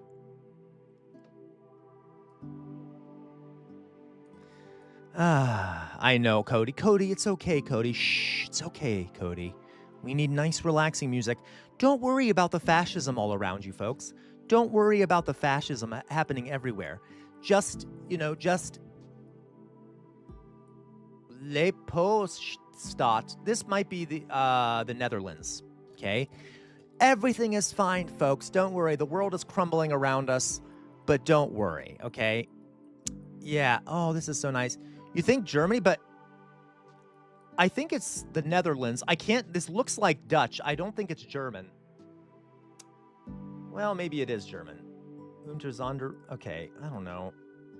Sometimes I have trouble telling the difference between German and Dutch words. Isn't this nice, guys? Isn't this nice?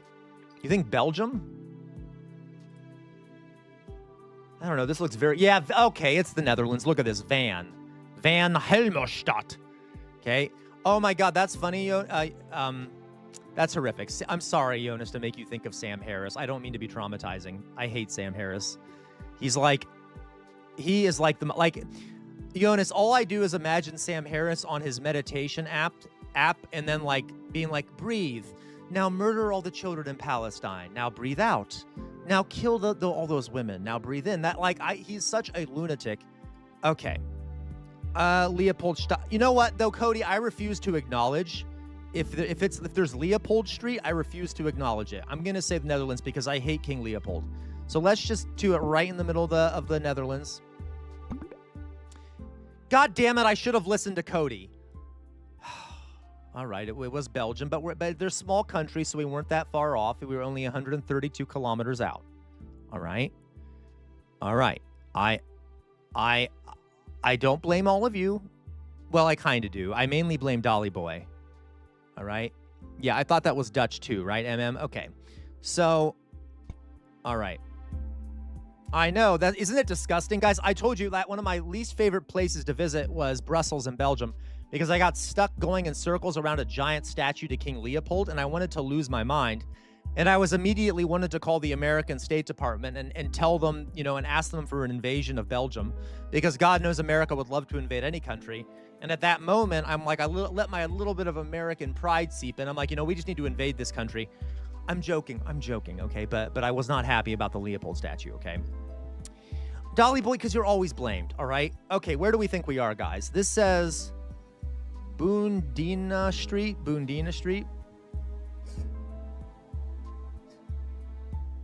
You think so, Captain Homer? Okay. Yeah, I know, absolutely, G-Man, 100%. Like, Leopold has to be one of the worst people in human history. I'm not even exaggerating. Guys, where do we think this is?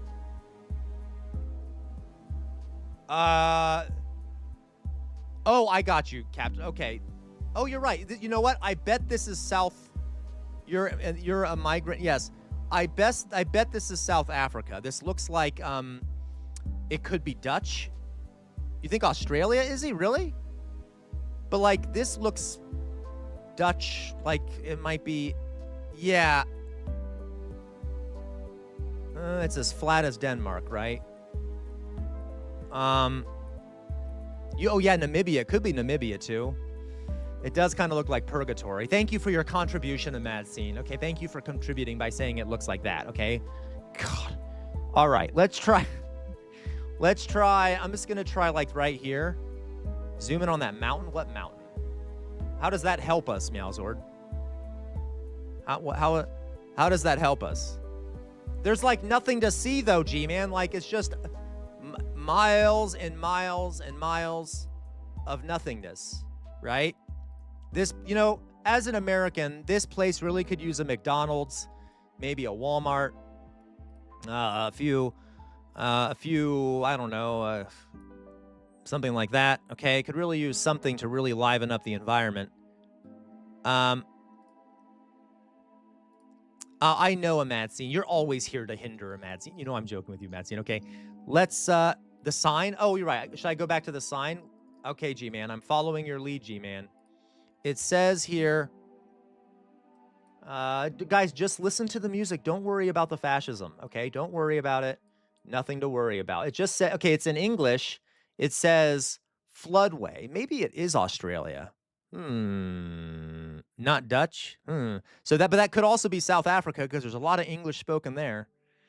Okay, who originally said Australia? Okay, you know what? We're going to do this. We're going to try South Africa. If it isn't South Africa, I will blame all of you. It's not Dutch. Maybe I should try Australia. Okay, you know what? We'll try Australia. Now then, if you're wrong, folks, I will be deeply angry. I will lose my shit immediately. Okay, you know what? Okay. It was Australia. I was the fool. I was the fool. Okay, you all get a boop. Now, why is this goddamn ad blocking my ability to see how many points we got? That is vitally important. I'm going to lose my mind. This ad is... I'm going to lose my mind. That's it. I'm just going to click on it and then get out of it. Hopefully that'll deal with it. Oh my God. It's not going to let me get out of it, is it? I'm going to... Okay, well, whatever. Well, we got some points, okay? So, first of all, you get a boop. Who said Australia? Meowzord? Boop. A Bright Love? Boop. Who else gets it? Who else gets it? Izzy? Boop. Who else? Who else has it? Who else gets a boop? Anyone else get a boop? Yeah, but it won't work. I keep clicking on it, but it won't work. I keep clicking on it, but it's not doing anything. I can't get out of the damn ad. I literally can't get out of it. Whatever. It's not that far of it. Who else said it? Who else? Anyone else need anyone at boop boop? Okay, you got a bunch of boops. No, Meowzord. Okay, continuing. It's not letting me get out of it, see? I keep clicking on it, but it's not disappearing. Whatever. Okay, so where are we now? Well, this looks like Europe. I'll tell you what. This looks like Europe, folks. Firefox. How dare you guys are monsters. You know what? I hate you all so much. Okay, I think this is probably I don't know, somewhere.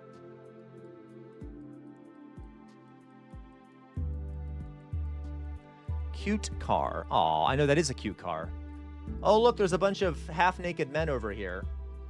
Now I'm just looking because I'm interested to see if there's anything that can give it away. Okay, never mind. Nothing to give it away. Okay, there was a sign. Okay, fine. There was a sign. Dolly boy, thank you. You're an angel. Thank you, Dolly boy. Oh, you're right. This is beautiful, though. I kind of want to live here. God damn it. Again, they're really missing out on some McDonald's and shit. Halten and Park. Okay, it's either Germany, Switzerland, or Austria. Germany, Switzerland, Austria. And I'm getting the impression that it's probably Switzerland. Well, maybe. Or southern Germany. You think Luxembourg? I don't know, Jonas. I don't know. You know, here. Let's go up here and let's see if there's any national pride being shown anywhere. Because the Germans don't like showing national pride. So, but if they're Swiss, they might show some national pride somewhere. Can you guys guess why the Germans don't like showing national pride? There's a few reasons. All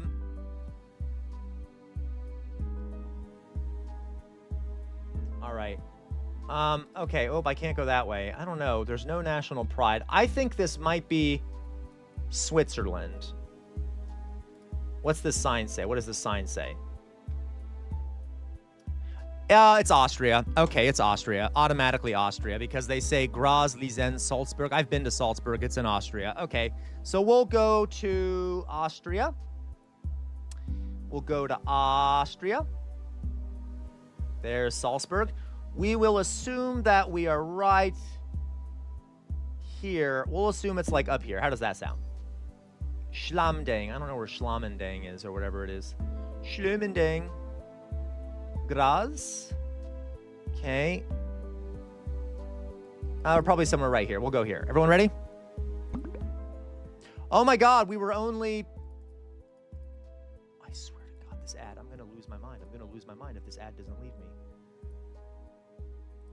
Okay, well, we were only 200 kilometers out, so that's not bad at all, I don't think. Oh my God, why won't that ad go away? I'm going to lose my mind. Okay, so we were, the point is we were close, folks. We were close. All right, next one. I do need an ad blocker, folks. Okay. No, they don't. Okay. God damn, I'm going to lose my mind. I'm going to lose my mind. Not interested in that. Okay. So where do we think we are now? Oh, no, I got rid of the music, guys. I need it. Okay. Where do we think we are now? Where do we think we are? This will be the last one we do, and then we're going to do one of the food one, but where do we think we are? This looks like America to me. I mean, right, Nacy? It kind of looks like Texas. Okay, Africa or South America. Excellent.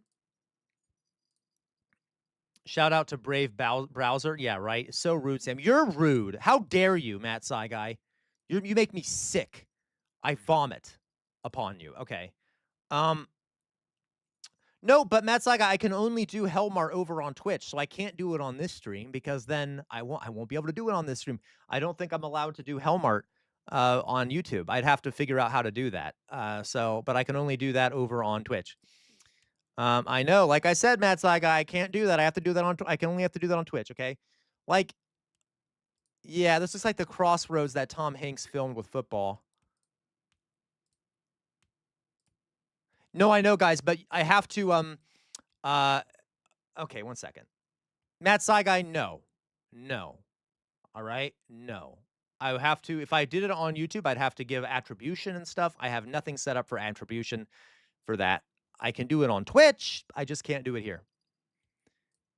All right. There you go, Izzy. Ding, ding, ding, ding, jingle. All right, go back to the house. There was a house. I didn't see it. I just see a bunch of nonsense everywhere. What house, Macy? Like, we're in the middle of nowhere. You know what? Screw it. I'm just going to guess somewhere in the middle of nowhere. All right. Zoom crop. I'm just going to, in the middle of nowhere. I don't know. Not in China. We're going to go, we'll do Nebraska or some shit. You know what we'll do? I don't know. I don't know. Fuck it. We're going to do it right here. Oh my God. We were actually pretty close. We were only 300 kilometers out. I loved it. That worked well, guys. That worked well. Not bad. Okay, guys. New game. Yeah, that was lucky, guys. That was lucky. I do, guys. So I'm gonna give everyone a boop. Give everyone a boop. Where's my boop stick? Where's my boop stick? Where'd it go, guys? Oh my God, ADHD moment. Where's my boop stick? Where the hell did my boop stick go? It couldn't have gone far. Oh, there it is. God damn it. 1 second.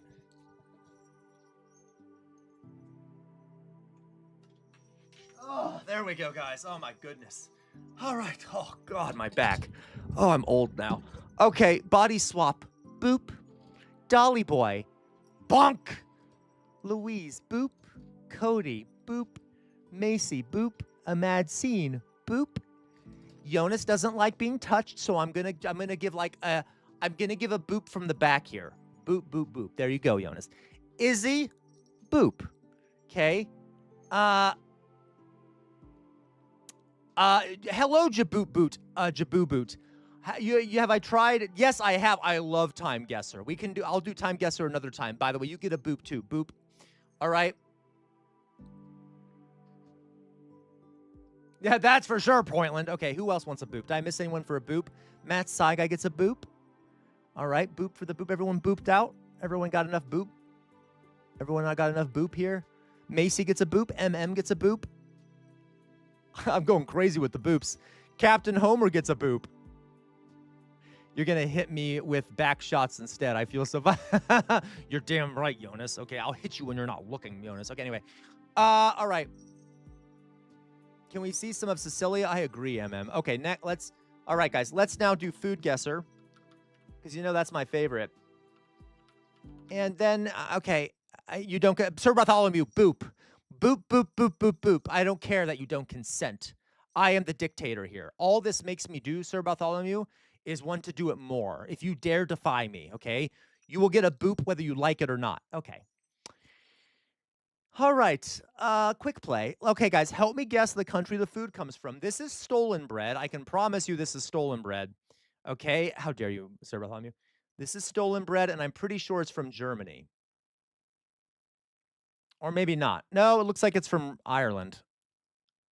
Okay. A mad scene. How dare you? Okay. How dare you? Okay. I want democratic socialism. I want a democracy with socialism. How dare you, a mad scene? Okay. All right. So what do we think, guys? What do we think? Flour, sugar, yeast, warm milk. What'd you call me, Cody? What did you just call me? Did Cody? What is that? I'm gonna ban you. How dare you, Cody? What a spotted dick? What the? How dare you? Okay, I know what it is. Okay, we're gonna try Ireland because it says on the back here Irish Brambrack. Yeah, it was Ireland. Barmbrack. I don't know what that is. Okay. I did hear this. So that was Ireland. Yay! Thank you all. None of you helped me. None of you helped me. Shame on you. Shame on you. Shame on you, Dolly Boy. Shame on you, Malzord. Shame on you, Jonas. Shame on you, Cody and Mad Scene. Shame on all of you. All you Brits out there just wished that Ireland was part of England, right? I mean, was part of Britain. This is your imperialism coming through. You're all like, oh, well, obviously that Irish food is clearly British, and it should be. It should be part of the empire. God bless the Queen. Yeah, okay, she's gone. Okay, she's gone. Dolly Boy, but by Brits I mean the Scots, mainly the Scots. Actually, Dolly Boy, I would say that the Scottish are the most British of all the people in Britain. Okay. Okay. Yes, you folks, you know I'm joking, right? I'm joking. I'm being an asshole. I know you don't want Ireland back. I know you're all lefties and etc. Okay, I'm just being an asshole. I lash out. This looks delicious. Pulled pork barbecue sauce. Okay. Oh my God, a Mad Scene, you monster. Okay. Pulled pork barbecue. You're right, Izzy. Barbecue sauce, sandwich bun, coleslaw, pickles, sliced onions, cheese. This is America. Yeah, this is America. Guys, and I will say this is a very good American food. Very good American food here. All right. Look at these images. Oh my God, look at that. This is actually oh, that doesn't look great. That looks kind of crazy, but this is a very good food. I highly recommend can't even the what jokes? What jokes? Okay, how do you? This looks like the content of my toilet after I got one shot too many. Jabu, oh my God, you should have seen the content, my contents after that beer last night. I'll tell you what. Anyway, you know, except I more fart a lot. I just like fart a whole bunch. But anyway, I'm sorry, that was inappropriate. Moving on. So we'll say America, USA. Of course, guys, the greatest country on earth, the freest, greatest country on the planet, the United States. You know, the beacon of freedom and liberty for the world. Beacon and freedom. Freedom and liberty. Barbecue sandwich. Yeah, okay, we were right. It was the United States. You hyperventilate? Oh, Cody. Okay. So, here we go. That was good. That was good. God bless America, right? God bless these American states. All right. Ignore the slavery, you know, and then the imperialism and, you know, all the other shit and the corporate control and the killing people in the streets and, you know, the funding of Israel and, you know, there's a few things I could complain about, but still freedom, guys, freedom. Hello, Ninjester. Welcome, I guess. All right. What's this, guys? This is eggs, potatoes, ham, peas, onion, red bell peppers. Thank you, Dolly Boy. Green bell peppers, salt, black pepper, olive oil, and parsley.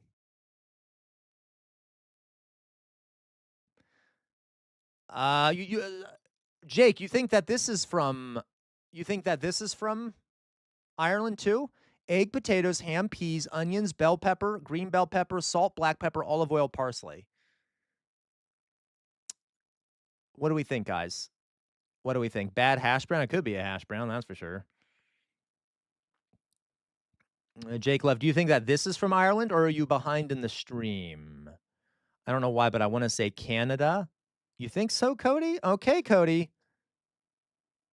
There actually is such a thing, a Mad Scene. There's actually a whole area of history called the history of food, and they talk about the culinary history of dishes and stuff. All right, so I will go with what Cody said. Now, Cody, what this means, Cody, is because you're the only one that gave a suggestion, if you're wrong, you get all the blame. So guys, this is the art of scapegoating. I'm going to answer because I don't know, and I'm going to answer someone, yeah, we'll eject him out the airlock.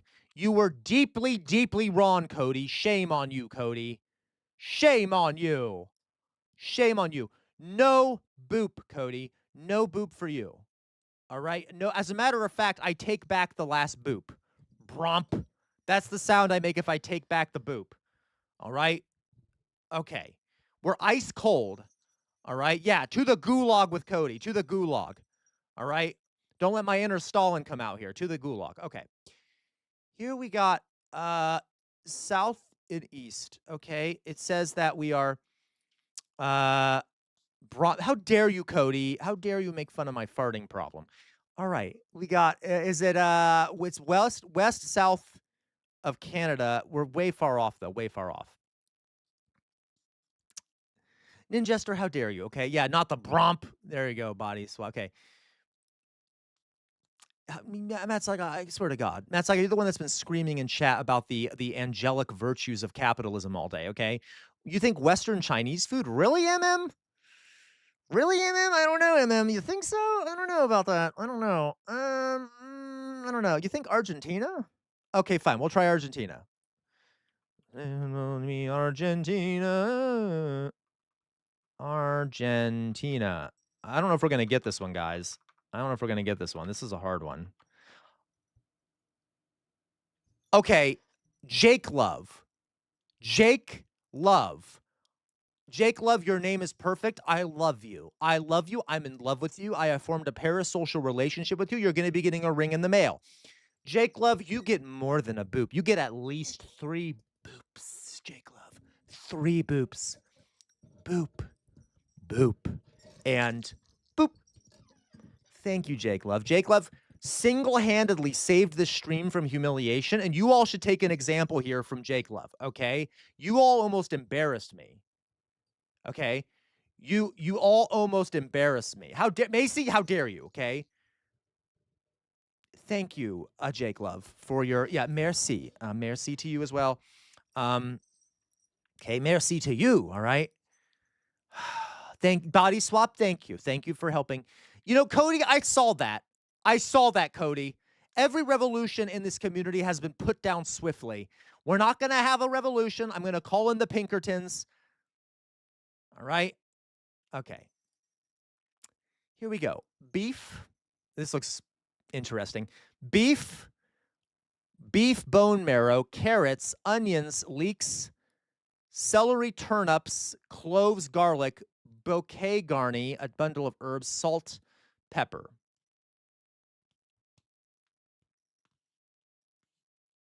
What do we think here? Do we think, you guys think that this is from the UK? It's British? Okay. Okay. All right. We'll do that. I'll say the UK. I'm getting a lot of support for the UK here. You're wrong. You're wrong. You're wrong. You're wrong. Izzy? Bromp. Jonas? Bromp. Meowzord? Bromp. Taking away your boops. You're all wrong. Wrong. Oh, that's good news, Doug. Democrats voted to block legislation to fund the Department of Homeland Security. That's cute. I hope the demands they're making are significant. Y'all get bromped. So we think it's France. Bye-bye, Mad Scene. No problem, Mad Scene. Love you very much. Bye-bye. All right. We think it's France. Okay. All right. You know what? Cody, you get you boop. Boop. Cody got their boop back. And some of you, okay, you know what? Only Cody got their boop back. Cody is the only one now officially booped. All right, let's go to the next one. This is lamb, rice, yogurt. That's true, Jonas. A lamb, rice, yogurt, eggs, butter, flour, garlic, salt, black pepper, oregano, and mint. Okay. Oh, that's a good point, Macy. Okay. What do we think? That's a skill that you can't teach ACR. What? What skill? What skill, Dolly boy? What are you talking about? Okay, what do we think, guys? You think Lebanon? I heard Greece, Lebanon.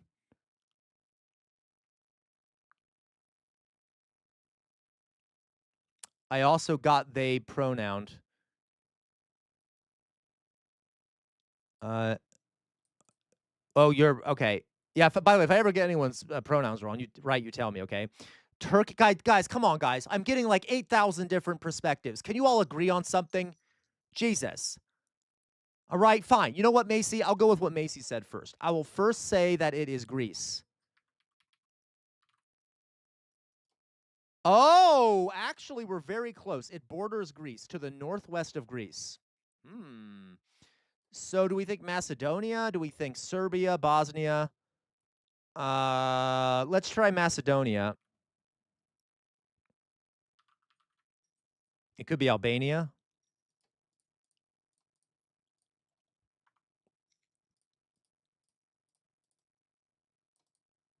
Oh, I guess it would be North Macedonia. Okay. Okay, nope. Okay, I think it is Albania. Someone who said Albania. Albania? Because it's, Yep, okay, who said Albania? Who said Albania? Cody! Cody again?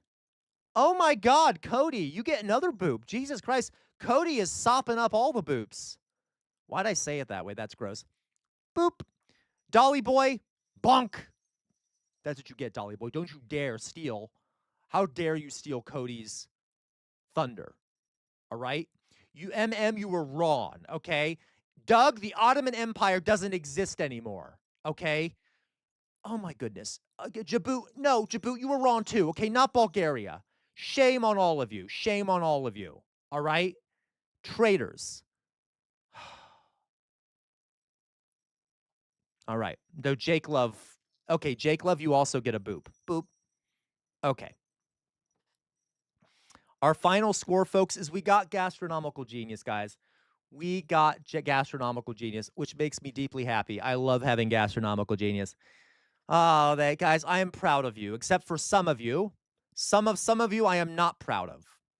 You guys want one more? We can do one more if you guys want to do one more. Let's do one more. One more? We'll do one more. Okay, we'll do one last round of this, and then Sam is going to go, I don't know, drop the kids off at the pool, whatever he needs to do. Okay, thank you, Body Swap. Thank you. Body Swap is you know what, Body Swap, just because you're good at complimenting me and stuff. Boop. Okay. What is this crap? Okay, oh my god, this is something from the British Isles. Okay.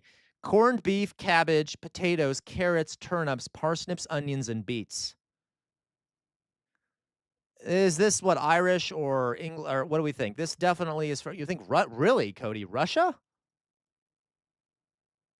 It's called corned beef and cabbage. Izzy, that's a hard question. No, I'm not a fan of Genghis Khan. Yeah.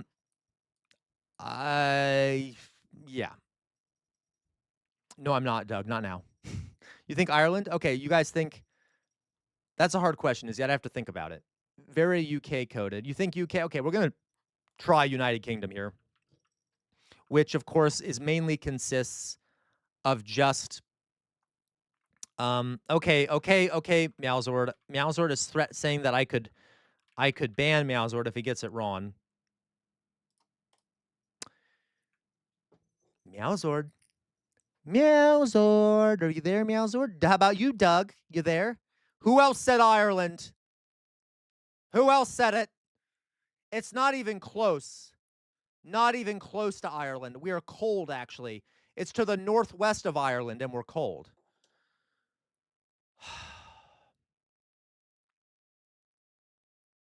Okay, you know what, Cody? I'll try Russia because Cody has been correct.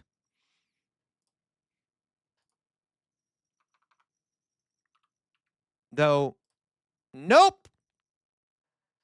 I'm removing. Okay, that's it, Cody. I'm removing one of your boops. I'm removing one of your boops. What is that? What is that I say? I don't know. Blanc or whatever it is. You lost it. You lost it. Okay. All right, we'll try the USA, I guess. I think it might be Iceland, but we'll try America. Thank you. Brump. Okay, we'll try the USA, United States.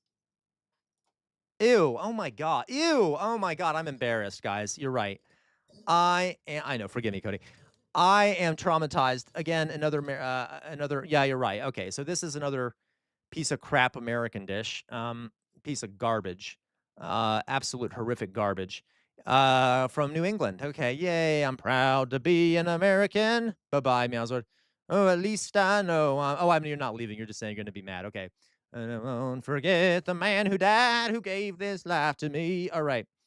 Yeah, okay. This is rice, turmeric powder, tamarind pulp, mustard seeds, curry leaves, dried red chilies, green chilies, peanuts. Oh, I think Thailand, right? I think Thailand.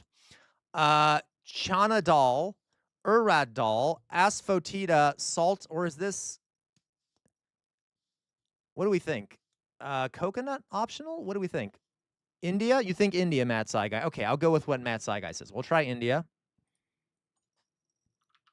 India.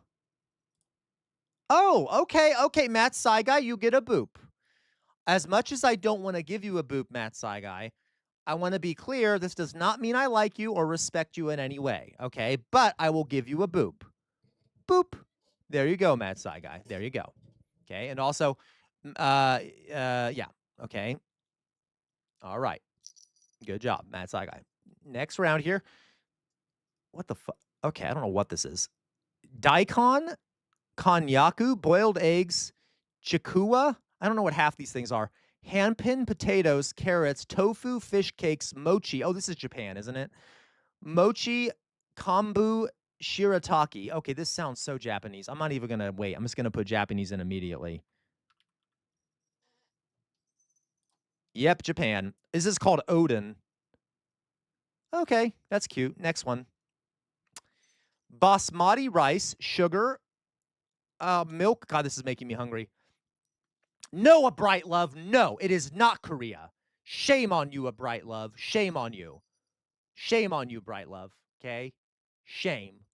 All right.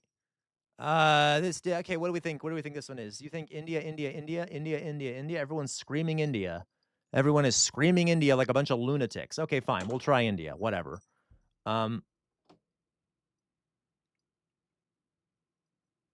We'll try India. India. Yeah, that's right, a bright love. I see you there. All right. Okay, okay. All right. Very biased, very pro-Indian. Very pro-Indian stream here today. Zarda, okay, which actually comes from Pakistan, Bangladesh, or India. Yo, for sure, Madsine. They typically will have multiple countries listed up here so hopefully they try and overcome that. Yeah, Modi's breaking the mainframe here. Okay, I'm being an asshole, but all right, you can ask Jonas here. Jonas was very unhappy when there was like a Middle Eastern dish and then they said it was from Israel, even though it was like not originally from Israel. So yes, they're sometimes a bit biased. Okay, Zarda, next round. Oh my God, what is it with? Okay. Oysters, vermicelli noodles, pork intestines, garlic, shallots, cilantro, black vinegar, soy sauce, white pepper, fried shallots, chili sauce. Probably, Dolly Boy. We think Pakistan, really? I think this looks like China, or the vermicelli noodles. Isn't that a Thai or Vietnamese thing? Taiwan, you think? Korea? But I thought like vermicelli noodles were like Vietnamese, aren't they? Okay, you know what? I'm going to do Vietnam. I'm going to ignore all of you except for body swap. Oh, I was wrong. Okay, fine. It's northeast of Vietnam. So body swap. I'm watching you, body swap. I'm watching you. So we think Taiwan.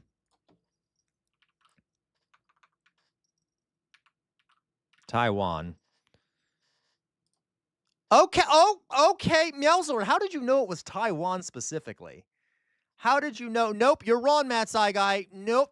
You're wrong too, Fetty Spaghetti. You're wrong too. Shame on you. Shame.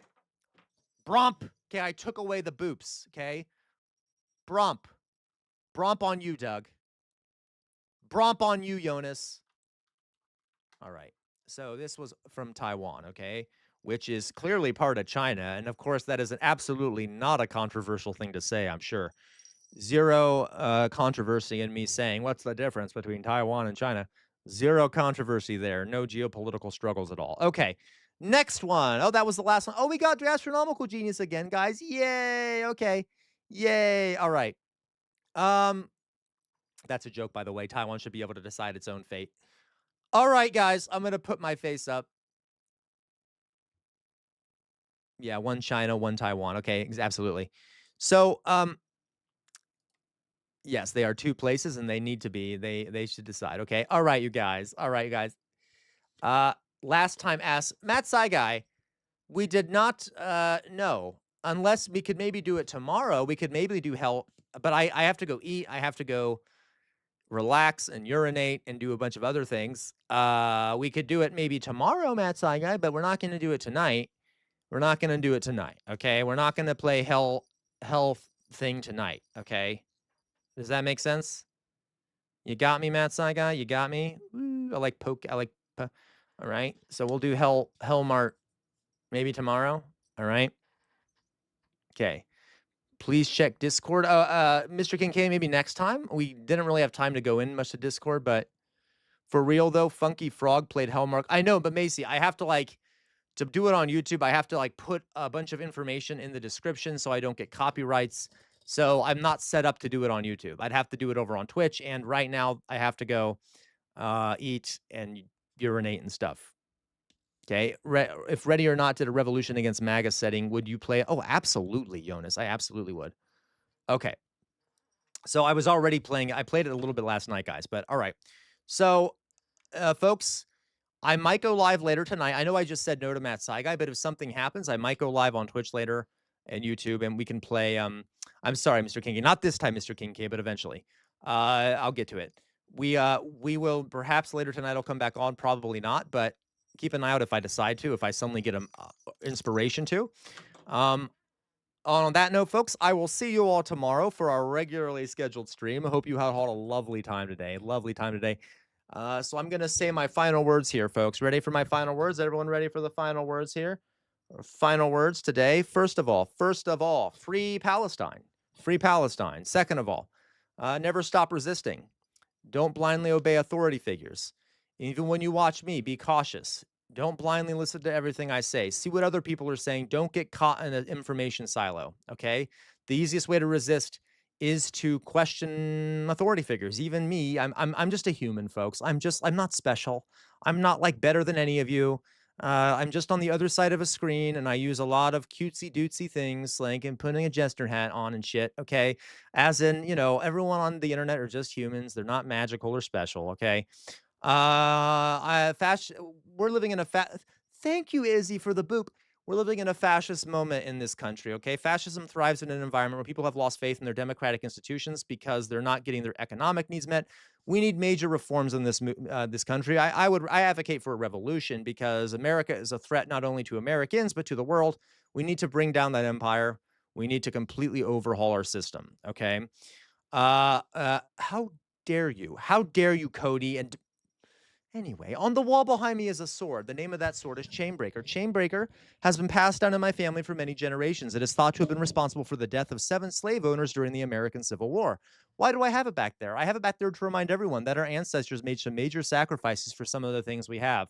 Some of the rights we have, some of the economic freedom, some of that shit, okay? We cannot let their sacrifice go to waste, folks. Please, please, please, I'm begging you. Don't let their sacrifice go to waste, and always, always, always fight for a better future, okay? And on that note, folks, I love you all very much. I mean, most of you.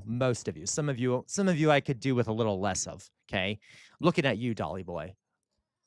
All right. Have a good rest of your day, morning, evening, night. Keep an eye to see if I go live again. If I do go, Alyssa, love you. I didn't know you were here. Keep an eye out to see if I go live again. Maybe I will play some of that game tonight if I feel like it. It'll be a surprise if I do. So make sure you join our Discord so you can see if I go live on Twitch playing that game tonight, all right? All right. Love you all very much. I will see you all later. Bye-bye.